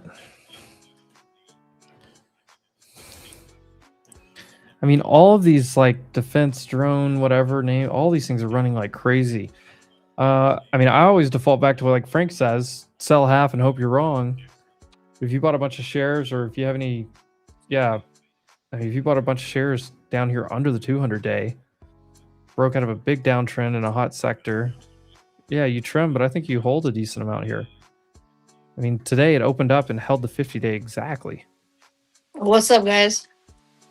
What's up? How's your guys' day? Fucking banger. Dude, it was fucking banger. insane. I was in calls when that news popped out. I'm like, what the fuck's going on? I was long from the Me too, absolute yeah. low of Asia last night and on futures. I hit 500 points on my runner on NQ. That's disgusting, dude. And then I bought like as soon as it ripped up and as soon as it dipped back down. So like on NQ, I can tell you exactly where I was buying right here in like the 80s. And I rode that. I bought that. I bought ES, which I have one left, and I shorted oil for I shorted CL against 90 like 5 times right here and just Oh kept my trimming it, kept gosh. adding back, and then it fell hard and I took most of it off here. Then I stopped out like right here. So I've had a huge day. Beautiful, dude. What a fucking day today. I can't believe these all-time highs. It's fucking insane. I mean, I don't know. I know people keep saying I can't believe the market in a way because it is like kind of unbelievable, like how amazingly bullish it is. But at the same time, I'm like, there's literally 1,000 signs telling you it's fucking super bullish. Like, just look for dips and get long. Dude, like, where's the ceiling? It fucking doesn't exist. It's crazy. Oh, this is 2009 Lil Wayne, no ceilings. No ceilings. Hey, I'm gonna take 75, 65 calls here in a little bit at 180.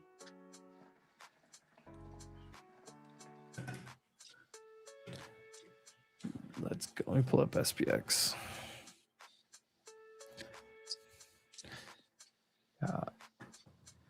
Yeah, I should have just longed and walked away. I was long ES at 5:30 this morning. Oof. Not 5:30 a.m. in the morning, but like 5:30 price. Yeah. I should have just walked away and went about my day. But I hit. It's funny on these days. Like I've said this multiple times, I'll come in and I'll hit like a banger play, and then you'll come back later and look at the market, and you like I always leave my position tool on there because I like draw it out every time I'm in a position. Yeah. And you just see how microscopic like my position looks compared to how much we moved. I'm just like, damn. Insane. It is crazy. Those of you that know, we've been talking about the New York event a lot. Won't go into the full spiel again, but Sniper Sim will be there.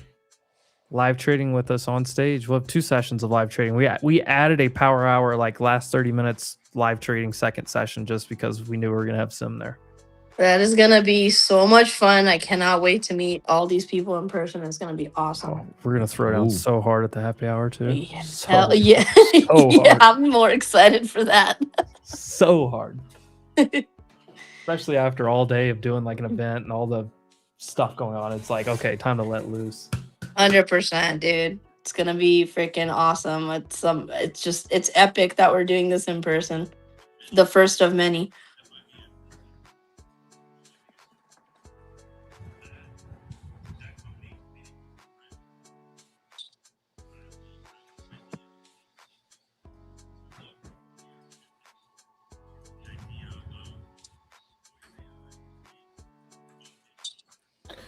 ASML has a headline, Nikon to try to take them on with low-cost architecture equipment or something for chip building.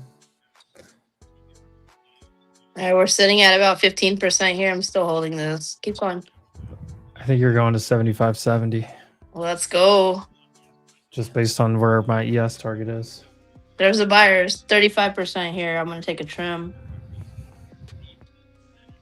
Holding the rest at break-even stop.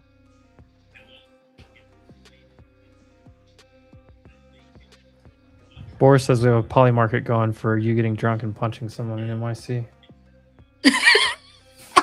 Look, Sim's feisty, but she's also knows how to have a good time. Yeah, 100%. Which means dude, you don't get enough. Which means you don't just randomly fight people. You don't have a good No, time. absolutely not. But I mean, if we have to, but shit, it's gonna be fun punching the fuck out of the market. Like, it's gonna be a good time. Yeah. Punch these bids right now is what we're about to Yeah, punch these bids is right. punch in this profit. Basketball game tonight. What do you like? God, for this game particularly, I'm really on the fence, but I think OKC is going to take it. Think so? Yeah, I mean the NBA is telling you who they want to win with the referees and the whistle. Dude, this is it's so hard. I'm kind of liking the spread tonight. The Thunder spread. I mean, if Spurs did you guys see that the Spurs had like a bunch of nuns like praying for them? Did you guys see that? I missed that one. No way. You gotta see it. That's was the legit. day. It's tight, dude. The Wemby went off that That's night. It was a blowout. legit. Yeah, they had all these nuns like They got hell the of whole them. monastery out there. So pray over us. Shit, that's awesome. Isn't I that love it. badass? That is lit. It's game 6 and it's in Said San Mother Antonio. Mary bless. Bless is right, dude. Bless his Straight up. team with the power of your son. For real, we believe. We believe. That is lit.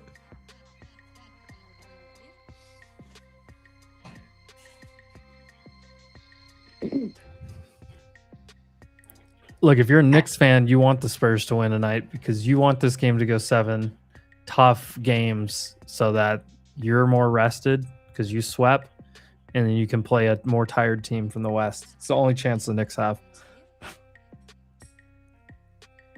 The Knicks won't, like, they can't defend Wembley in the post. And if you're like OKC's gonna get the whistle. They get all the calls. That's awesome. Do you remember that there was an old quote around was it like Michael Jordan said he's like don't ever bet against Black Jesus. Oh yeah, I did see that. And then like was it Ray Allen was Jesus Shuttlesworth or something was one of his nicknames. Sanity. I'll never forget when the Heat won, LeBron and Wade and Ray Allen hit that 3 in the corner or whatever. It's just insane. It was one of the best series for the finals. I hope it's a good final series, but unless if this series needs to go to 7 tough games so that whoever wins out of the West is like gassed and the Knicks are well rested, I think that's the only way that the Knicks have a chance. I agree. Oh, headline, hold on. All right, MOC. Holy shit. All right, 75-65 calls again. Actually, MOU yeah. has been reached. Somebody's rejecting the reports. All right, I'm putting in an order at 1:30 for these. 75-65 calls at 1:30. Oh, come on. Give me one little pullback before you go. All right, I'm in at 1:30 right here. There we go. Breaking. Iran rejects today's Axios report claiming a U.S.-Iran deal or MOU has been reached. Amazing. Market doesn't care. Let's go, baby. Taking a trim right here. Sweet. 130 to 180.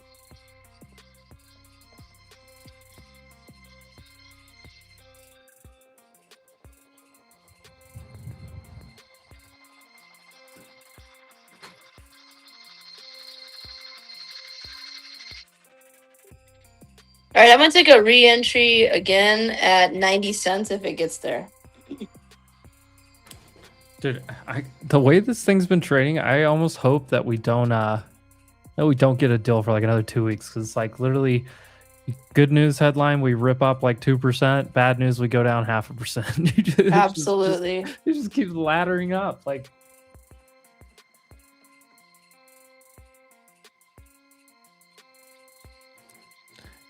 it's not market manipulation, Jesse. It's market speculation.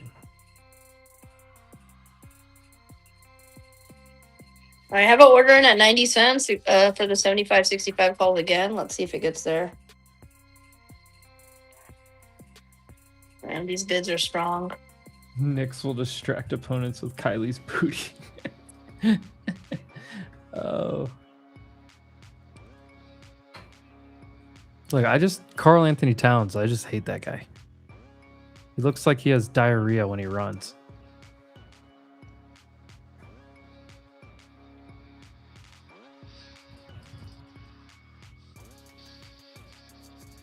Come on, kill us. All right, I'm in at 90 cents.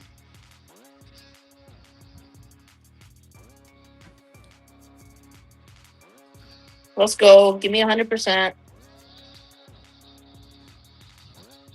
Pop, pop, pop, pop. Wow, MOC just came out. Sell side. Market doesn't care.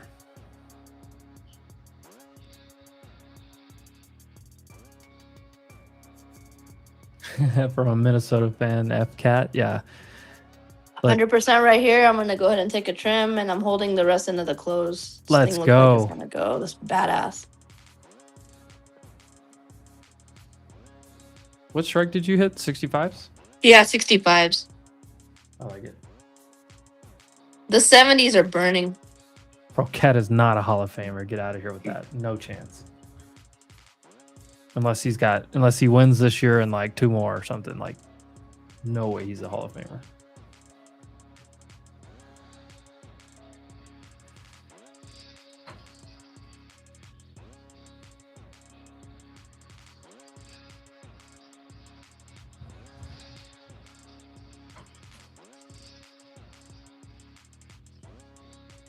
Best trade Minnesota did was getting rid of him. Now, I don't like Rudy, but whatever.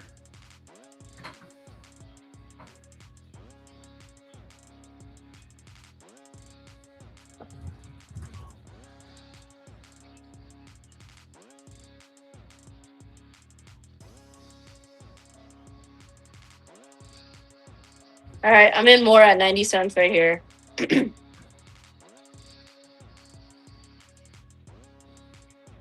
Keep coming in, buyers. Step up.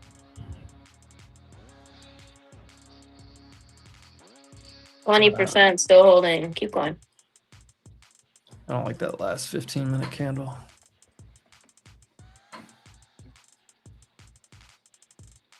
Keep Pop going. it. Pop it. 50%, still holding. Some volume came in right here. Go, buyers. Come on, step it up. Now, if you're trying to say that he's a Hall of Famer in college, then yeah, he'll be a college Hall of Famer.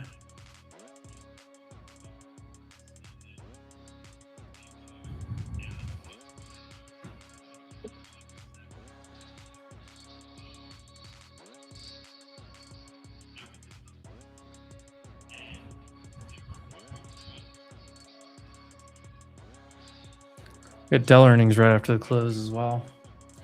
Did you see the news, Sim, that their CBO is going to expand options trading to pre-market and after hours? Hey, I was reading about that. Is that, do you know, is there like a definitive date? I can pull up the information that I have on it. I didn't read the full report. Yeah, for sure. If you have it. CBOE just received SEC approval to launch extended trading hours for options on July 13th, 2026. About 20 stocks, including Mag 7 names, Apple, Microsoft, NVIDIA, blah, blah, blah. Have to have at least 50 billion in market cap and 150,000 contracts minimum, 10 million plus shares in daily average trading volume. They also plan to launch 23/5 equities trading. Oh, wow. So it's going to basically equity is going to start trading like futures. But the options thing is the big story here.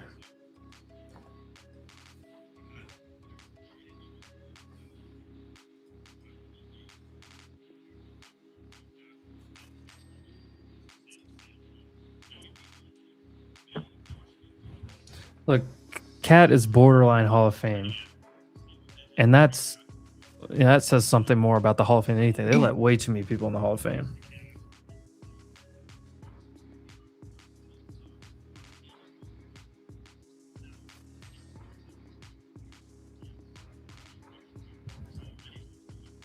All right, his volume's coming in. Let's see what it wants to do. Come on, get one little push. One push. One pop over 0.7, and it's really nice. There it is. Come on, keep going. Speed up. 2.5 minutes. Pop it.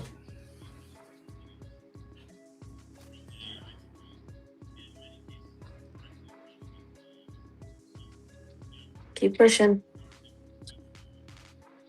Back in profit. 15%.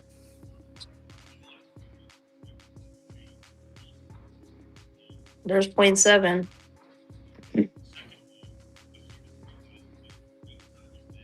Two minutes.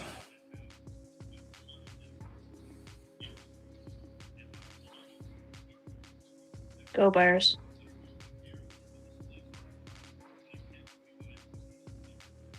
Come on, pop it into the close. 30% still holding.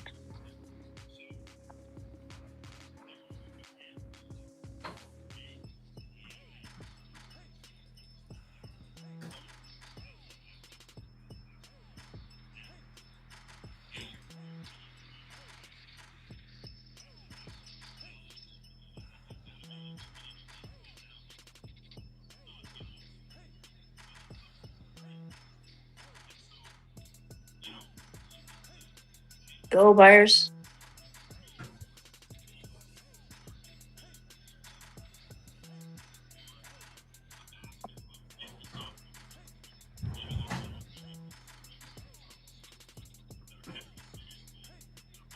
Push, push, push, push, push.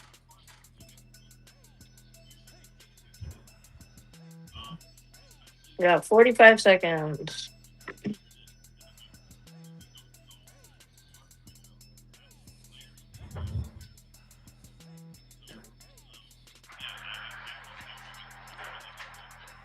$30 remaining in the New York session. There's a report that Iran attacked some strategic targets or something.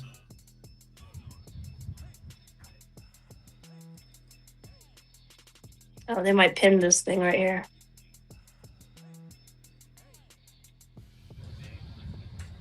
And they're pinning the price. 2, 1. Ding, ding, ding, ding, ding, ding, ding.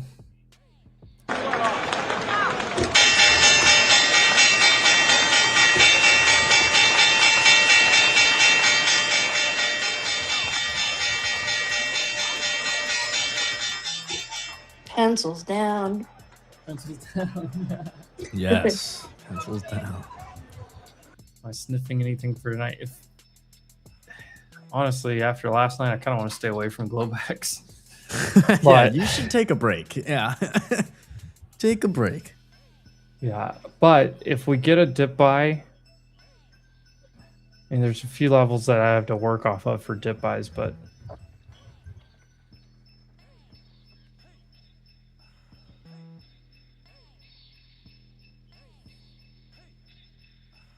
I don't know. We'll have to see what the earnings do here.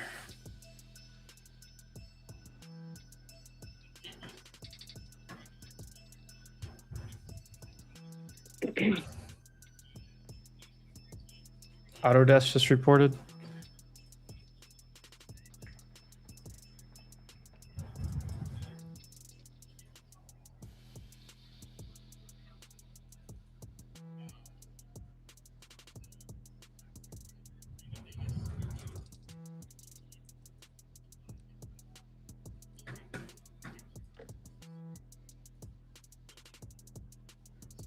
Come on, just 4 more points on ES. Still holding.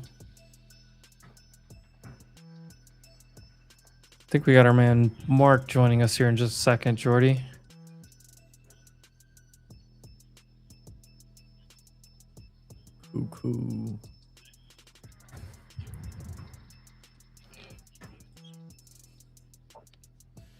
NetApp is flying. What is NetApp? Okta's out.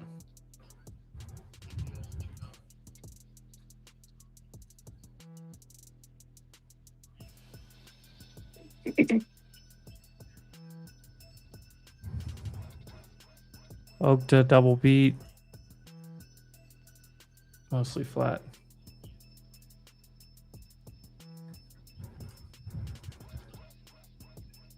Jordy, if you see Mark join, can I you got him. oh, he's okay. What's up, Mark? Almost want to say, do I say good morning, Mark? What time is it for you? 6 a.m. Oof. Good Oh, morning. Good morning. Good morning. Is it How we cold doing down there today? right now? On the other side of the world? It's cooling down a bit. It's like a jumper. That's color for you. I hear that. So I was just going through some of these I'm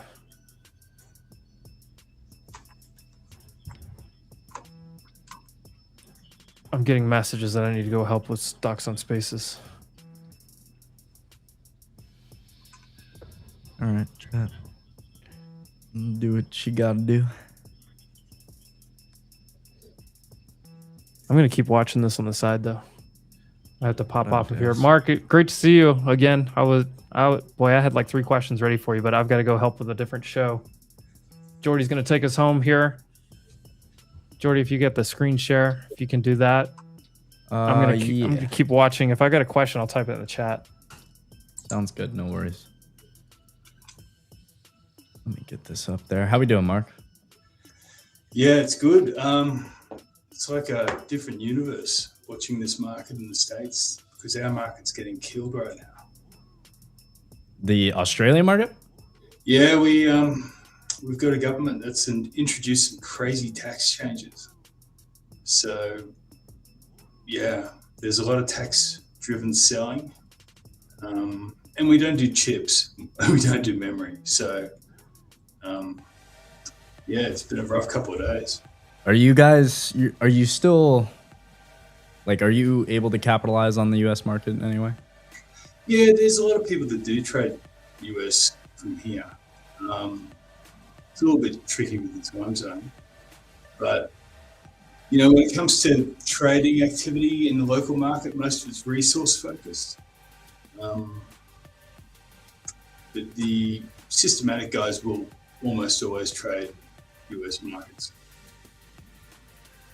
Yeah, I mean, despite the time zone. I mean, you guys just have the best borrow. Your frictions are so low. Minimums for brokerage for per line of stock, particularly if you're running big systematic portfolios, it's way easier in the States. Spreads are bigger in Australia. Yeah, we don't have the depth. You know, like you're once you're down to about the 250, 300th biggest name in Australia, you're right down the market cap trend. Mhm. So. Yeah, well, walk me through what's been going on PairSync. I know we talked about it a few days ago or last week, and introduced the audience to it a bit with the pairs trading that you guys are doing. So, for the audience, we're gonna be talking a bit about that, talking about PairSync with Mark here. Some interesting trades that they're taking with these pair trades. I don't really fully understand it, to be honest. I'm such a futures trader. I don't really get it, but walk me through it a bit again, and walk me through how you guys are doing these pairs trades. You can at all, if at any time you want to share your screen too, just let me know. Yeah. Can well, the high level description.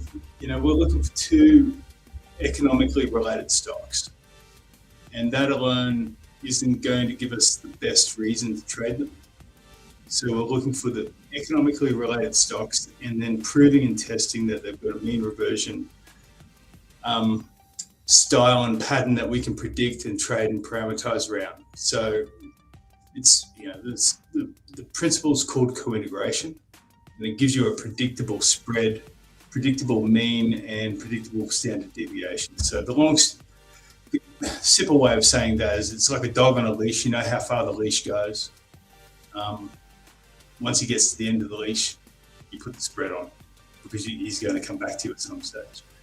So it's a pretty complicated system to run. You know, people are doing it themselves. So what we do is we do most of the work for you. Can I jump my screen on? Which one is it? So, yeah. So I've called it, I kind of call it, you're seeing that, so I'll see that. Yeah, we call it third person startup, kind of like a computer game, because the system's running anyway. If there's like in the US, if there's a pair that's got that economic relationship, pair of stocks, then we'll test it and see if there's a mean reversion pattern in place. And if there is, we've got a system that will automatically parameterize that and find the best points to enter and exit and how long to trade that for. So there's basically nothing for you to do except for pick which pairs that we're showing you, follow those. And then when they generate a signal, you know, you're either following that trade. It's you can think of it as a signal service, research, and at the, you know, if you really want to get involved, it's like the full automated portfolio system. So like in the US, we're scanning 1,200 stocks. Gives you over 200,000 potential pairs. And you know, when you split those up into sectors, industry, and so on, you're ending up with far less than 200,000. We're ending up saving about 1,000 pairs in the US every day, and then we'll score those based on 7 factors to give you the best pairs every day, and then we'll tell you when those pairs are generating a signal. So there's a whole bunch of work that we're doing in the background to just end up showing you a pair card like this. Like I think we talked about this one last week. It's Molson Coors Tetra Tech. So this went a little bit wider, I think, in the intro. It's being tracked as a signal because it's out of that wide deviation from its mean. And yeah, we like if you want looking at how we're coming up with this score here, you know, and this is like a normalized score. We've got that 1,000 pairs ranging from about 0.9, 0.92 down to about 0.3. So that's a pretty good pair, right? And that's being scored on these 7 factors here. And this is a lot of boring statistical stuff to basically tell you that it should be mean reverting, right? Sharp is the in-sample back test. Co-integration p-value, that's kind of like how strong the leash is. Is it ever going to break? The win rate's a bit, you know, take that with a grain of salt because that's the in-sample optimizing win rate, which we set the parameters with.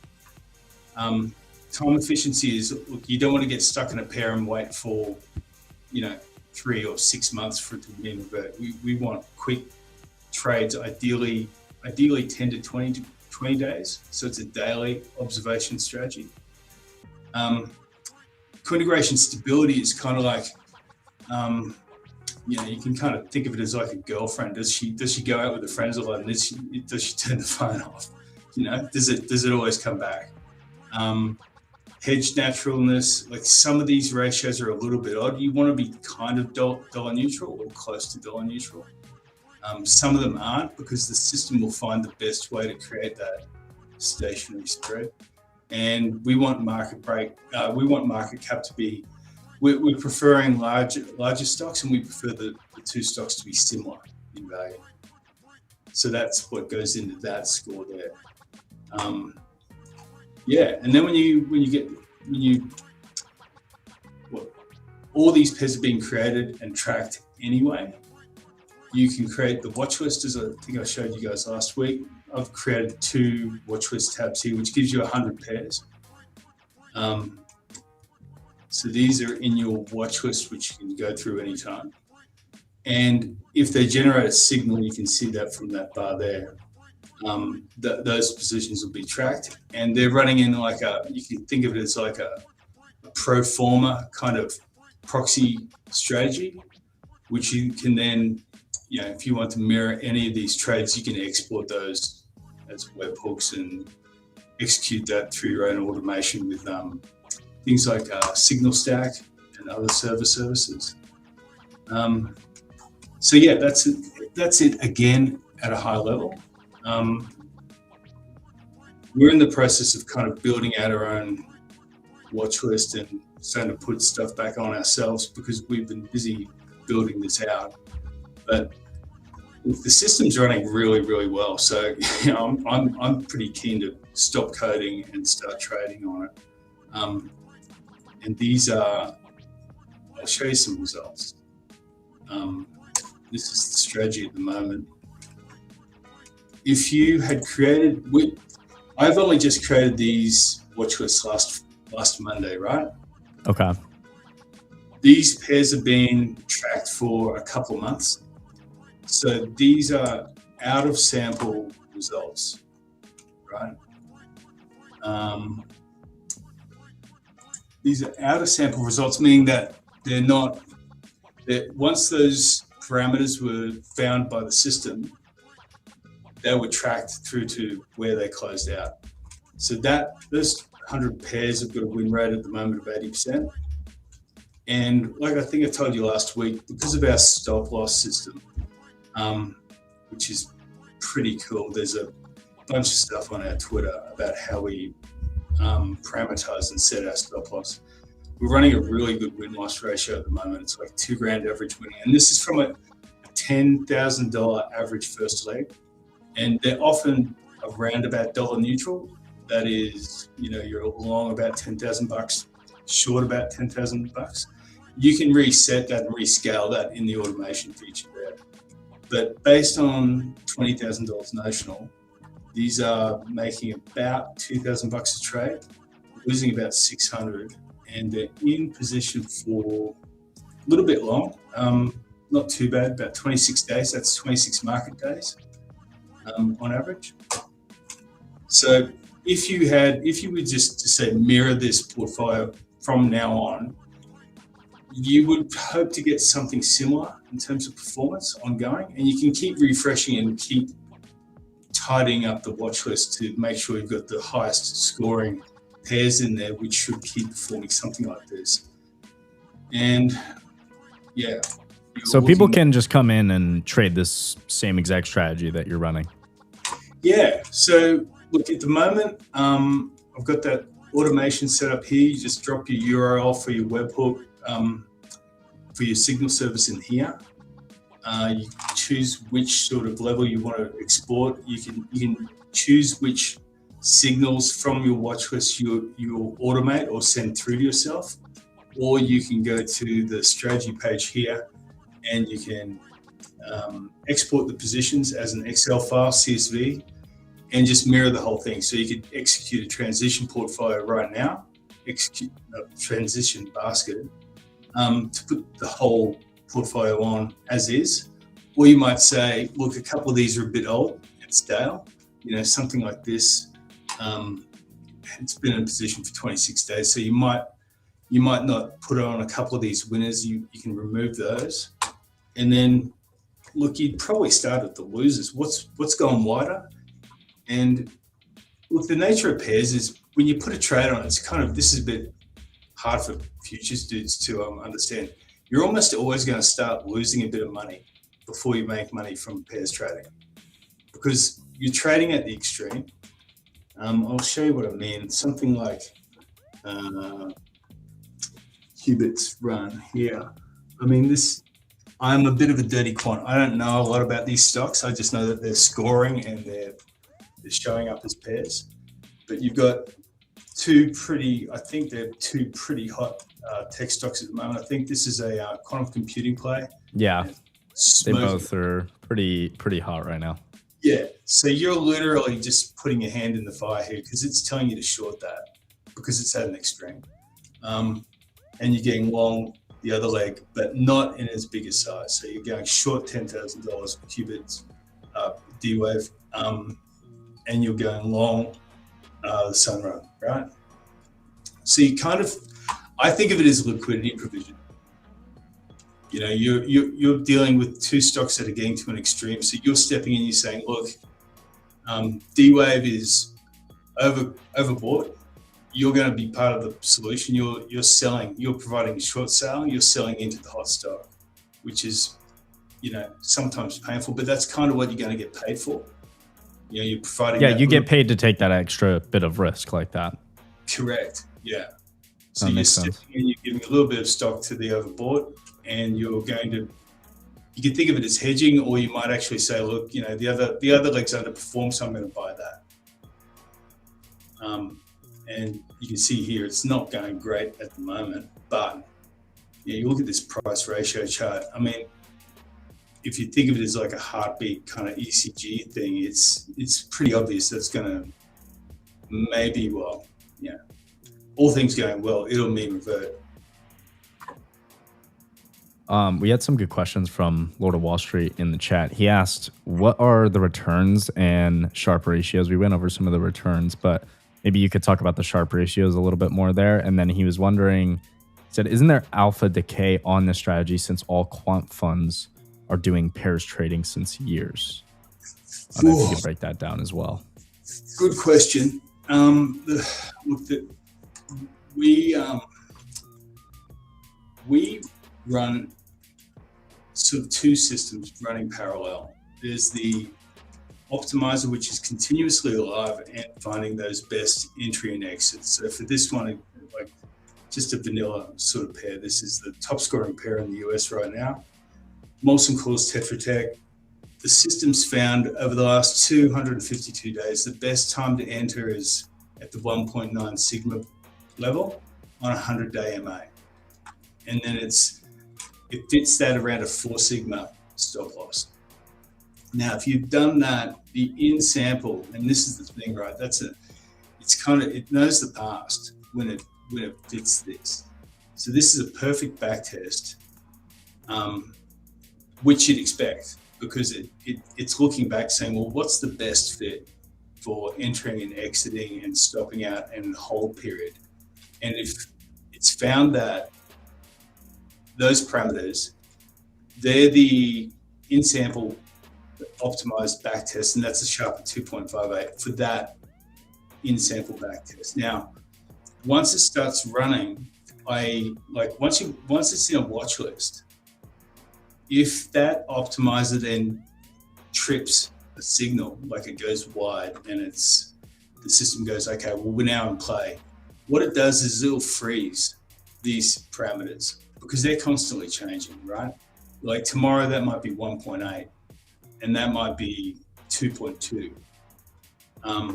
But if there's a signal, it'll freeze everything and say, look, we're going to freeze it, and we're going to say, at the moment, what's it done? It's saying it's entered at 2.17, so it, you know, because of the way the market opened, it might have been wider than the initial target. So it entered a little bit wider at 2.17. So it pushes out the stop to 4.21.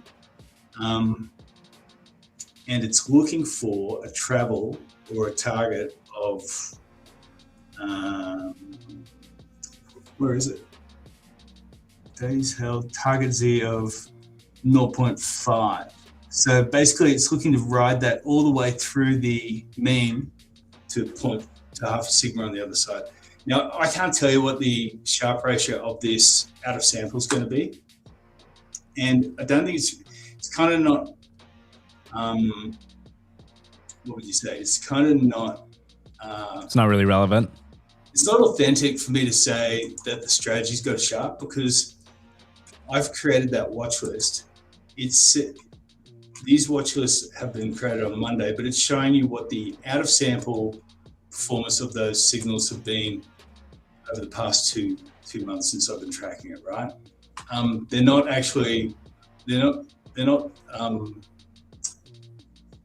They haven't been traded per se, like we haven't actually executed them. The Sharpe ratio in your hands will depend on what watch list you build. Does that make sense? Yeah. Oh, Yeah. for sure. What was the second question again, buddy? He was asking about the alpha decay on the strategy since all quant funds are doing pairs trading since years? Right. Well, I wish I'd thought of that question, because that's kind of the problem I've been trying to solve, and that's on our website. That's exactly the problem. You shouldn't fall in love with pairs. You should, and we constantly get asked. Yeah, it's not a long-term investment, right? It's a trade that you're taking. Yeah, and even these guys, even Tap Tetra we keep talking about, you shouldn't fall in love with this as a pair that you like, because at the Gotcha. moment, You shouldn't necessarily fall in love with them as a pair and try and go back to that well and trade those as a pair continuously. Yeah, that's right. I mean, these all continuously be curated, curated, and updated. And look, tomorrow, if there's a co-integration break, and where is it? If some of these fundamentals, if the Hearst pops over 0.5, all of a sudden, that's the system saying, look, there's no mean reversion. That's one of the key gates to allow it to be scored, and that'll be removed from the watch list. It won't be removed from the watch list. It won't be in the top 10. And if it's in your watch list, which it is in mine, what will happen is that number will disappear. And if there is a signal, you won't get sent it, or it won't be tracked in that out of sample basket, because it's our way of saying, look, it might work, it might not, but based on our 7 gates, we don't think it's going to work. Gotcha. Yeah. Some interesting stuff. So when people are coming into the app and they're looking at these pairs, do you think they see one that pops up to say short and actually gives them a signal? Is there anything else that people should be looking for to enter? Should they be looking at the specific score and the win rate or the Sharpe ratio, or does that really matter? Or should they just be waiting for kind of those notifications on the specific pairs to trade, and then decide if they want to take those pairs? My way of doing it at the moment, and everyone can have their own way. You might sort of say, I don't want to be filtering through and scanning every signal. I'm just going to mirror 100 pairs, you'll have 15 to 30, maybe a little bit more % of those in a position at a time.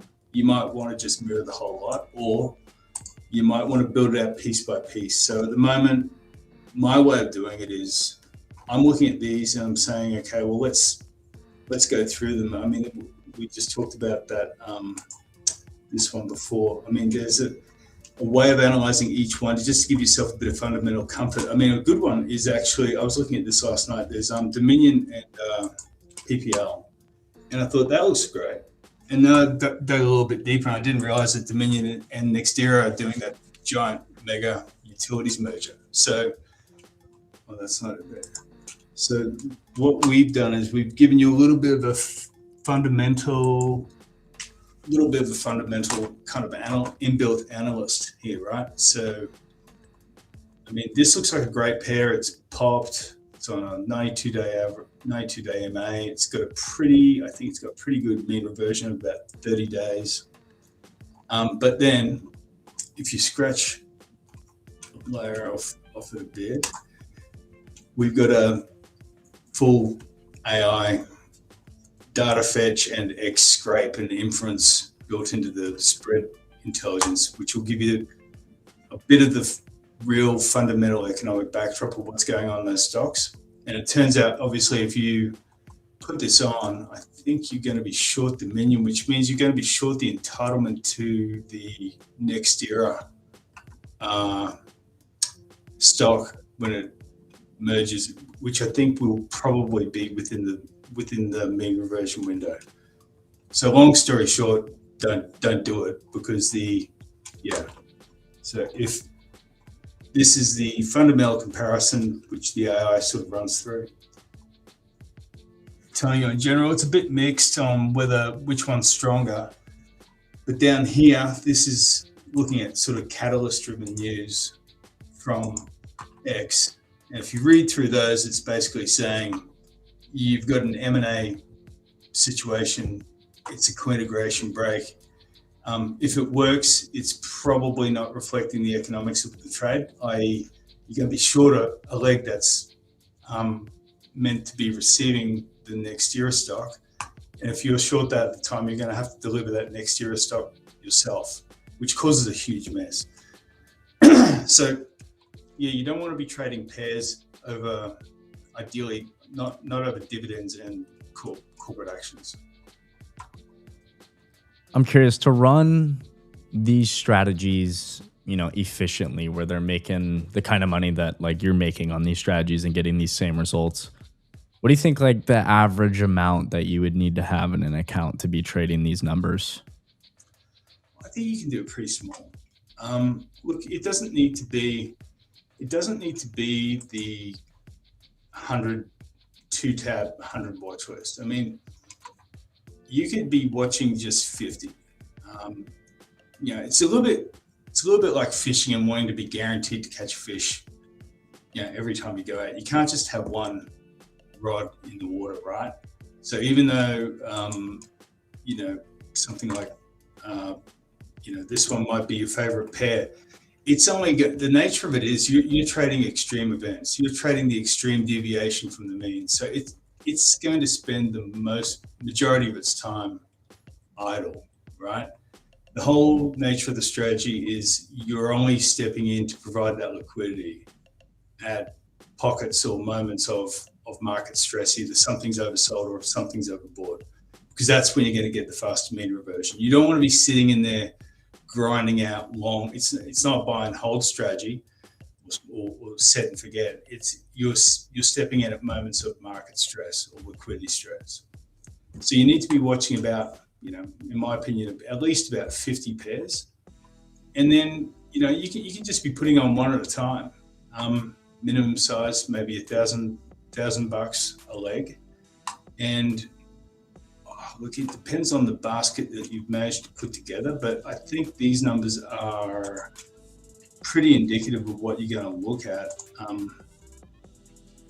You're hoping to get something like a 10 to 15% winner on average over around about 20 days. And with our system, I think your losers are generally going to be a little bit smaller than your winners. So you can run really small. Yeah, I mean, the RR there is beautiful. So that's exactly what you want to see for sure. That's some great stuff. I love to see the results too. Like there's, a lot of the time with certain trading tools, you can't show up and just be able to show these results like this on stream. So having that is huge. And it's consistent. Like you see, you might take some like bigger losses here and there, but it's followed up by big wins right after that. Like you may have taken that $1,000 loss, but look at you follow it with a $1,300 winner, a $2,400 winner. The other losses seem pretty small too, $200. I saw you were on another page showing some other trades as well, and it was showing like any of the losses taken just significantly smaller than all the winners, right? Which is what we want to see. So it seems like the strategy just continues to pick out those good mean reversion trades. And I don't know, to me, like I've never really heard of any of this, and just being able to see like you have a repeatable system, right? Even though I don't fully understand everything, it's very repeatable. You're doing the same thing over and over, essentially, right? Just finding it on different pairs of stocks, and you're playing the strength that you have on this data, right? On the mean reversion. So I think this is phenomenal, honestly. This is great. Yeah, it's hard to compete with the market right now, particularly in the States. Oh yeah, it's difficult. Yeah. But this market's cooking, man. It just doesn't stop. It's freight train to the upside right now. You can't compete. I posted a silly picture. I'm like I think this system's like a hot librarian compared to what's going on in the market. It's yeah, 100%. Yeah, but yeah, So- look, I think it's really it is repeatable. I mean, look, I don't want to give people the wrong idea. There are losses, obviously, and For sure. you're going to have blowouts. There will be losses far bigger than that. But Every winning strategy has them, right? yeah, you're not going to have a 10x win. You're not going to have a loss 10x the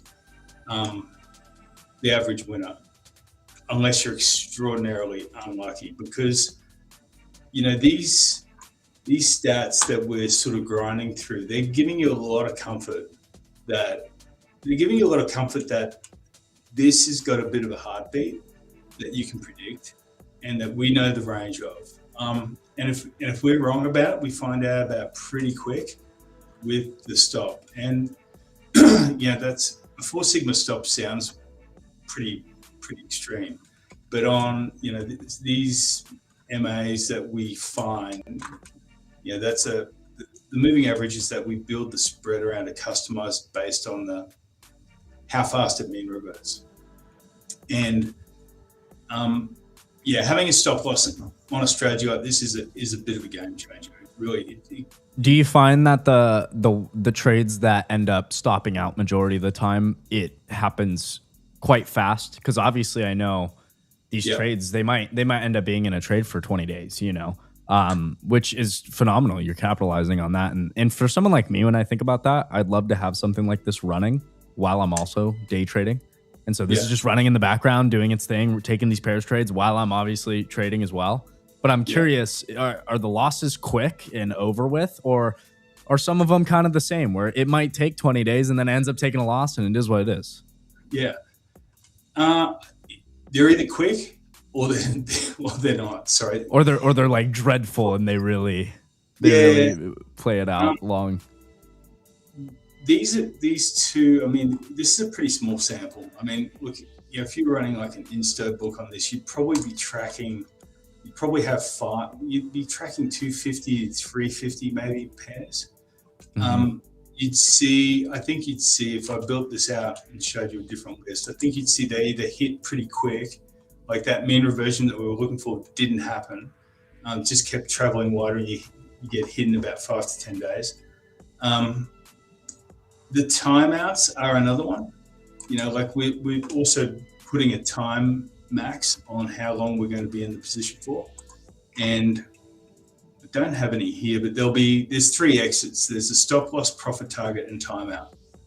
But the goal is, our max hold is set to 3 times the half-life of the mean reversion, which means you're meant to get like 87% or something of the mean reversion in 3 half-lives.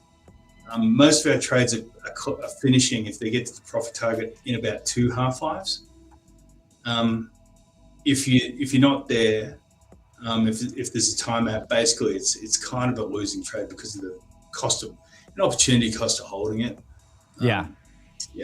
Yeah, sometimes you're sitting there holding the loser when it's like you could have been in this pair trade or whatever. It's that opportunity cost you talk about.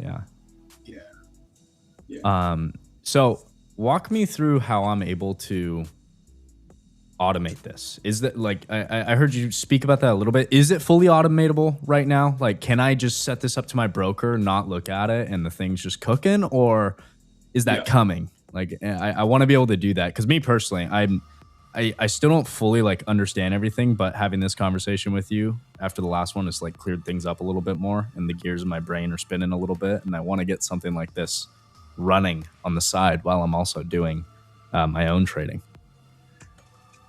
When I was running this myself on a previous version, which wasn't as good as this, it was the full Insto version, but it didn't have a lot of these features. I was doing it in a pretty clunky way. I was just doing an export to CSV basket file and doing that with an Interactive Brokers basket trader. Okay. On a market on open, which is pretty clunky, particularly if you don't know around the basket trader. I did it to the extent that the payload on the webhooks that are getting sent to Signal Stack and N8N and a couple of other services. My research is that these are the sort of payloads that will automate and send straight through pretty well. I haven't done it myself, but it's about as good as I can get it right now. It's definitely the next step for us, is to turn into something a little bit more of a portfolio management system, but we're not really there yet. I would call us a research and signal generation product more than the full suite statistical arb trading system, because there's a little bit of nuance in the background in running this, because you might have multiple pairs using the same underlying. There's a little bit of trickiness if you automate it.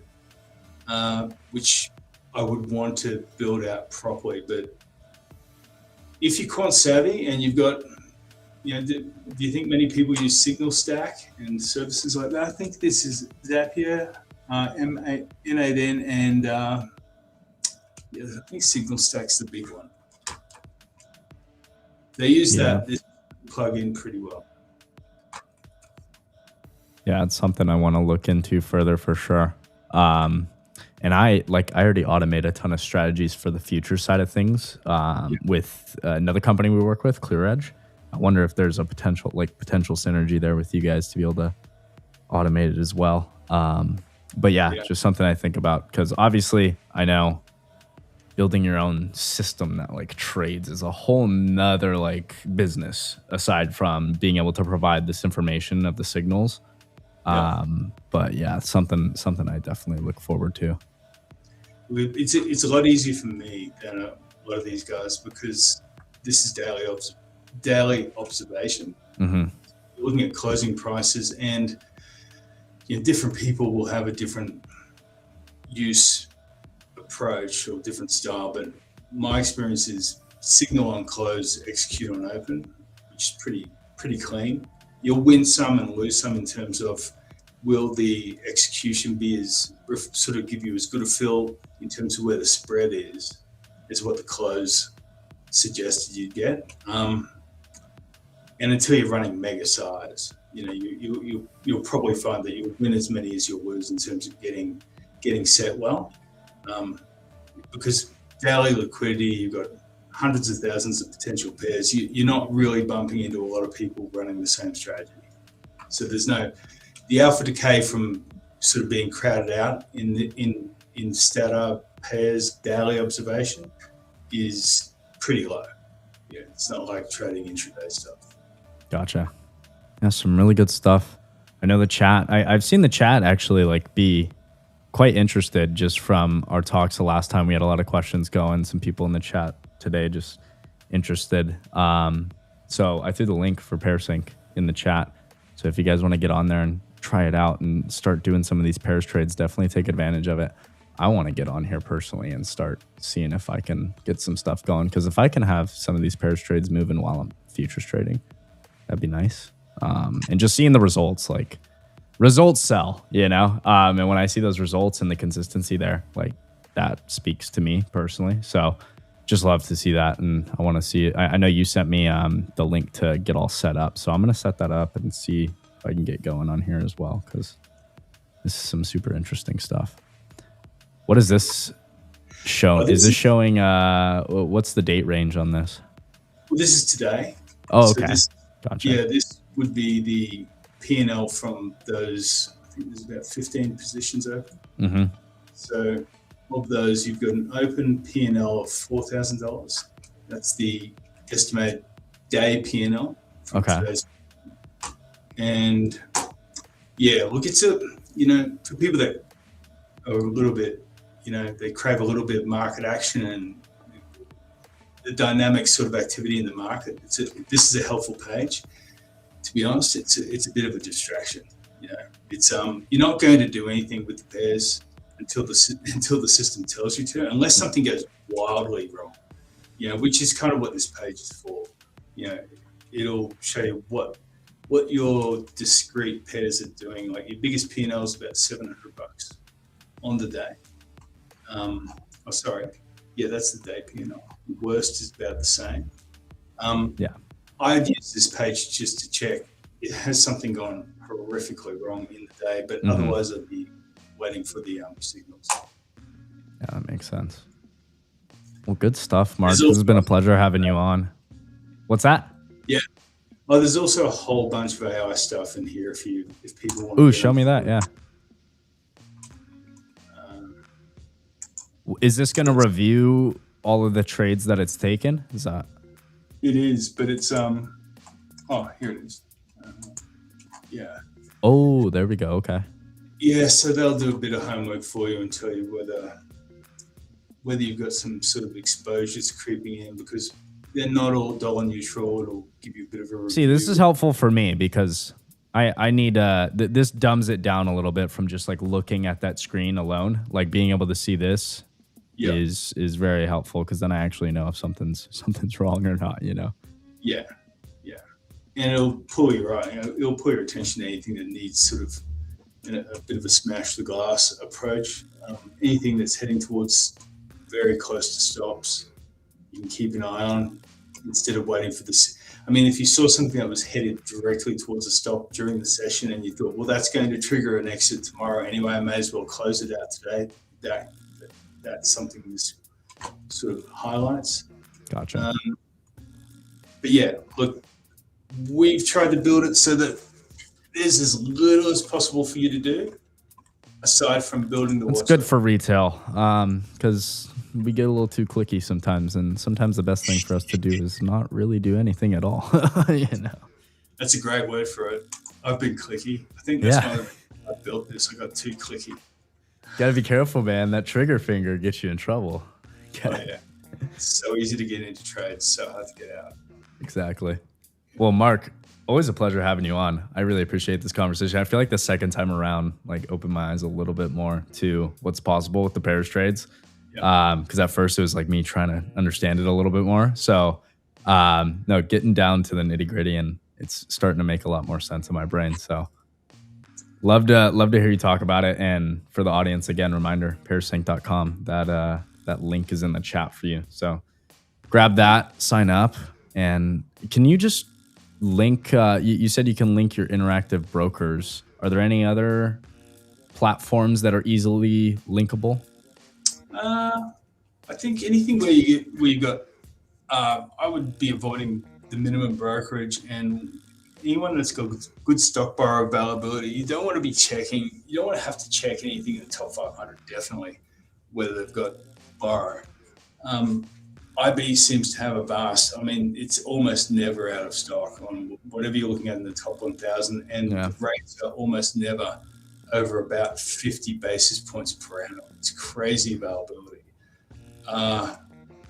Yeah, I mean, you compare that to some other markets or crypto, and we're going to build out there's a crypto book on here, but it's kind of an academic process at the moment. It's not tradable. They're US dollar crypto, so take it. It's not even a grain of salt. You can't trade these. Okay. Gotcha. We're building out a USDT and Perpets crypto basket for people to watch, and that will be highly automatable and straight through. So I think we'll be working to work with a couple of brokers or distributors for that, because that's probably easier to do than the stock side. But yeah, there's a lot to do. Yeah, very cool. Exciting to see you. Let us know when that all comes out, and we'll get you back on and talk about that a little bit more too. Cool. Yeah. All right. Well, I think we're going to wrap up the stream for the day, but a pleasure having you on. Are there any other pieces you want to make sure we hit on before we do wrap up? No, just follow us on X. We try and put as much. Here, I'll bring energy up the X. on X because it's a pretty big system with a lot of confusing pieces we try and explain. X seems to be the best channel for us to sort of open up the educational sort of pathways for that. That's about it. Yeah. I just threw the X on the screen for you guys. Let me get the link in the chat for you to make it easy so you guys can follow the PairSync account. There it is right there. So good stuff. Follow the account. Get on the website. Use the link I put in the chat for you guys.